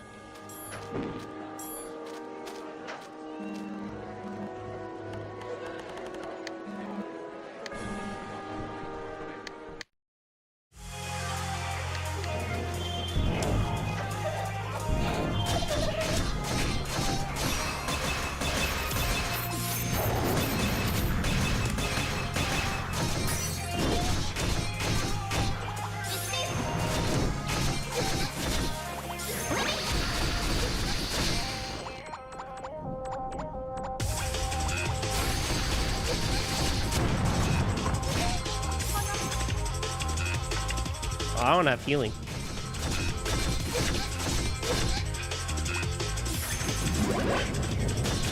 There we go. There we go. Crisis averted.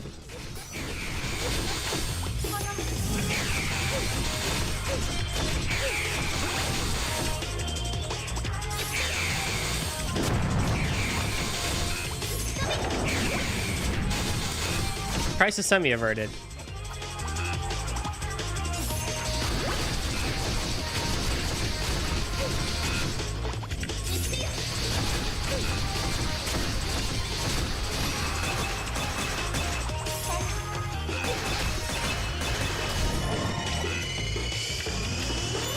Man, I wish that was Homan.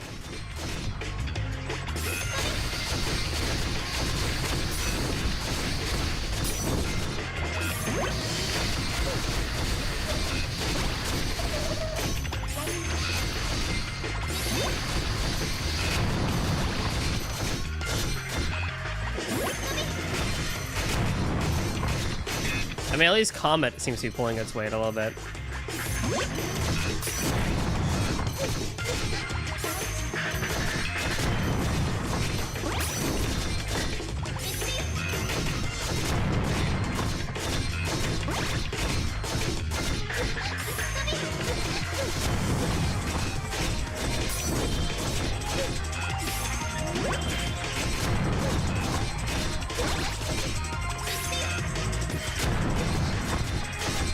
Stupid doll, get down here.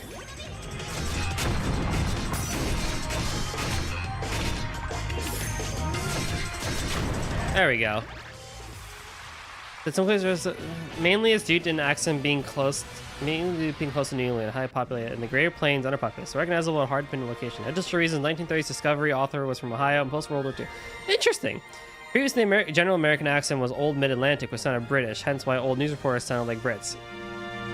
Yeah, because like we took the English accent, right, and then the Brits acquired their posh thing that they have now. Mira Bahamut. Oh man, I think I know which one this is. Be a big old dragon that can petrify me.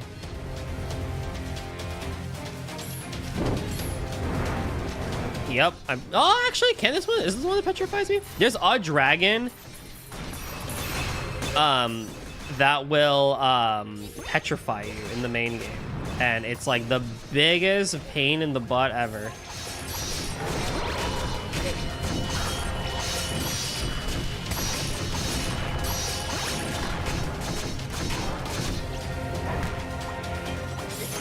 Damn. Alright, I'm not strong enough for that. That's fine. That's okay, because I need to go stratum hunting anyway. Oh, wait, do I have... Hold on, I don't think I have... I don't think I have more tissues, do I? I have like 3 tissues.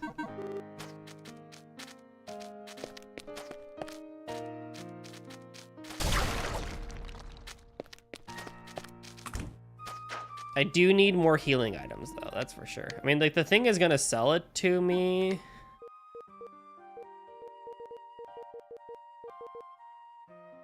I mean, I could just buy Emeritus.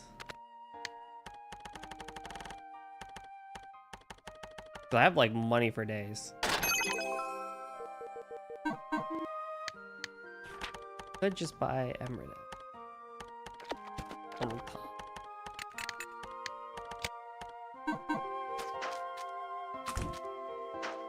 But as a Zacornis to Dread, what? Bless you.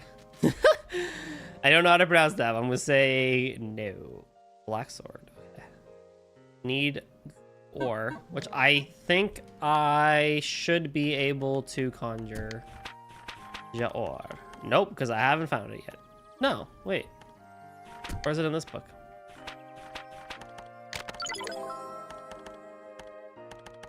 Yeah, it's this one. There we go. Mithril.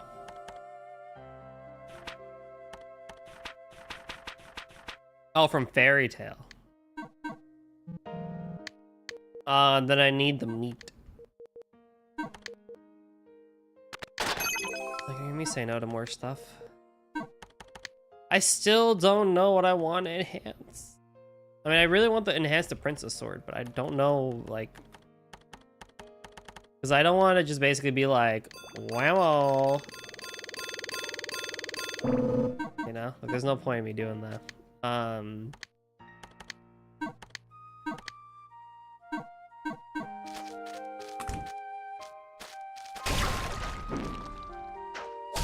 Alright, 7 stratum. Here we go. Like I mentioned the last few times I've done this, you're gonna grab food, have fun. By the way, if I ever missed your guys' chat, just like let me know.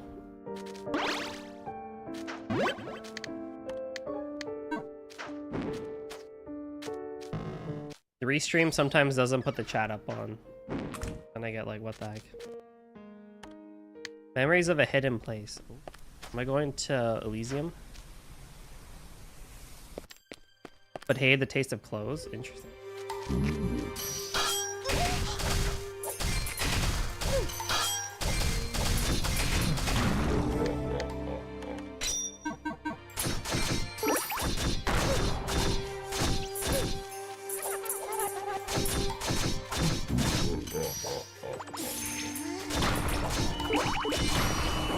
So he turned his breath attack into the beam that erases clothes. Clever.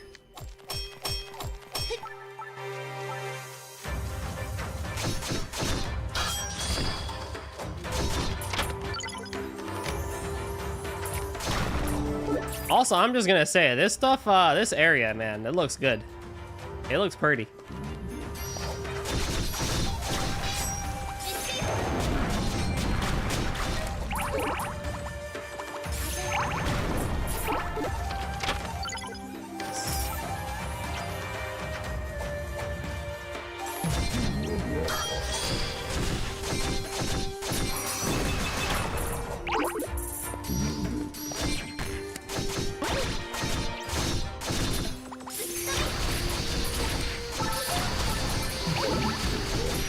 Bro.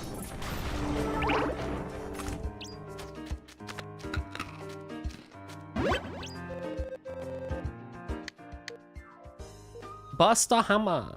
Actually, I should be able to get the... I should be able to get the thing for this here.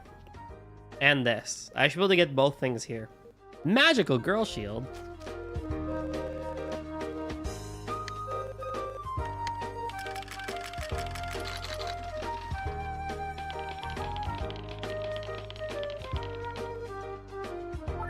Lovely.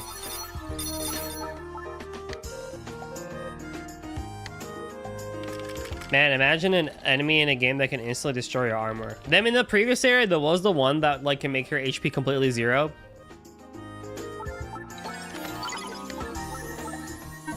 But yeah, something like that would be so annoying.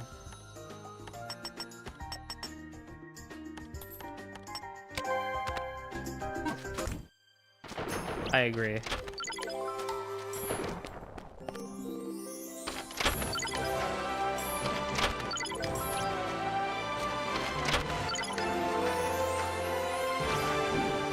Hey, we platforming out here. We are out, yeah.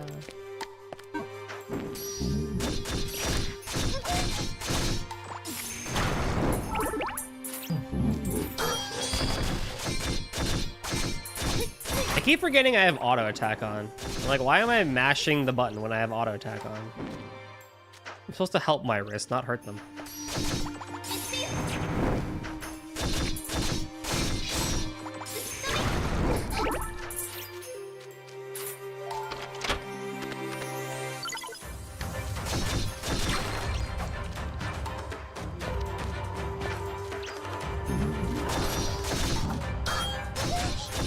I don't know about this cheat.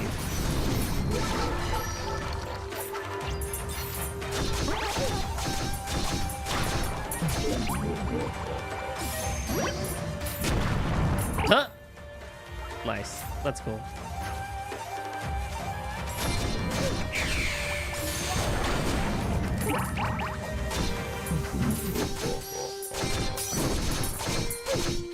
I keep putting on the princess sword because it has the most range, right? Like, I'm losing attack for sure and stuff like that, but I definitely think the extra range is helpful in a game like this.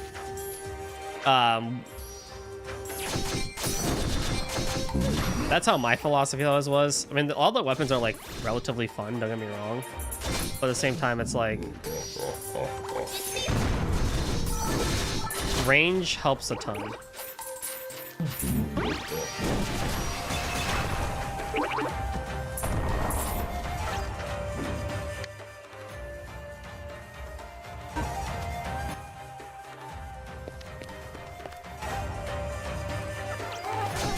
Oh god, it's these things.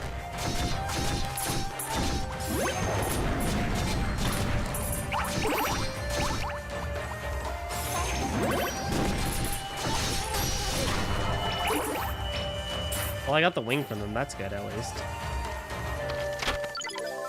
These enemies have killed me more times than I would like to want, because they are just annoying.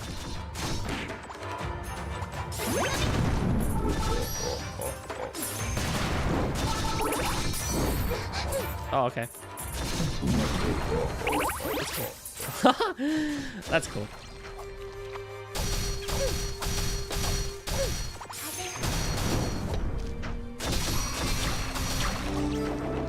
Nice.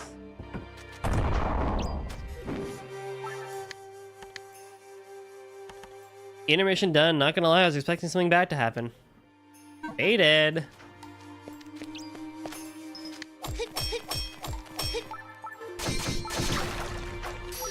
But you're blitzing through the game.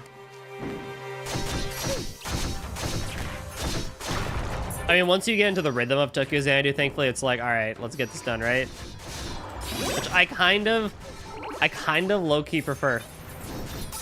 With Falcom, it's just like, you know what? Just, I know the formula, just give it to me, give me the dialogue, give me the characters, I'm happy. Ooh, a new style.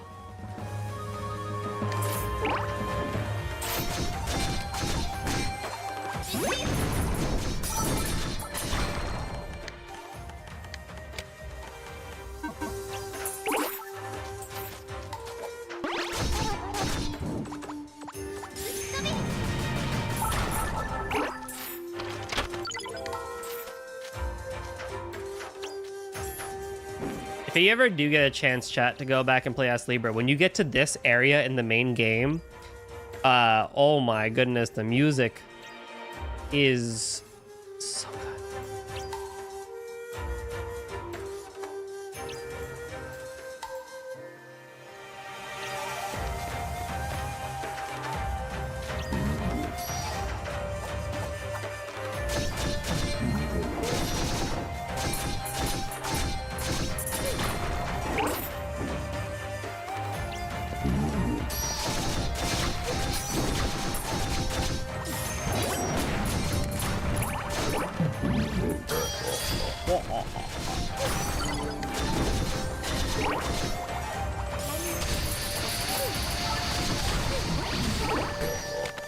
heck?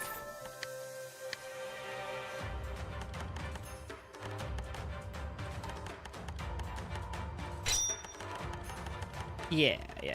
Okay. I have a lot of these, so I thought, let me just take a second here. Bossing me too much trouble. I gotta love the oomphy that is Sora. She's so good, right? She's so good.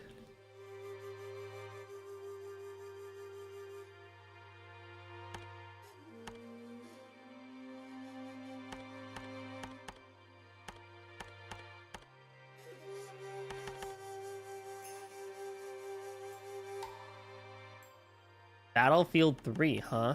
Interesting. How'd you get on, how'd you pick that one up, of all things, compared to the other games that you have?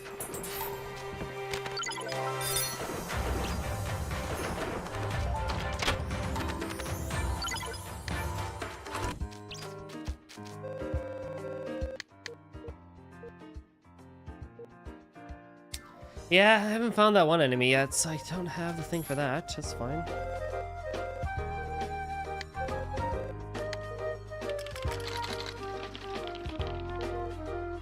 Whoa!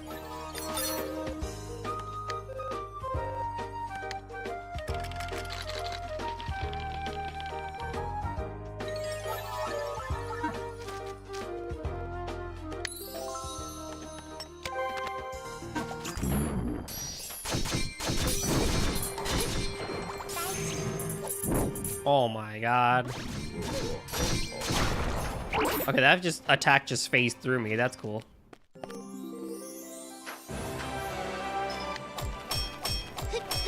How many pickaxes do I have? Oh, plenty.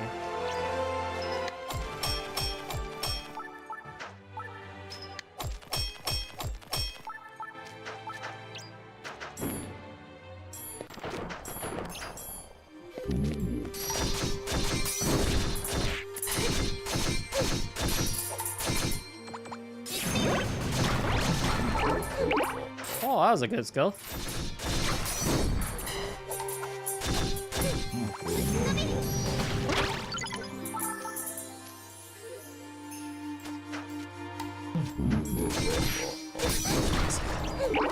I know you're not dead.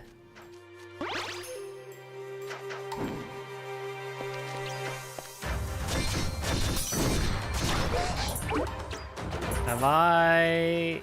Yes.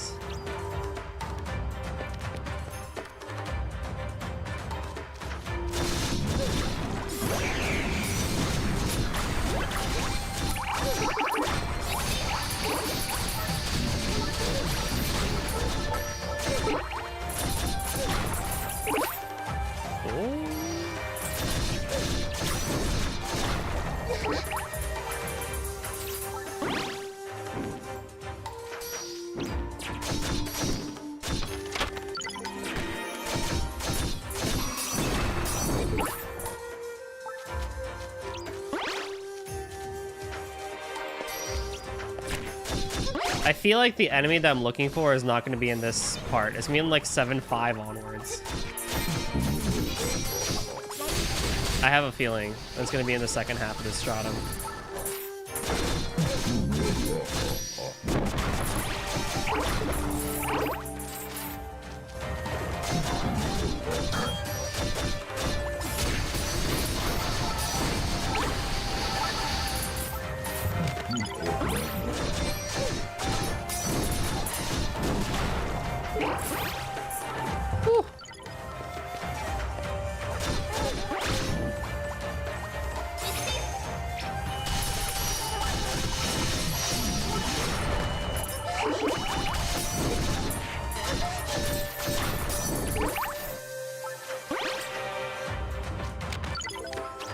The song sounds very near with its percussion, but the pan flute is not very near.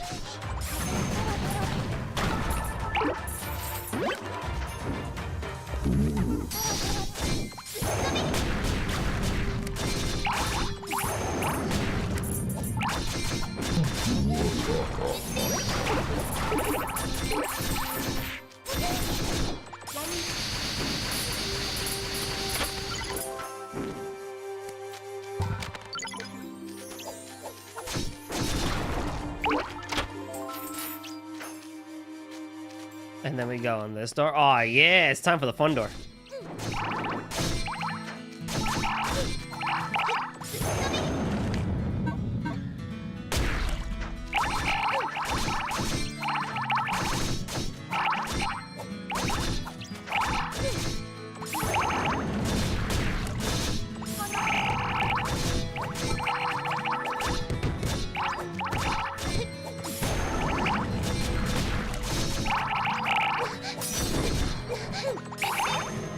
It's not as exciting as that one other water spell that I had, but it's still pretty cool to just throw a giant tidal wave down and be like, huzzah, take this.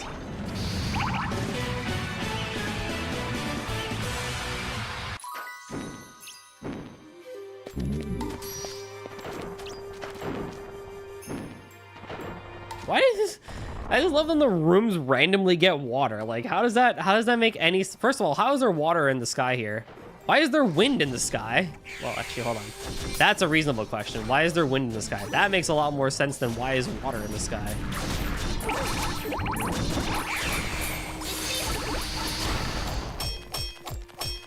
It's a good thing I don't have a quote spot or something like that. That would be quoted instantaneously.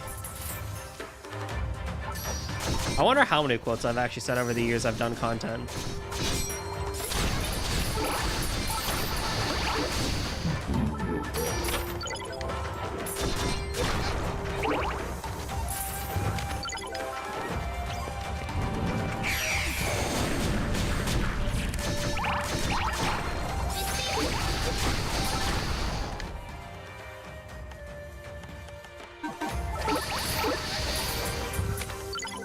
You obtain a board for your warlord. Oh, yeah.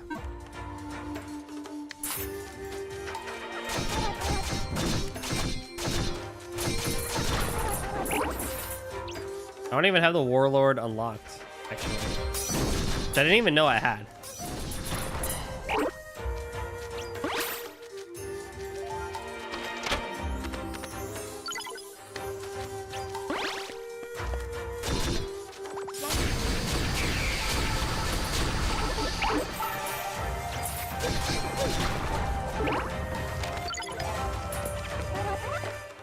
Lovely.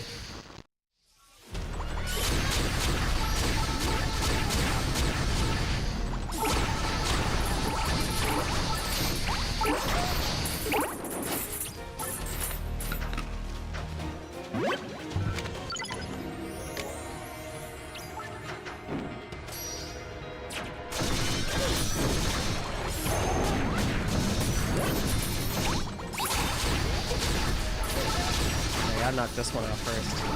She heals. No problem. Easy peasy. Lemon squeezy, as they say.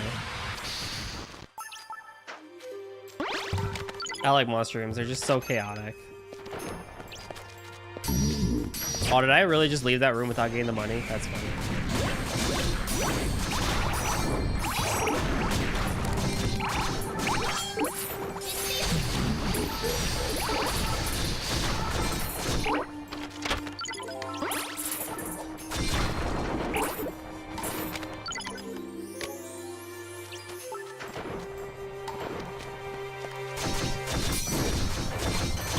I like how in the beginning we just had like punching glove and knife as weapon, and now it's like we have actual weapons and stuff like that. I kind of wish I wish Keizo kept it a bit more like silly, where it was like, yeah, he's using like random household things to beat up all these enemies.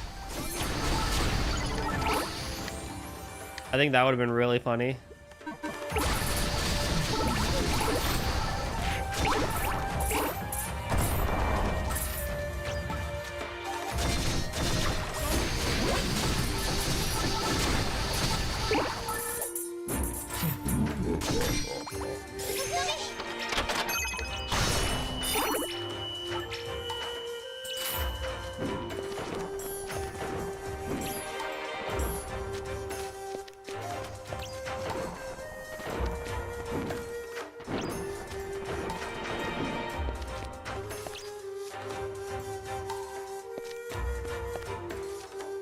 Alright, halfway through.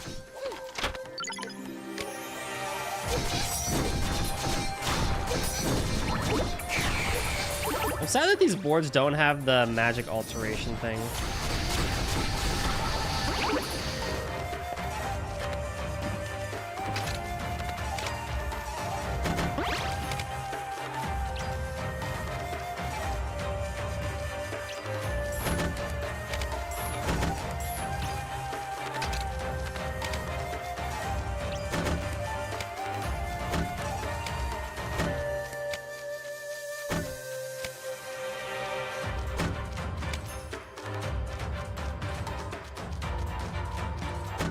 Oh, it was a wind pushing me. I was like, what the heck is going on?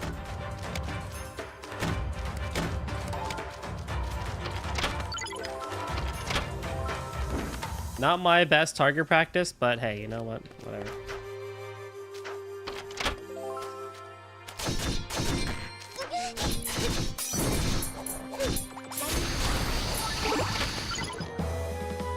A flower ring. Hello.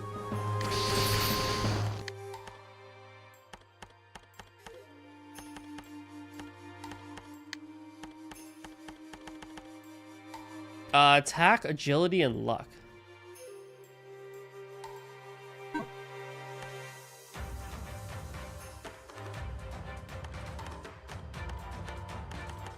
Yeah, I mean, I'll take it for this.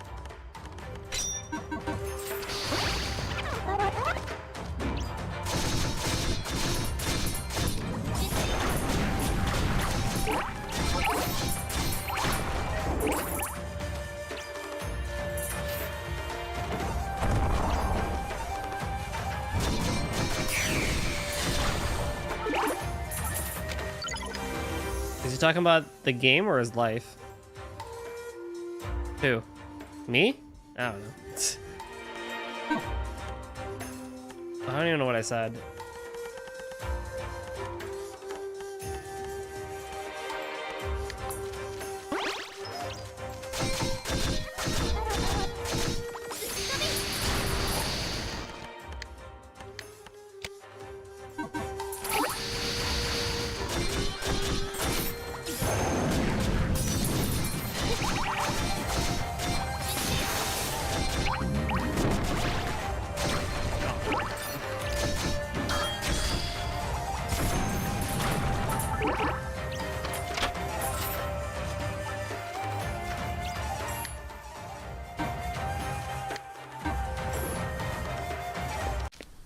Okay, halfway through, we'll go back. So then I can get my force upgrades.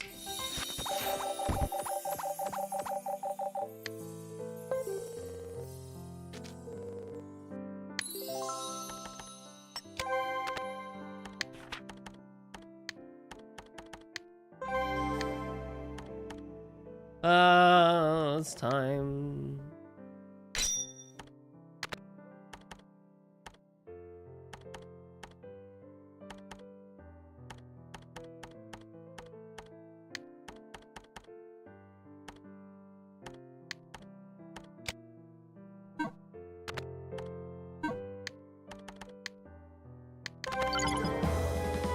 Oh, you know, we went from punches and knives to actual weapons. Oh, you know, that's a good question, isn't it?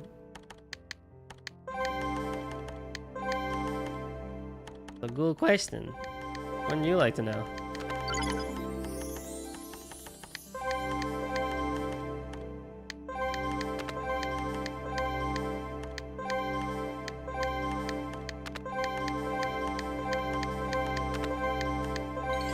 Bubble bomb.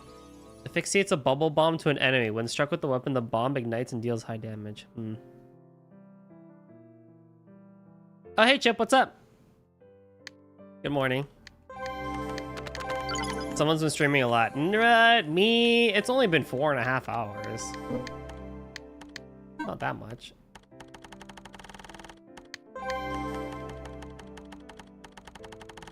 How you doing, friend? Waiting for people to ban me. I don't know who that could be. I don't know. You got rejected earlier? What?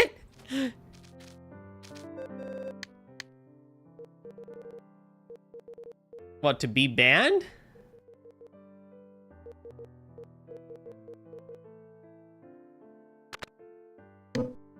Wait, I got the mug though.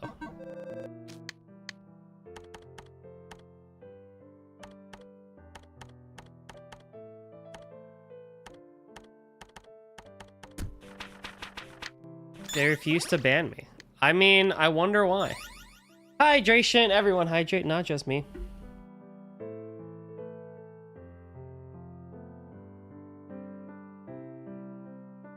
Glug.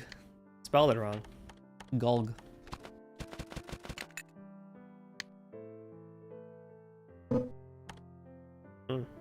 Goldie was once banned.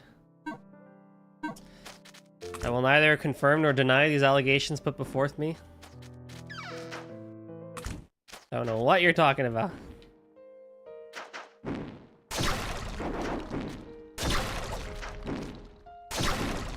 When he was young for eating an apple or something. No, it was a pear.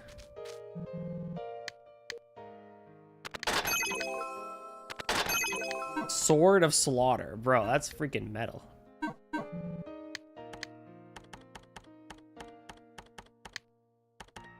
I need to do this one still, but this.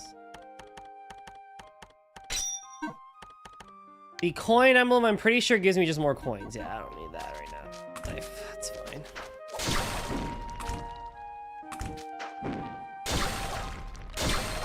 You did get banned once. That was fun.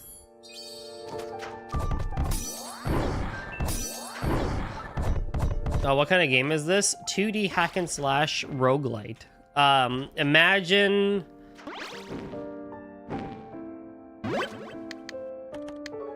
You basically just go through dungeons as a baker's daughter. Don't ignore the maid outfit. But, you know. Why does pineapple grow on tree? I don't know, actually. It used to be nuts, now it's pineapple. Actually, no, pineapples grow on trees. Whoa. Can I get a new shield?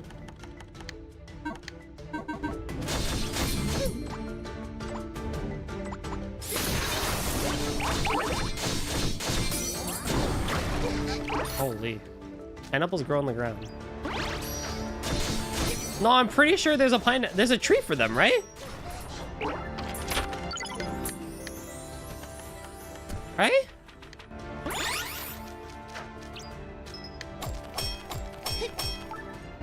Oh no, am I being stupid? Do they actually go on the ground? That's funny.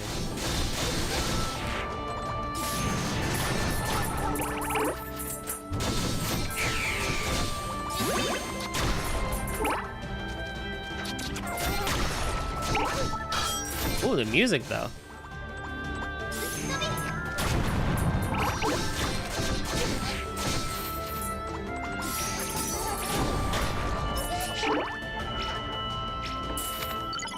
Pineapple grows on the ground. Well, I'm just being stupid then.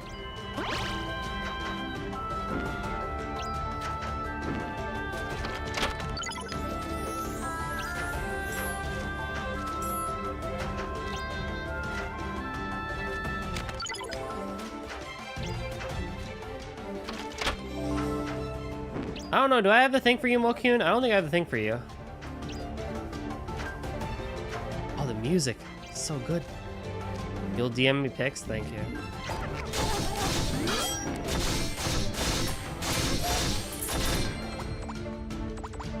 What a kind friend.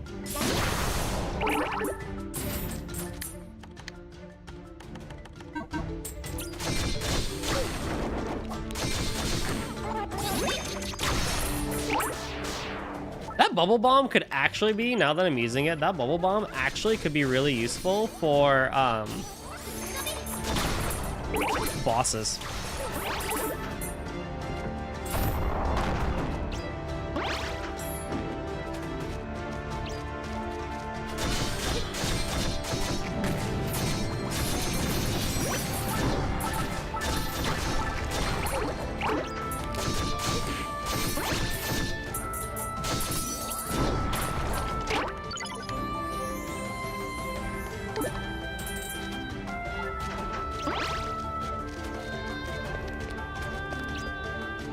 send it to me, Chip? Hold on.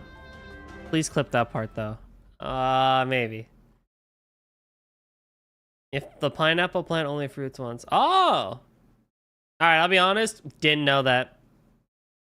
Did not know that. I swear they grew on trees.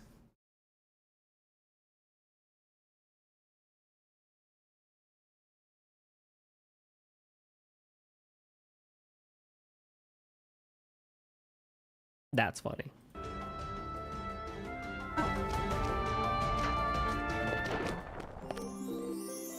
I don't want an ore vein.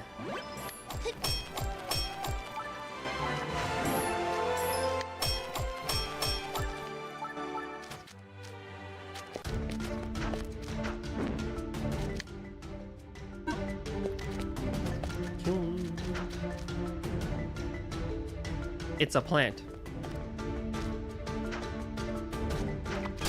It's a fruit.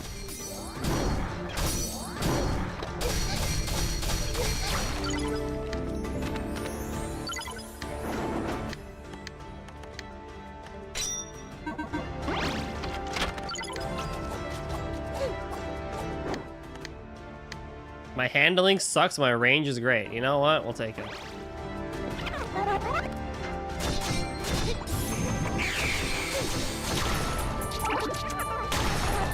Oh!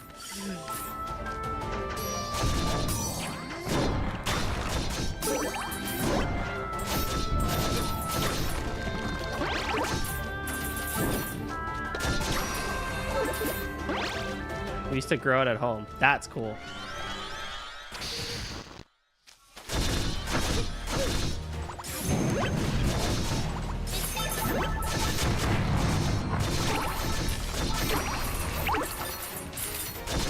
All right, enemy, give me your egg. I can make weapons out of your soul.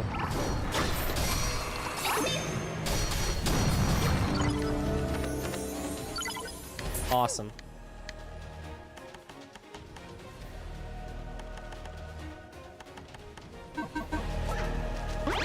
He didn't give me the egg. Sadness. I just need the stuff, man.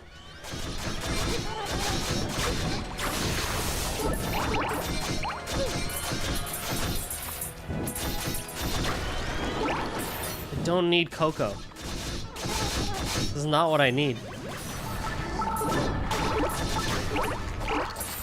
Alright, whatever.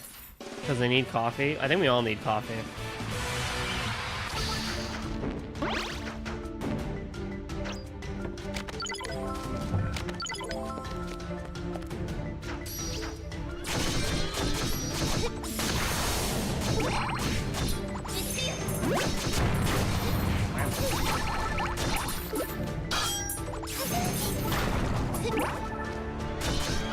Oh, that spell like moves with you. Interesting.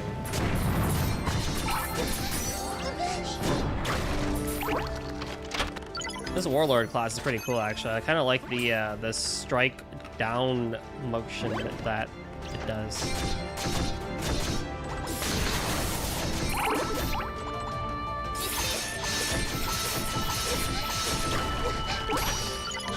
If this Ray was homing, it would actually be a really good skill, but I think it'd be too busted then if that was the case.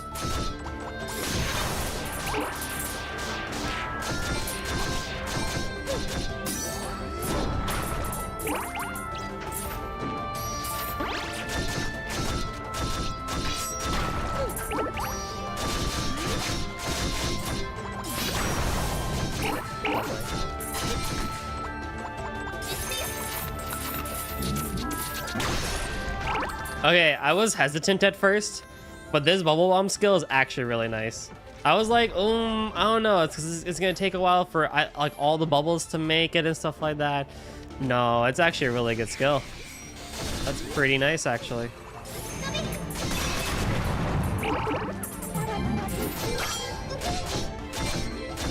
Do you bake or just trade ingredients? You use the ingredients to like synthesize stuff. So like if I have butter and egg, I get cookie.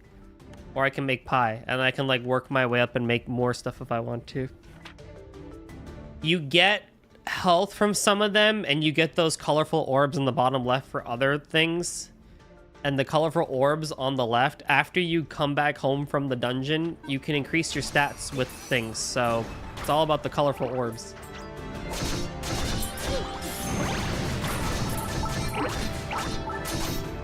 But like, for example, like I still have Mochi rolled in bean gem. Like it's gonna give me colorful orbs. Or if I eat a cream puff, it'll give me like 800 health back. So it really just depends. Sounds like the baker and on, but you're also the encore. Yes. It's funny because in this DLC, you are actually the baker's daughter. So it's a bit more like on brand to do the baking.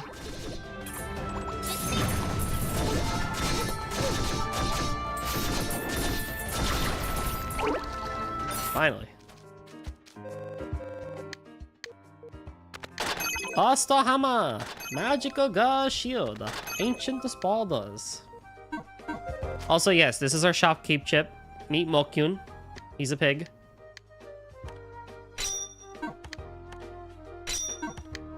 You know, he's a pretty cool dude, you know? He's a pig.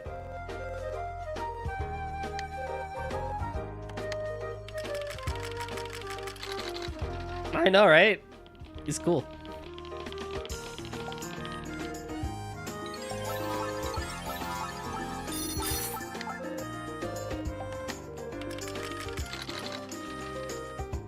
I would like a cup of coffee. I would love to make you a cup of coffee.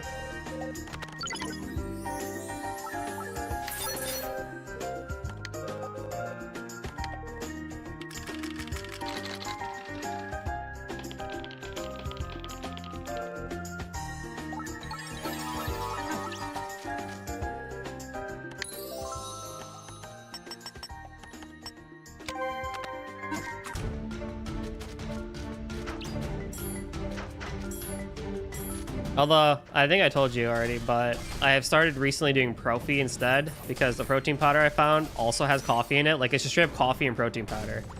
And so that with, like, a good milk, oh, that's just been divine recently. Because I don't like eating protein bars first thing in the morning at, like, 9 in the morning and stuff like that. So doing it this way has been very nice, to say the least.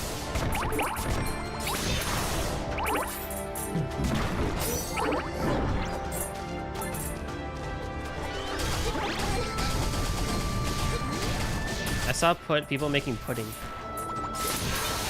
If I liked pudding more, yeah, probably. No! You doofus golden... Ah, pain.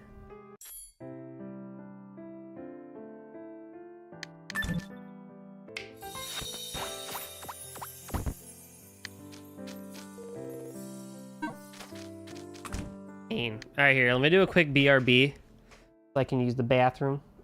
I've been drinking a lot today. And yeah, we'll be back.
Alrighty. We are back. Well, that's unfortunate. I ran into that one a bit too quick. Also, I need to make one of these.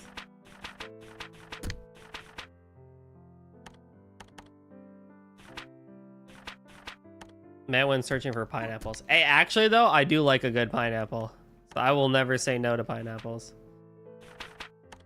TBH. Egg. All right, Chip, tell me this. Why does tree have egg? And why does tree have butter? Ananas?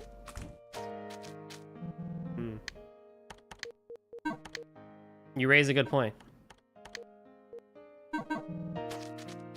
Burger.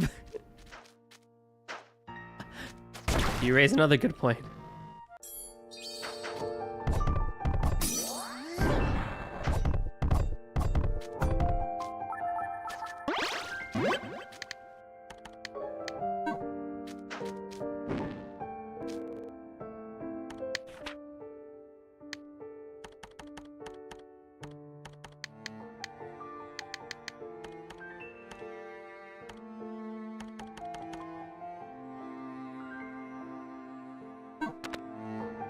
Which came first, the egg or the tree?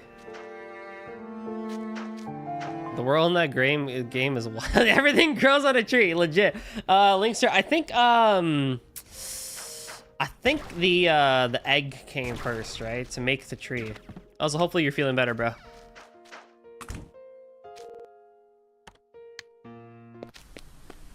The real questions for Goldie. Honestly. Hit me with them, what are the crazy trolley problem questions, the moral questions? Get me thinking.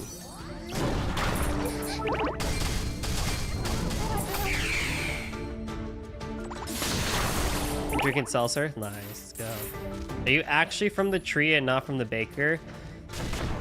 I mean, I think it depends, right? Like, in the beginning, right, there was a baker, and you know, the baker needed ingredients to bake life. And so the baker decided to make a tree. And so when the tree was made, a byproduct of the tree was humanity. And the baker was like, oh, you know, I didn't expect that to happen, but I am okay with this.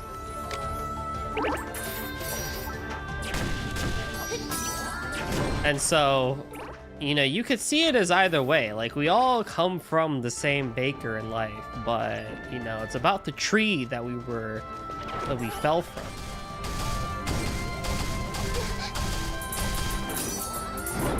Oh, you son of a gun.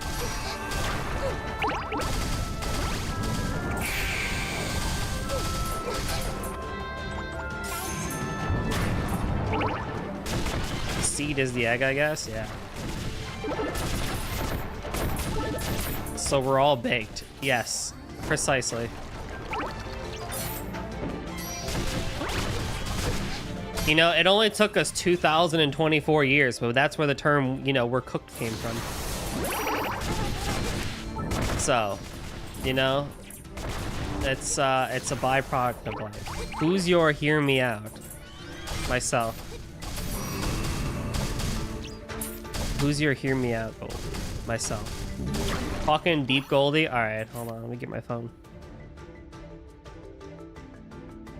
Harry Potter decor for $15.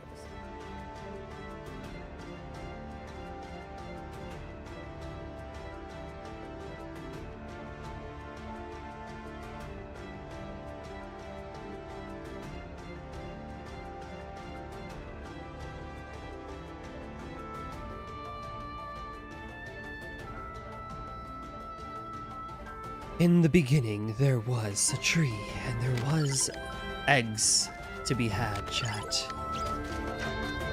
Do you understand the meaning of creation and life? All things came from the end, and all things came from the same mother tree. Therefore, do not fight amongst yourselves for your differences. Realize how close we are to each other.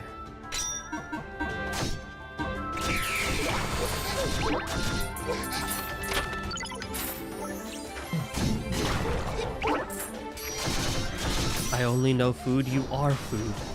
We're all food. Although that gets into the realm of cannibalism, and I don't think chat wants to deal with that right now.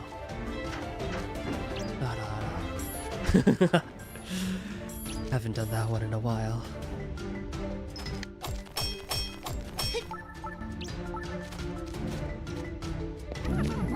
Ooh.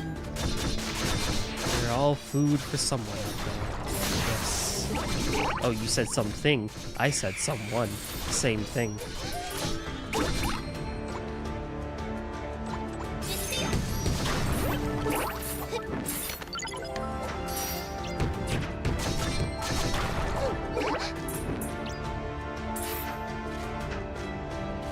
Maybe it's Betty White or Diane Keaton.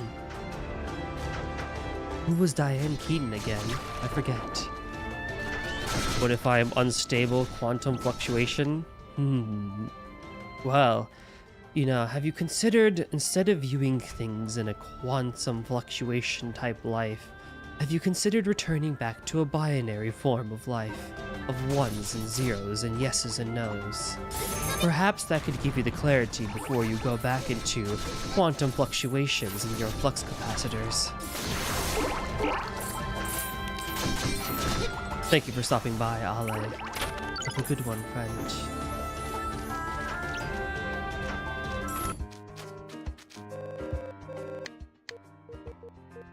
I too desire.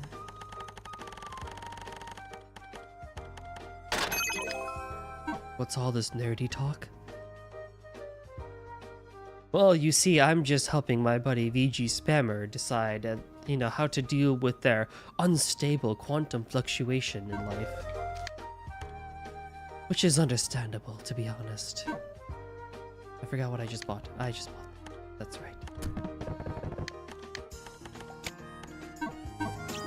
Life can be more than just binary, but I feel like you need to be ready internally to handle more than just black and white. Greetings, Chris. How are you? It has been a hot minute, hasn't it, my friend? How's the family? How's the kids?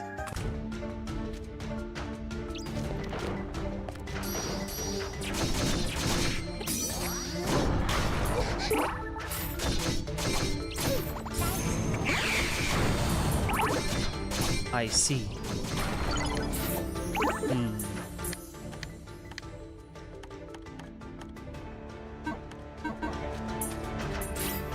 Do you, though? What do you see with that eye of yours now?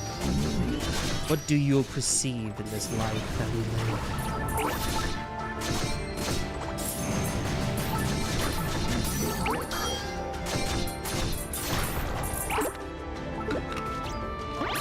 Minecraft. I see. Well, if that is what you deem to be life itself, then...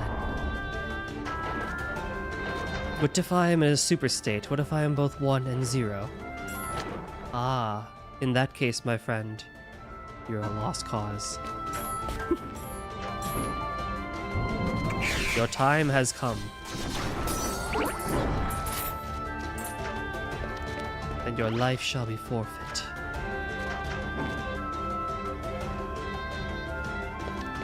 Please hand in your humanity badge at the front door before you leave.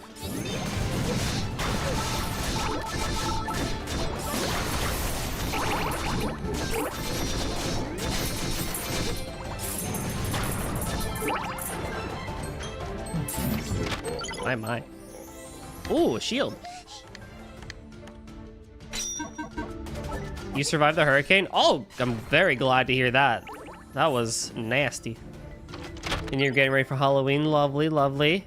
Is anyone dressing up?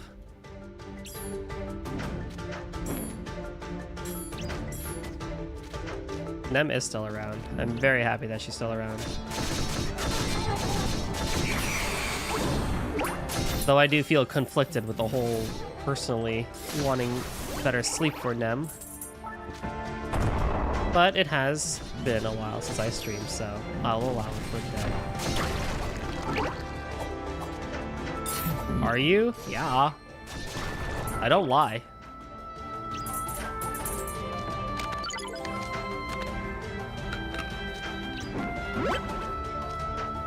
There we have it. Listen, I just said I don't lie. I'll tell it to you straight.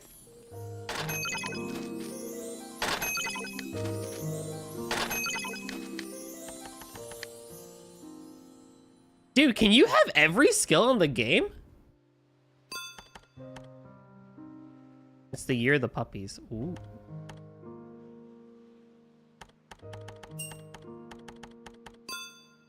I swear you can have like every skill in this game. That's insane.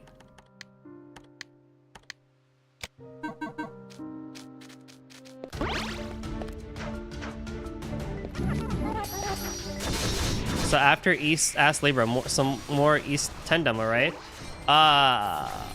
Like on stream or just in general, Rio?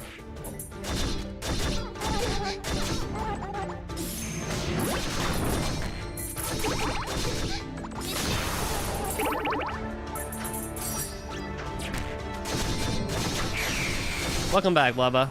We're still going. Sounds like the perks of a Powerpuff Girl. What? I mean, you're not wrong, but where did that come from?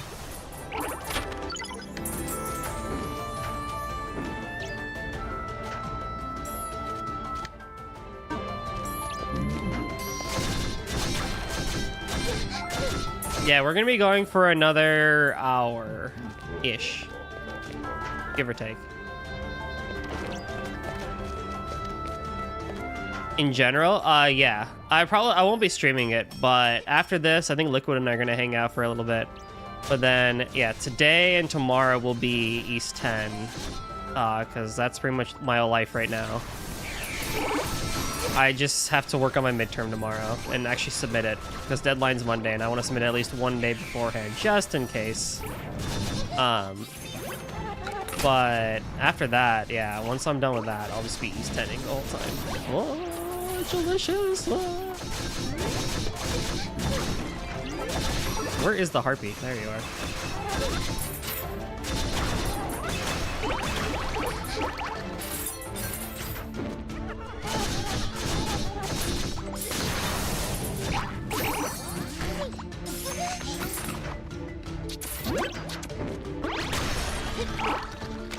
The song has a similar melody. It does, doesn't it?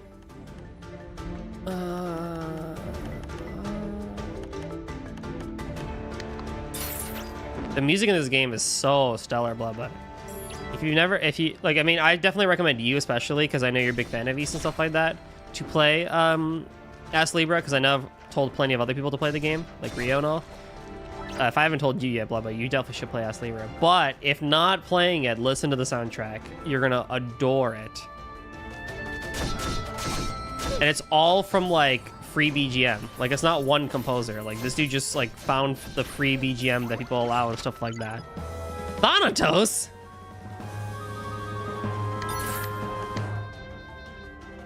It's in my Steam library. Ooh, get you to 10 subs. Okay.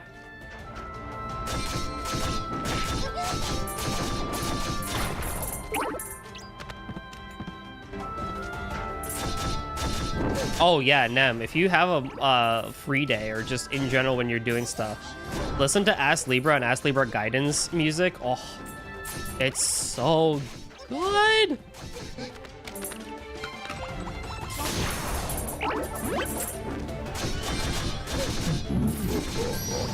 Actually, speaking of music, I do have something to send you, Nem, in relation to violin stuff. I think you'll like it.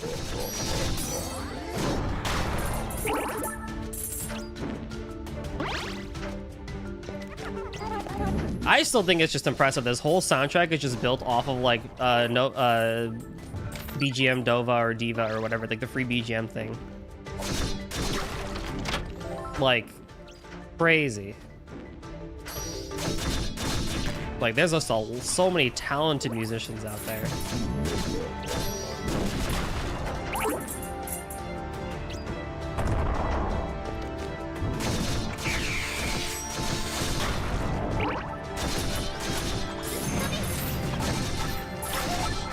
Wait, your water? Yeah, that still should have done damage though.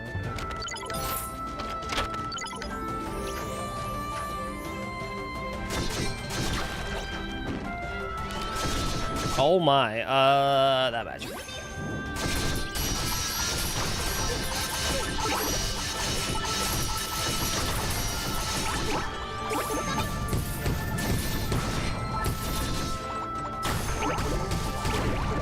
Run.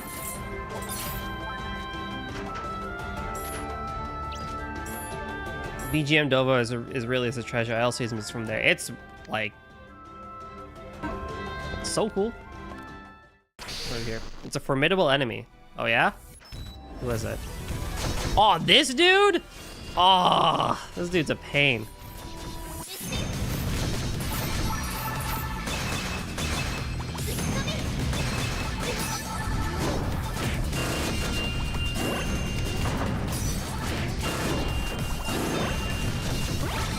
Although, given the skills of this game, it'd actually be easier than the base game.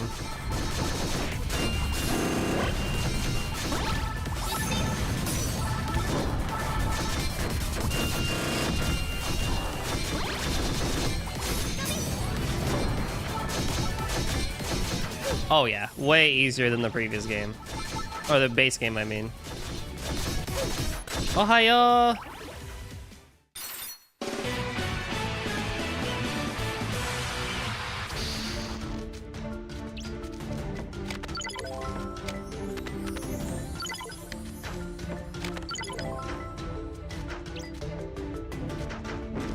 Dude, you can leave for a month and you get global audience again. Isn't it great?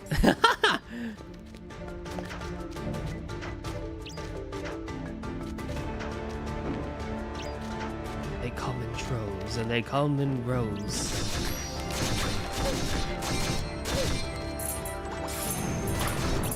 My plan is, assuming this game has 10 stratums, which I'm on 7 right now. I'm gonna beat 7 and maybe 8 tonight. My plan is that ideally I can beat the game in the next stream that I do of this, and then in November that's when we start Daybreak.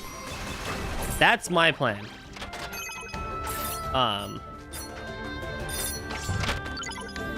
Trishula? You just casually have Trishula. Good morning. Good night. Nemui.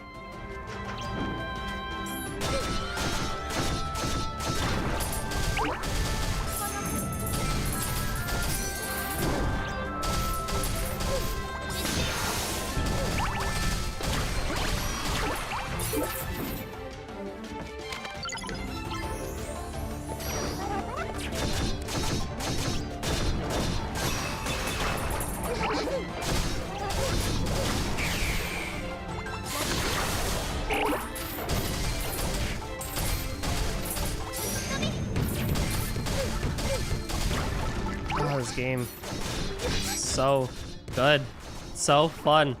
I just like beating up the enemies and just slashing and dashing and prancing and flexing and magic and stabbing, all the things. But do you know one of them all? Right? Oh god, wait. Hold on. This is where the... Okay, cool. I already have it, right? Yeah. Whoa.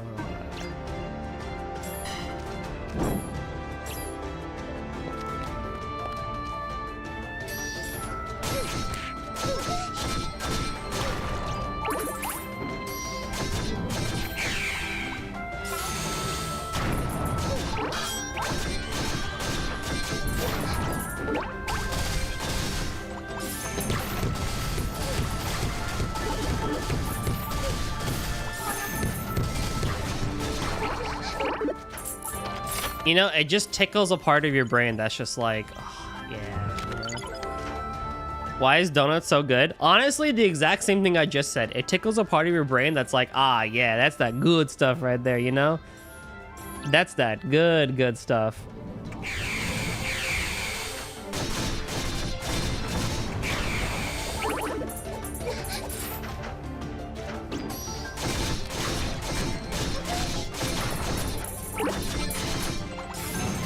Although, I imagine the donuts you're having are much better than the donuts that we get here. Personally.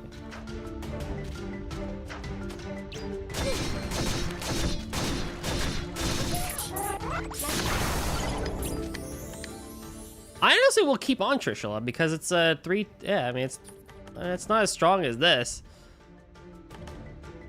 But yeah, I mean you're better. That's annoying.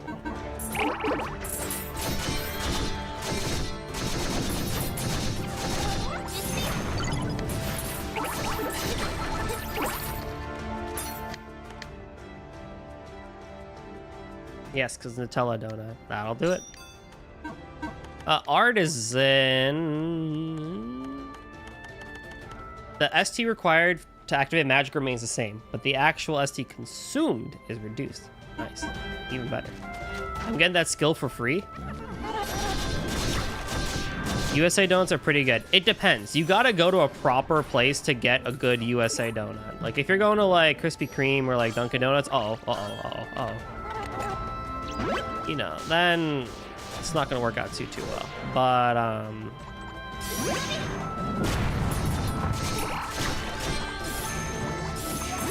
just need to be heated. That's not something we do often. At least I personally don't, / know of many people that do. That's probably a power play to heat your donuts. I don't know, does anyone else in the States in my chat heat donuts?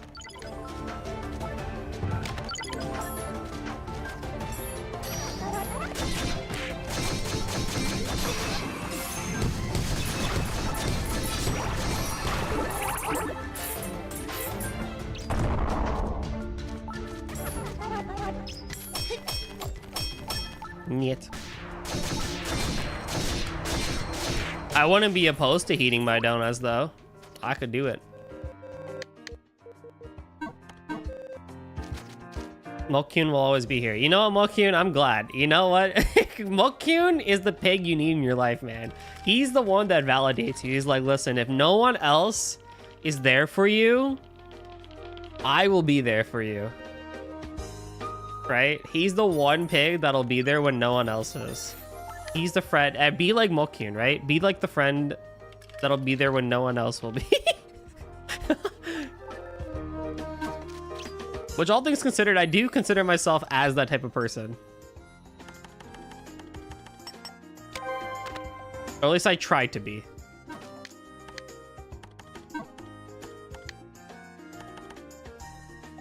Favorite donut flavor? Ooh. Honestly, I'm kind of basic. I kind of go with vanilla Long Johns.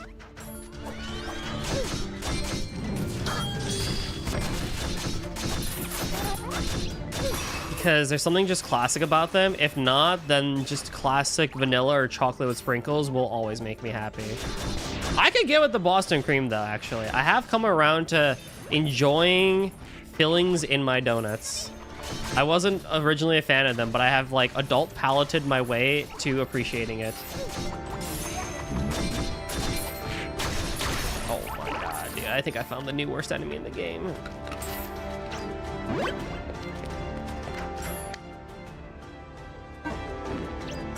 You have been spared. Let's go. I have approval. So sophisticated. Hey man, adult palette really does take you places. That being said, I will totally be that guy that just like throws on a hot dog bun, potato chips, and ketchup on it and be like, yep, this is the good stuff.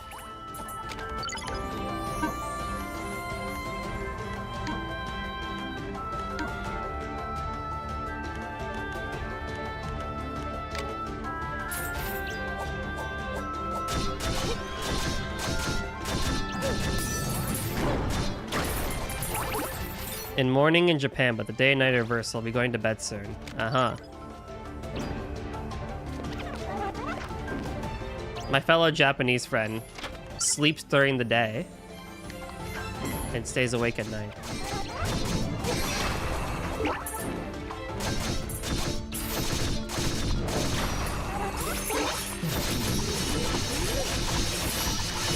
I like to mess around with different flavors and don't really have a favorite. That's cool too. Original glazed or kinako sugar on top. I don't think I've actually had kinako sugar like ever, just like as a thing.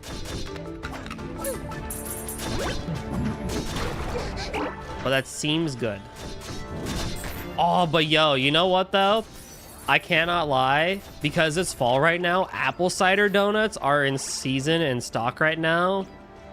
Like, yo.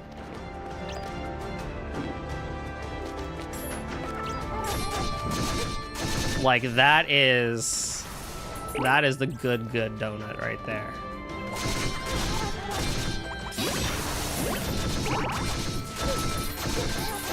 As soon as they came, I got them and I was like in heaven. I was like, oh yes. Those were just divine.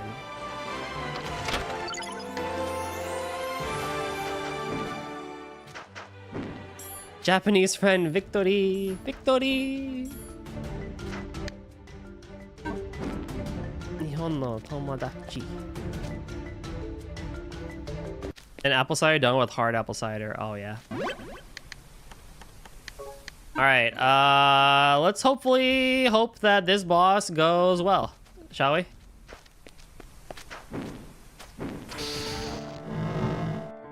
Oh, it's these things? Welcome to the biggest HP sponge in the game. Freaking stupid things.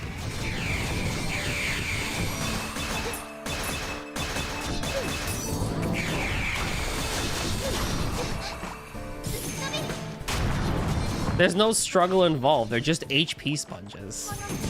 They have like 4 attacks they do, and they just take forever to kill.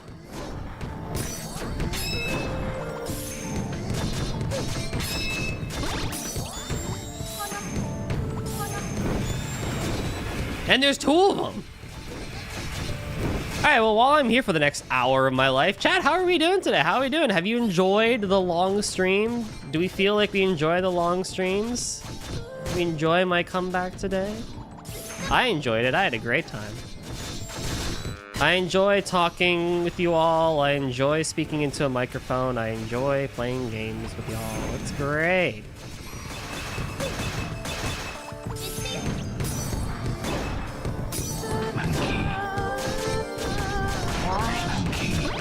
Okay. You have shown me, monkey. Monkey. Group posture check. Yuna! You're awake? Oh my goodness. How's it going, buddy? How you doing? Limber up. Okay. We do need to limber up. It was nice to leave with you. It was nice to come back to you. Yeah, right? It's funny how that works. I like that too. That was nice.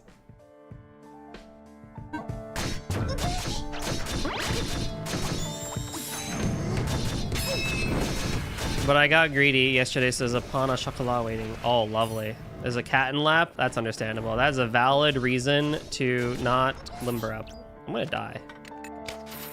I'm not awake. This is a mirage. Hey, yo, but for what it's worth, though, Yuna is also coming back to streaming tomorrow.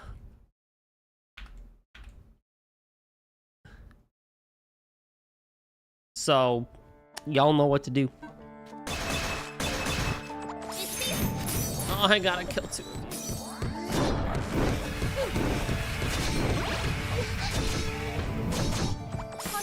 I love seeing us all come back to our passions and our hobbies.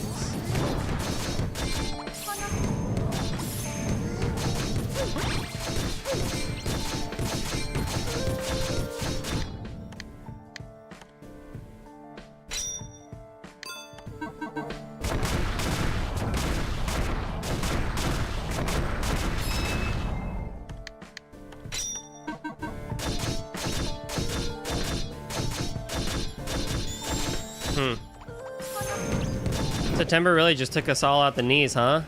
Honestly. For me, it was August and September. But September was the big one that knocked me out.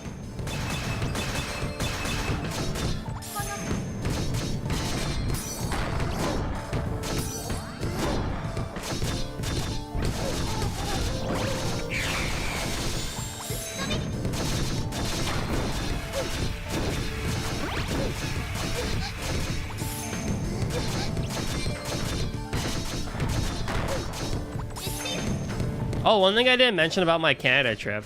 I mean, not that it really matters, but like when I came back from my trip, I got COVID. That also knocked me out for a week. That was stupid. I'm still like crazy, like confused how I got it because no one near me was coughing. So like, what did I pick it up from?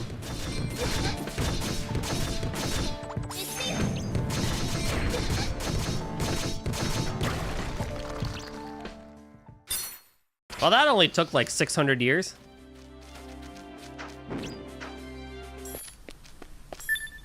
Who the heck is this? Am I feeling better now? Oh, yeah. That was back in like mid-August.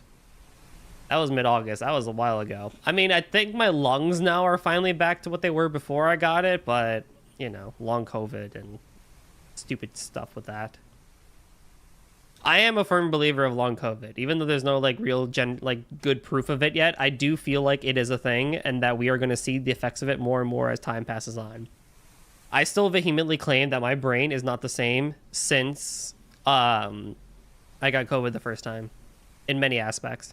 Am I going to get the influenza, like the vaccine? Yeah.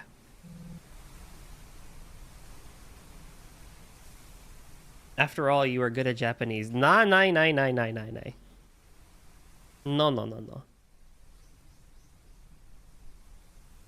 Yoai. Ore no Nihon. Yoai. The lake water gave you COVID. You know, it could be. Don't really think I had a cough when I got the Rona, so I don't think it's a mandatory symptom. No, it's different for everybody. For me, when I got COVID again, it was body aches. And just like a lack of energy, but it really was just the body aches. Like my body was so achy, like I couldn't move type of thing. And just consistent hot to cold flashes every 15 minutes. Spiky haired Sora? Kingdom Hearts? Ugh.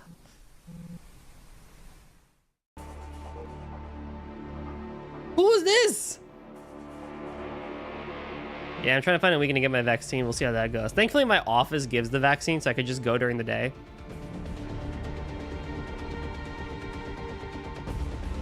Sora who?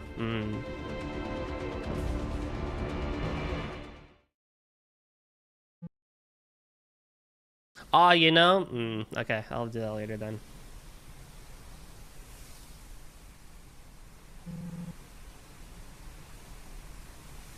Don't let his spiky hair cloud focus. That's also true. Back we go. I'll do a quick grow thing and then we'll just knock into the Stratum. Vaccine isn't common here. That's a shame.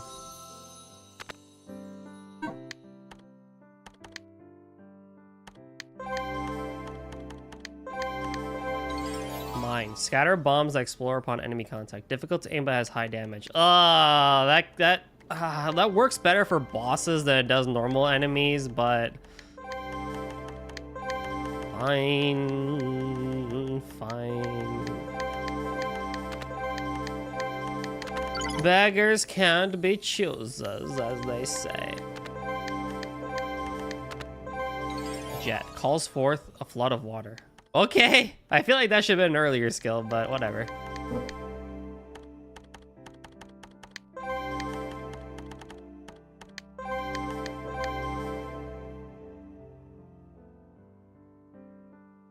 Always need to pay my way.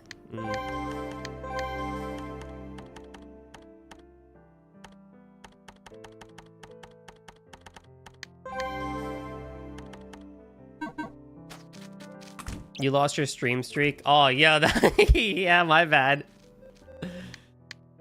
Yeah, that's gonzo, man. Airblade. Hydration time. Everyone hydrate, not just me. What does Airblade do again? Forgot. Oh, this thing. Yeah, that's a good one. Is it too early for beer? I don't have alcohol in the house. Because I haven't been here for a while.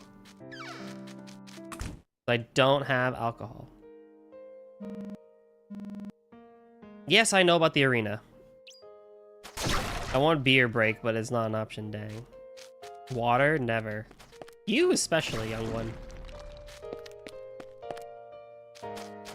Who are you? I am Goldie. I am Golden Drummer 730. Pleased to meet your acquaintance.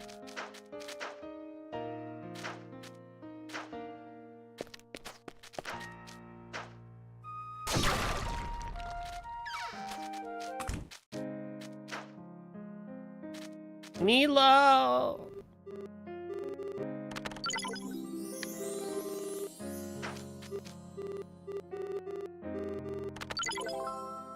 Dark's Night Shield. Okay, that's cool.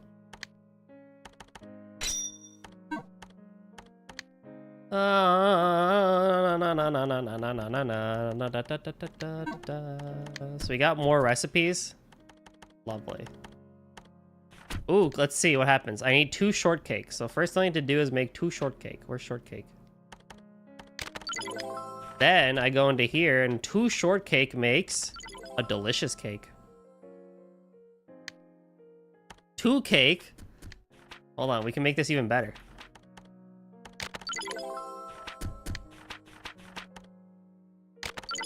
Two delicious cake. Blech, cake makes a decorative cake. Which I'm pretty sure I need for one of the things I can trade. I'm pretty sure. You should stream more. You don't know. God, shit. Gee, it's almost like I couldn't. You only have 50k points. That feels low.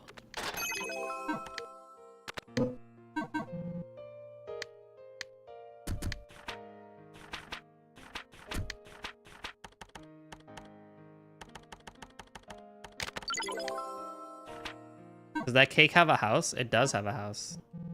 Where's your house? Golden pauldrons? Yo, I found my thing. Hold on, I'm pretty sure. No, not you, bro. I don't care about you.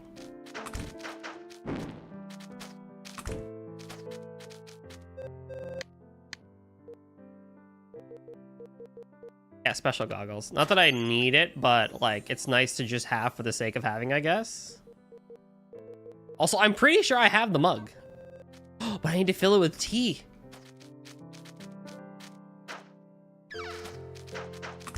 Your streaming point is even lower because you only stream when I sleep. Nem doesn't even have points.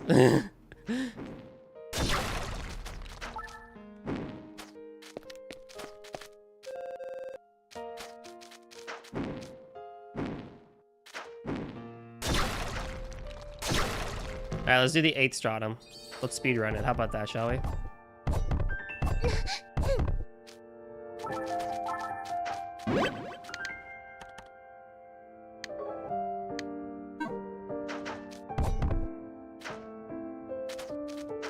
Where's the promise video? Yeah, where's the promise video?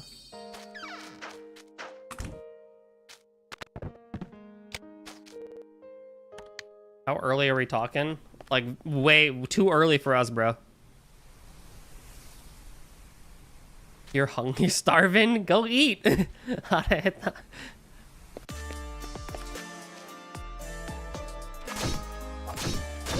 What in the spooky? That's 4 a.m. for us, Grio. Like, it's not happening. Guys, it's a Halloween song.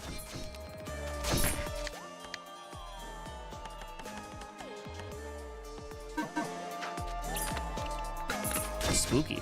And don't say I never played a Halloween game.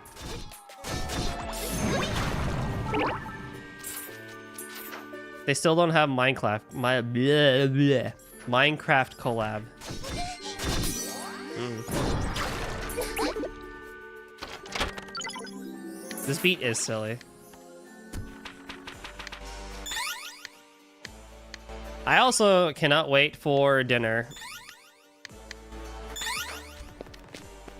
Eat. Yo, I was like right on point with spooky season. Let's go.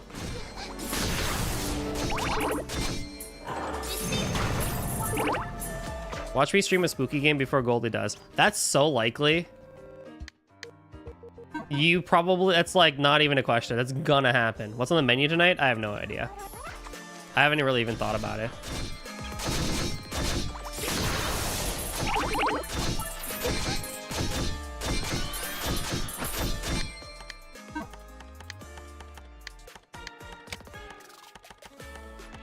With the lads?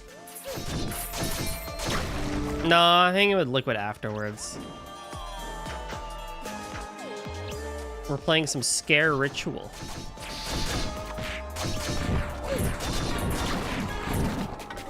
Alright, bro.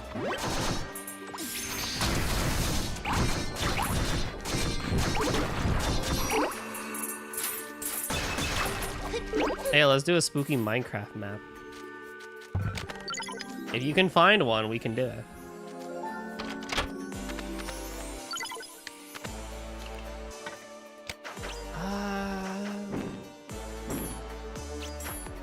Can we troll Liquid now? Probably.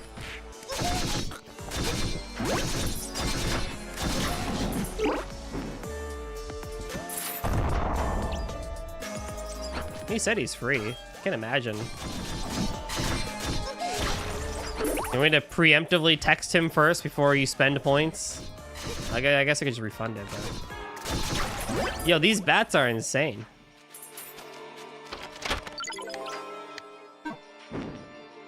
Shall I redeem it now? Hold on, let me just double check Liquid is free. Are you free for a redeem?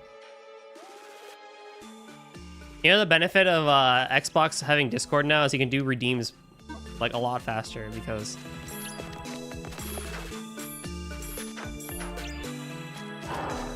freaking dude is able to just hit up on Xbox. Oops, wrong person.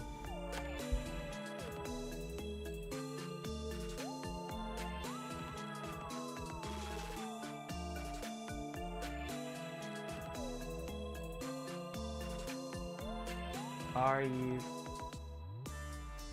I was wondering why the Android check marks didn't show up. I was like, what the heck?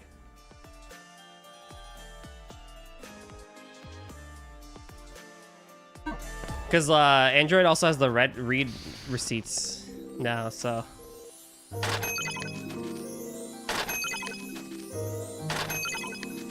I just texted one of my coworkers, are you free for redeem? That's gonna be fun to explain later.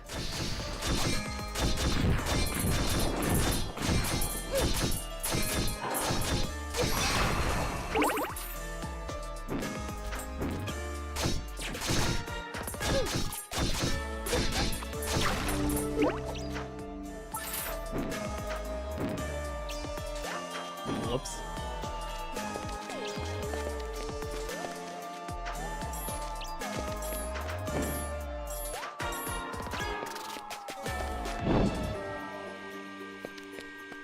Although both the coworker and Liquid have the same like icon color in my contacts, so I got a bit confused. Only one way to find out. I mean, you know, if they say yes, then I guess we could just go with my coworker. But I don't think they'll be very I don't think they'll get it. That'd be funny though. Just calling random coworkers. Yeah, bro, you wanna like come on the stream and just say random stuff? Like, just hop on over, right? Just hop on over. You know, no issues whatsoever. Would I get medication? Ultra medicine. Ooh, I forgot about that one. That's good. There's an area I think in the original game that, or in the base game. I keep saying original. It's meant to base game, but freaking whatchamacallit. there was an area where I put that on because there was some enemies that gave some status effects like crazy, and I was like, man, all right, you know what? I'm done. You suck. Have you never been here for a liquid redeem, Rio? That's surprising. Surely you have.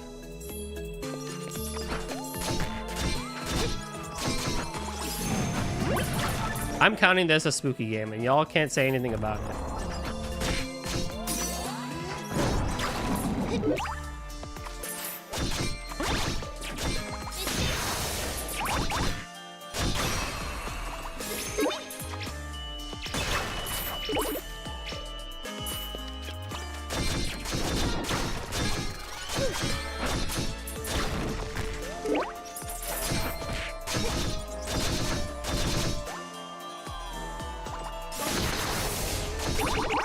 All right, Chip, spend the points. He's free.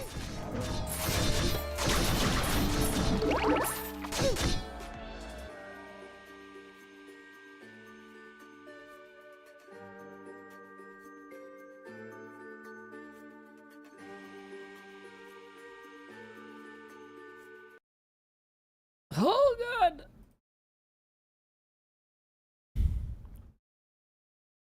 Oh, wait, fuck it. That button, and then I gotta hit that button, and then I gotta hit that button. Oh man, it's been a while. It's been a hot minute since I done this. Yes, children! He has arrived. Make sure they can hear me.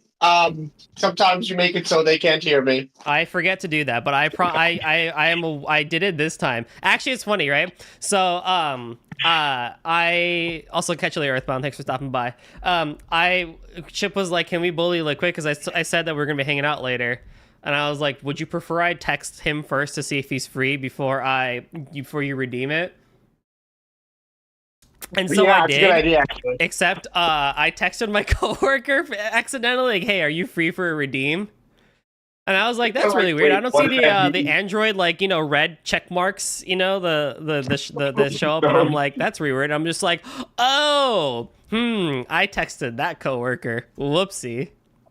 Oh no. So I deleted, and I was like, "Whoops, wrong person. Sorry." So that'll be fun to explain later. Yeah, no kidding. I also I sat down, I just finished cooking, and I sat down to eat here, and I see your text. I'm like, yes, that look is at that. fine. We're just all about the right timing, right? We are all about the right time. This is perfect. Hello, my good children. How are we this fine Saturday afternoon, evening? They are all well, and they can hear you. They're excited to have you. Oh, fantastic. What would Chip like to bully me about? That's my question.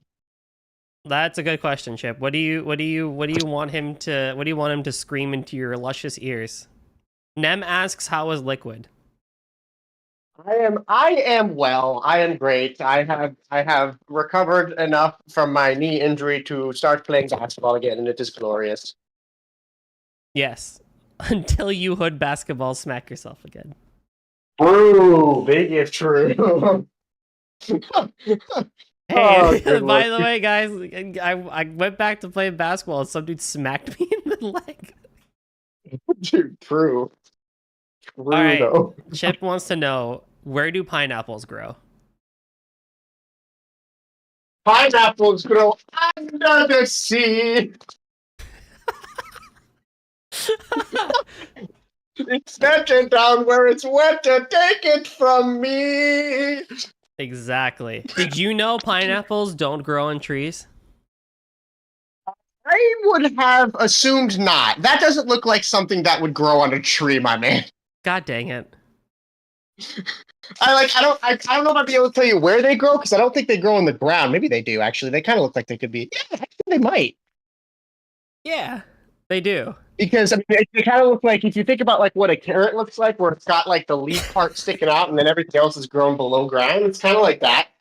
But yeah, that's something that, like, for example, if there was such a thing as a pineapple tree, it would probably have killed people. Because, like, if a coconut can kill somebody for dropping, right? A pineapple is the same weight and is spiny. Also true. But even if you don't die, the lacerations are going to be crazy. Also true. Oh my god. That is also a true statement. Oh my god. I did not know this. I thought they grew on trees, but then I was like, I've never really heard of a pineapple tree. Actually, they're actually a government psyop specifically for Golden. Like they need to figure out exactly how smart he is. Why me?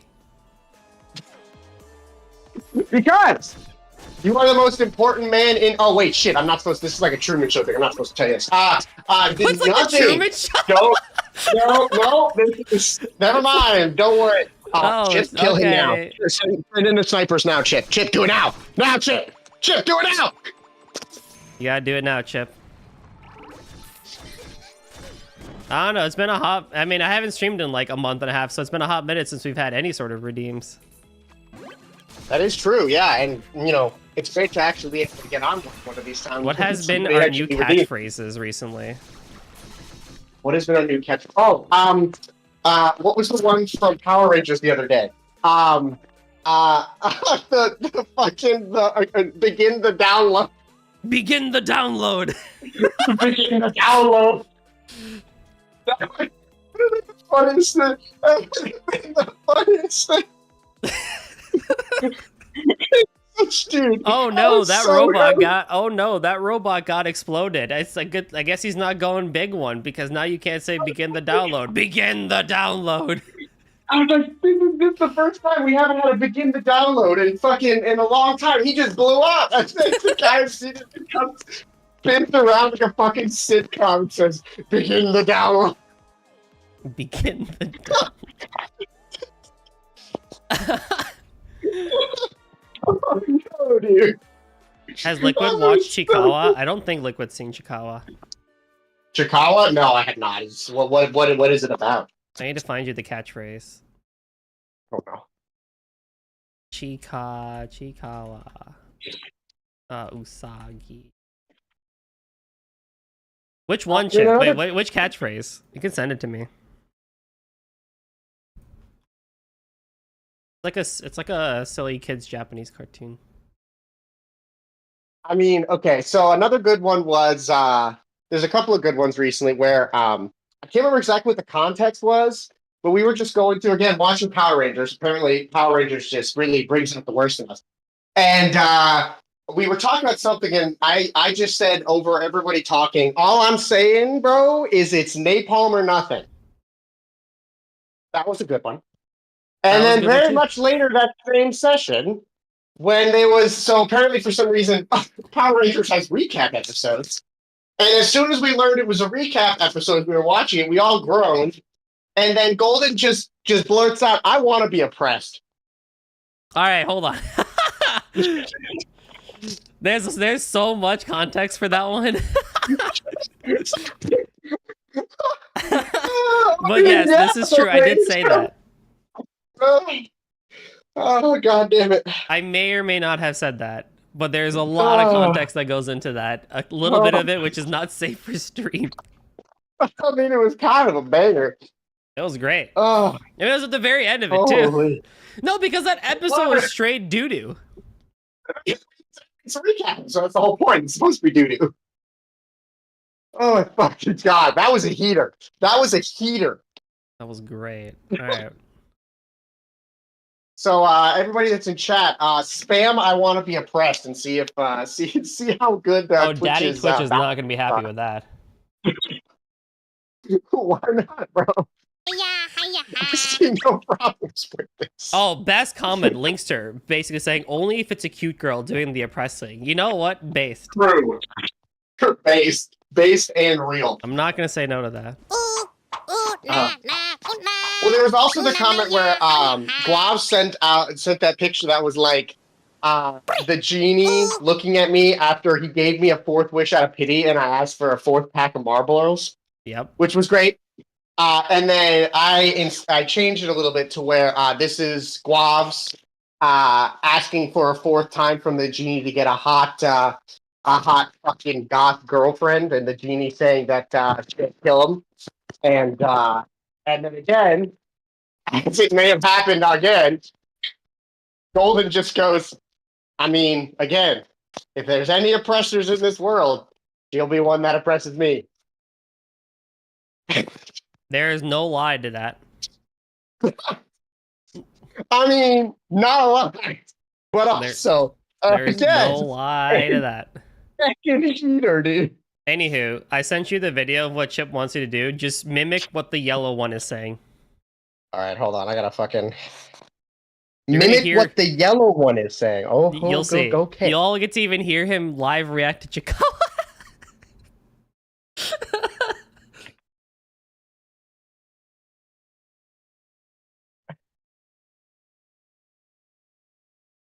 Oh, good heavens.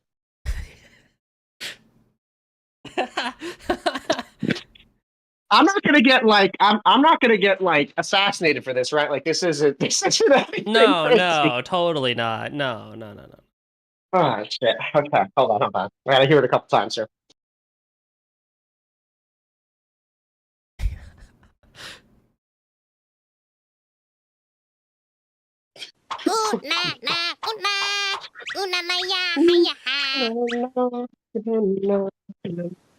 Good Lord.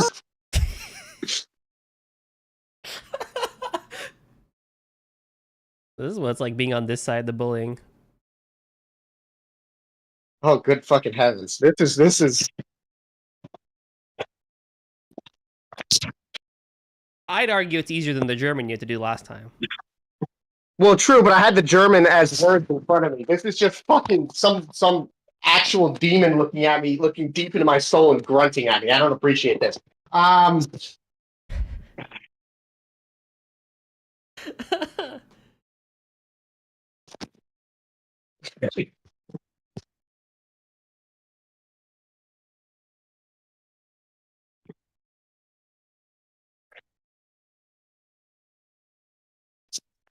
Ooh, ooh, na, na, ooh, na, na, na, ooh, na, ya, na, na, na, na.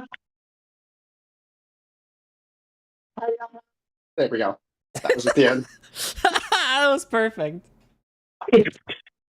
I also 100% did the moves along with it. Oh, of course, as you should.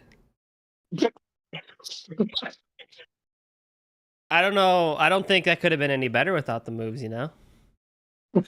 True. Chip up gives their seal of approval. Yeah. Yeah, hell yeah. Okay. What the fuck is this? It's a kids cartoon. I feel like this is something that people watch, and at the end it just says in like a deep man's voice, like the words aren't real, and then cuts to black with the Illuminati symbol over it. Yes. Whoa. Oh my.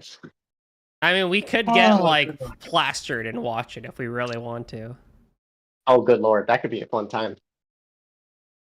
It's super. All right, trendy. well, I feel bad that I haven't been able to be redeemed in a while. So if anybody wants to give me something else to say, oh, dang, you guys get one more for free.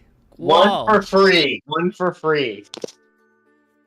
Right, preferably give me something with words that I can inflect. Inflect, he says.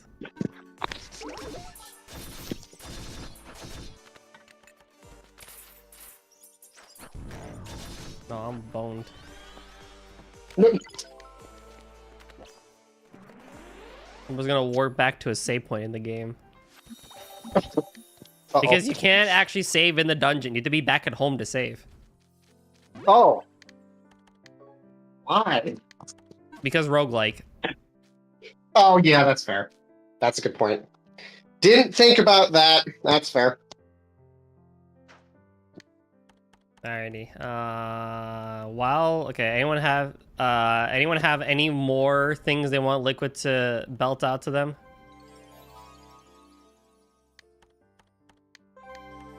Oh, I got the most broken skill in the game. Let's go. Nice. So good. Except I'm not done with this one. Birds work for the bourgeoisie. Huh? I'd someone just send birds work for the bourgeoisie. Take that as you will, my friend.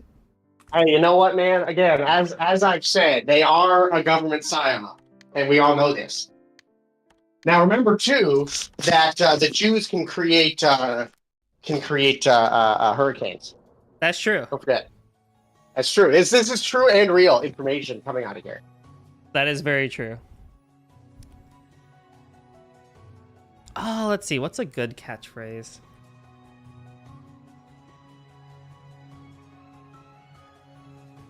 I can Google some. Hold on real quick.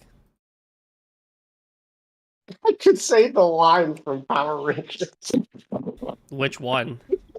The Dylan line, you know the one. Oh, yeah. You know what? Go for it. You gotta be, but make sure you do it as if you were Dylan. Okay, absolutely. Keep looking, everybody. Keep looking for something you want me to say, but this one's great because again, another amazing line that happened again in Power Rangers. Kind of crazy how it's just continually Power Rangers. Yeah. Anyway. The Downs one's interesting too. Okay. It's in the biofield liquid. It's in the biofield liquid. Okay. All right. Where the hell is it? Okay. So the context behind this is that Dylan, who is the Black Ranger, is talking to Summer, who is the Yellow Ranger, because Summer, her parents came because they have no more money, and they're trying to marry Summer off to a rich family to get money.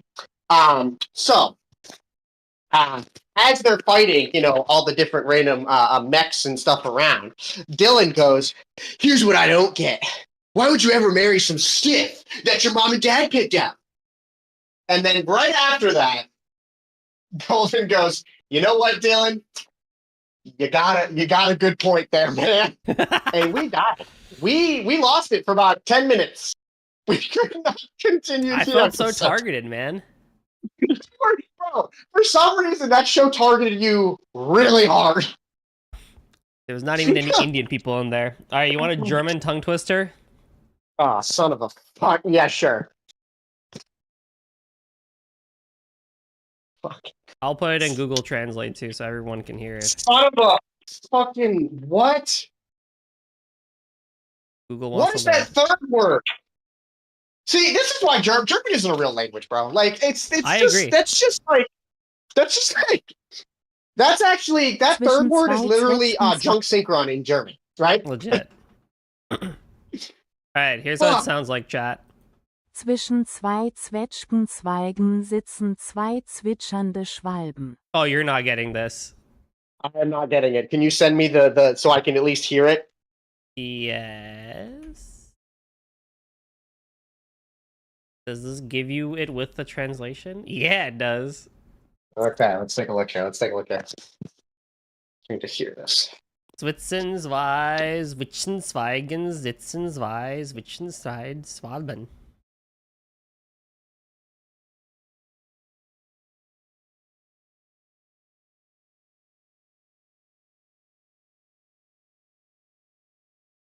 This isn't too terrible. Okay.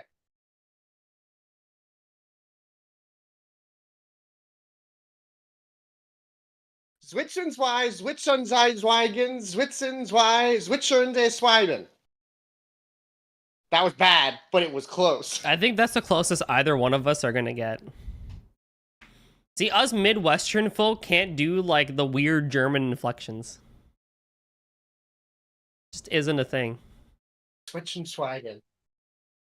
I do like the Zwischenschweigen though. That's a cool word. Zwischenschweigen. Zwischen zwei Zwetschgenzweigen sitzen zwei zwitschernde Schwalben. Zwischenschweigen. Zwischen Zwischenschweigen. Zwischende Schweigen. Yeah. Yeah. Zwischende. Zwischenschweigen. Sitzen zwei Zwischende Schweigen. That's pretty good. All right.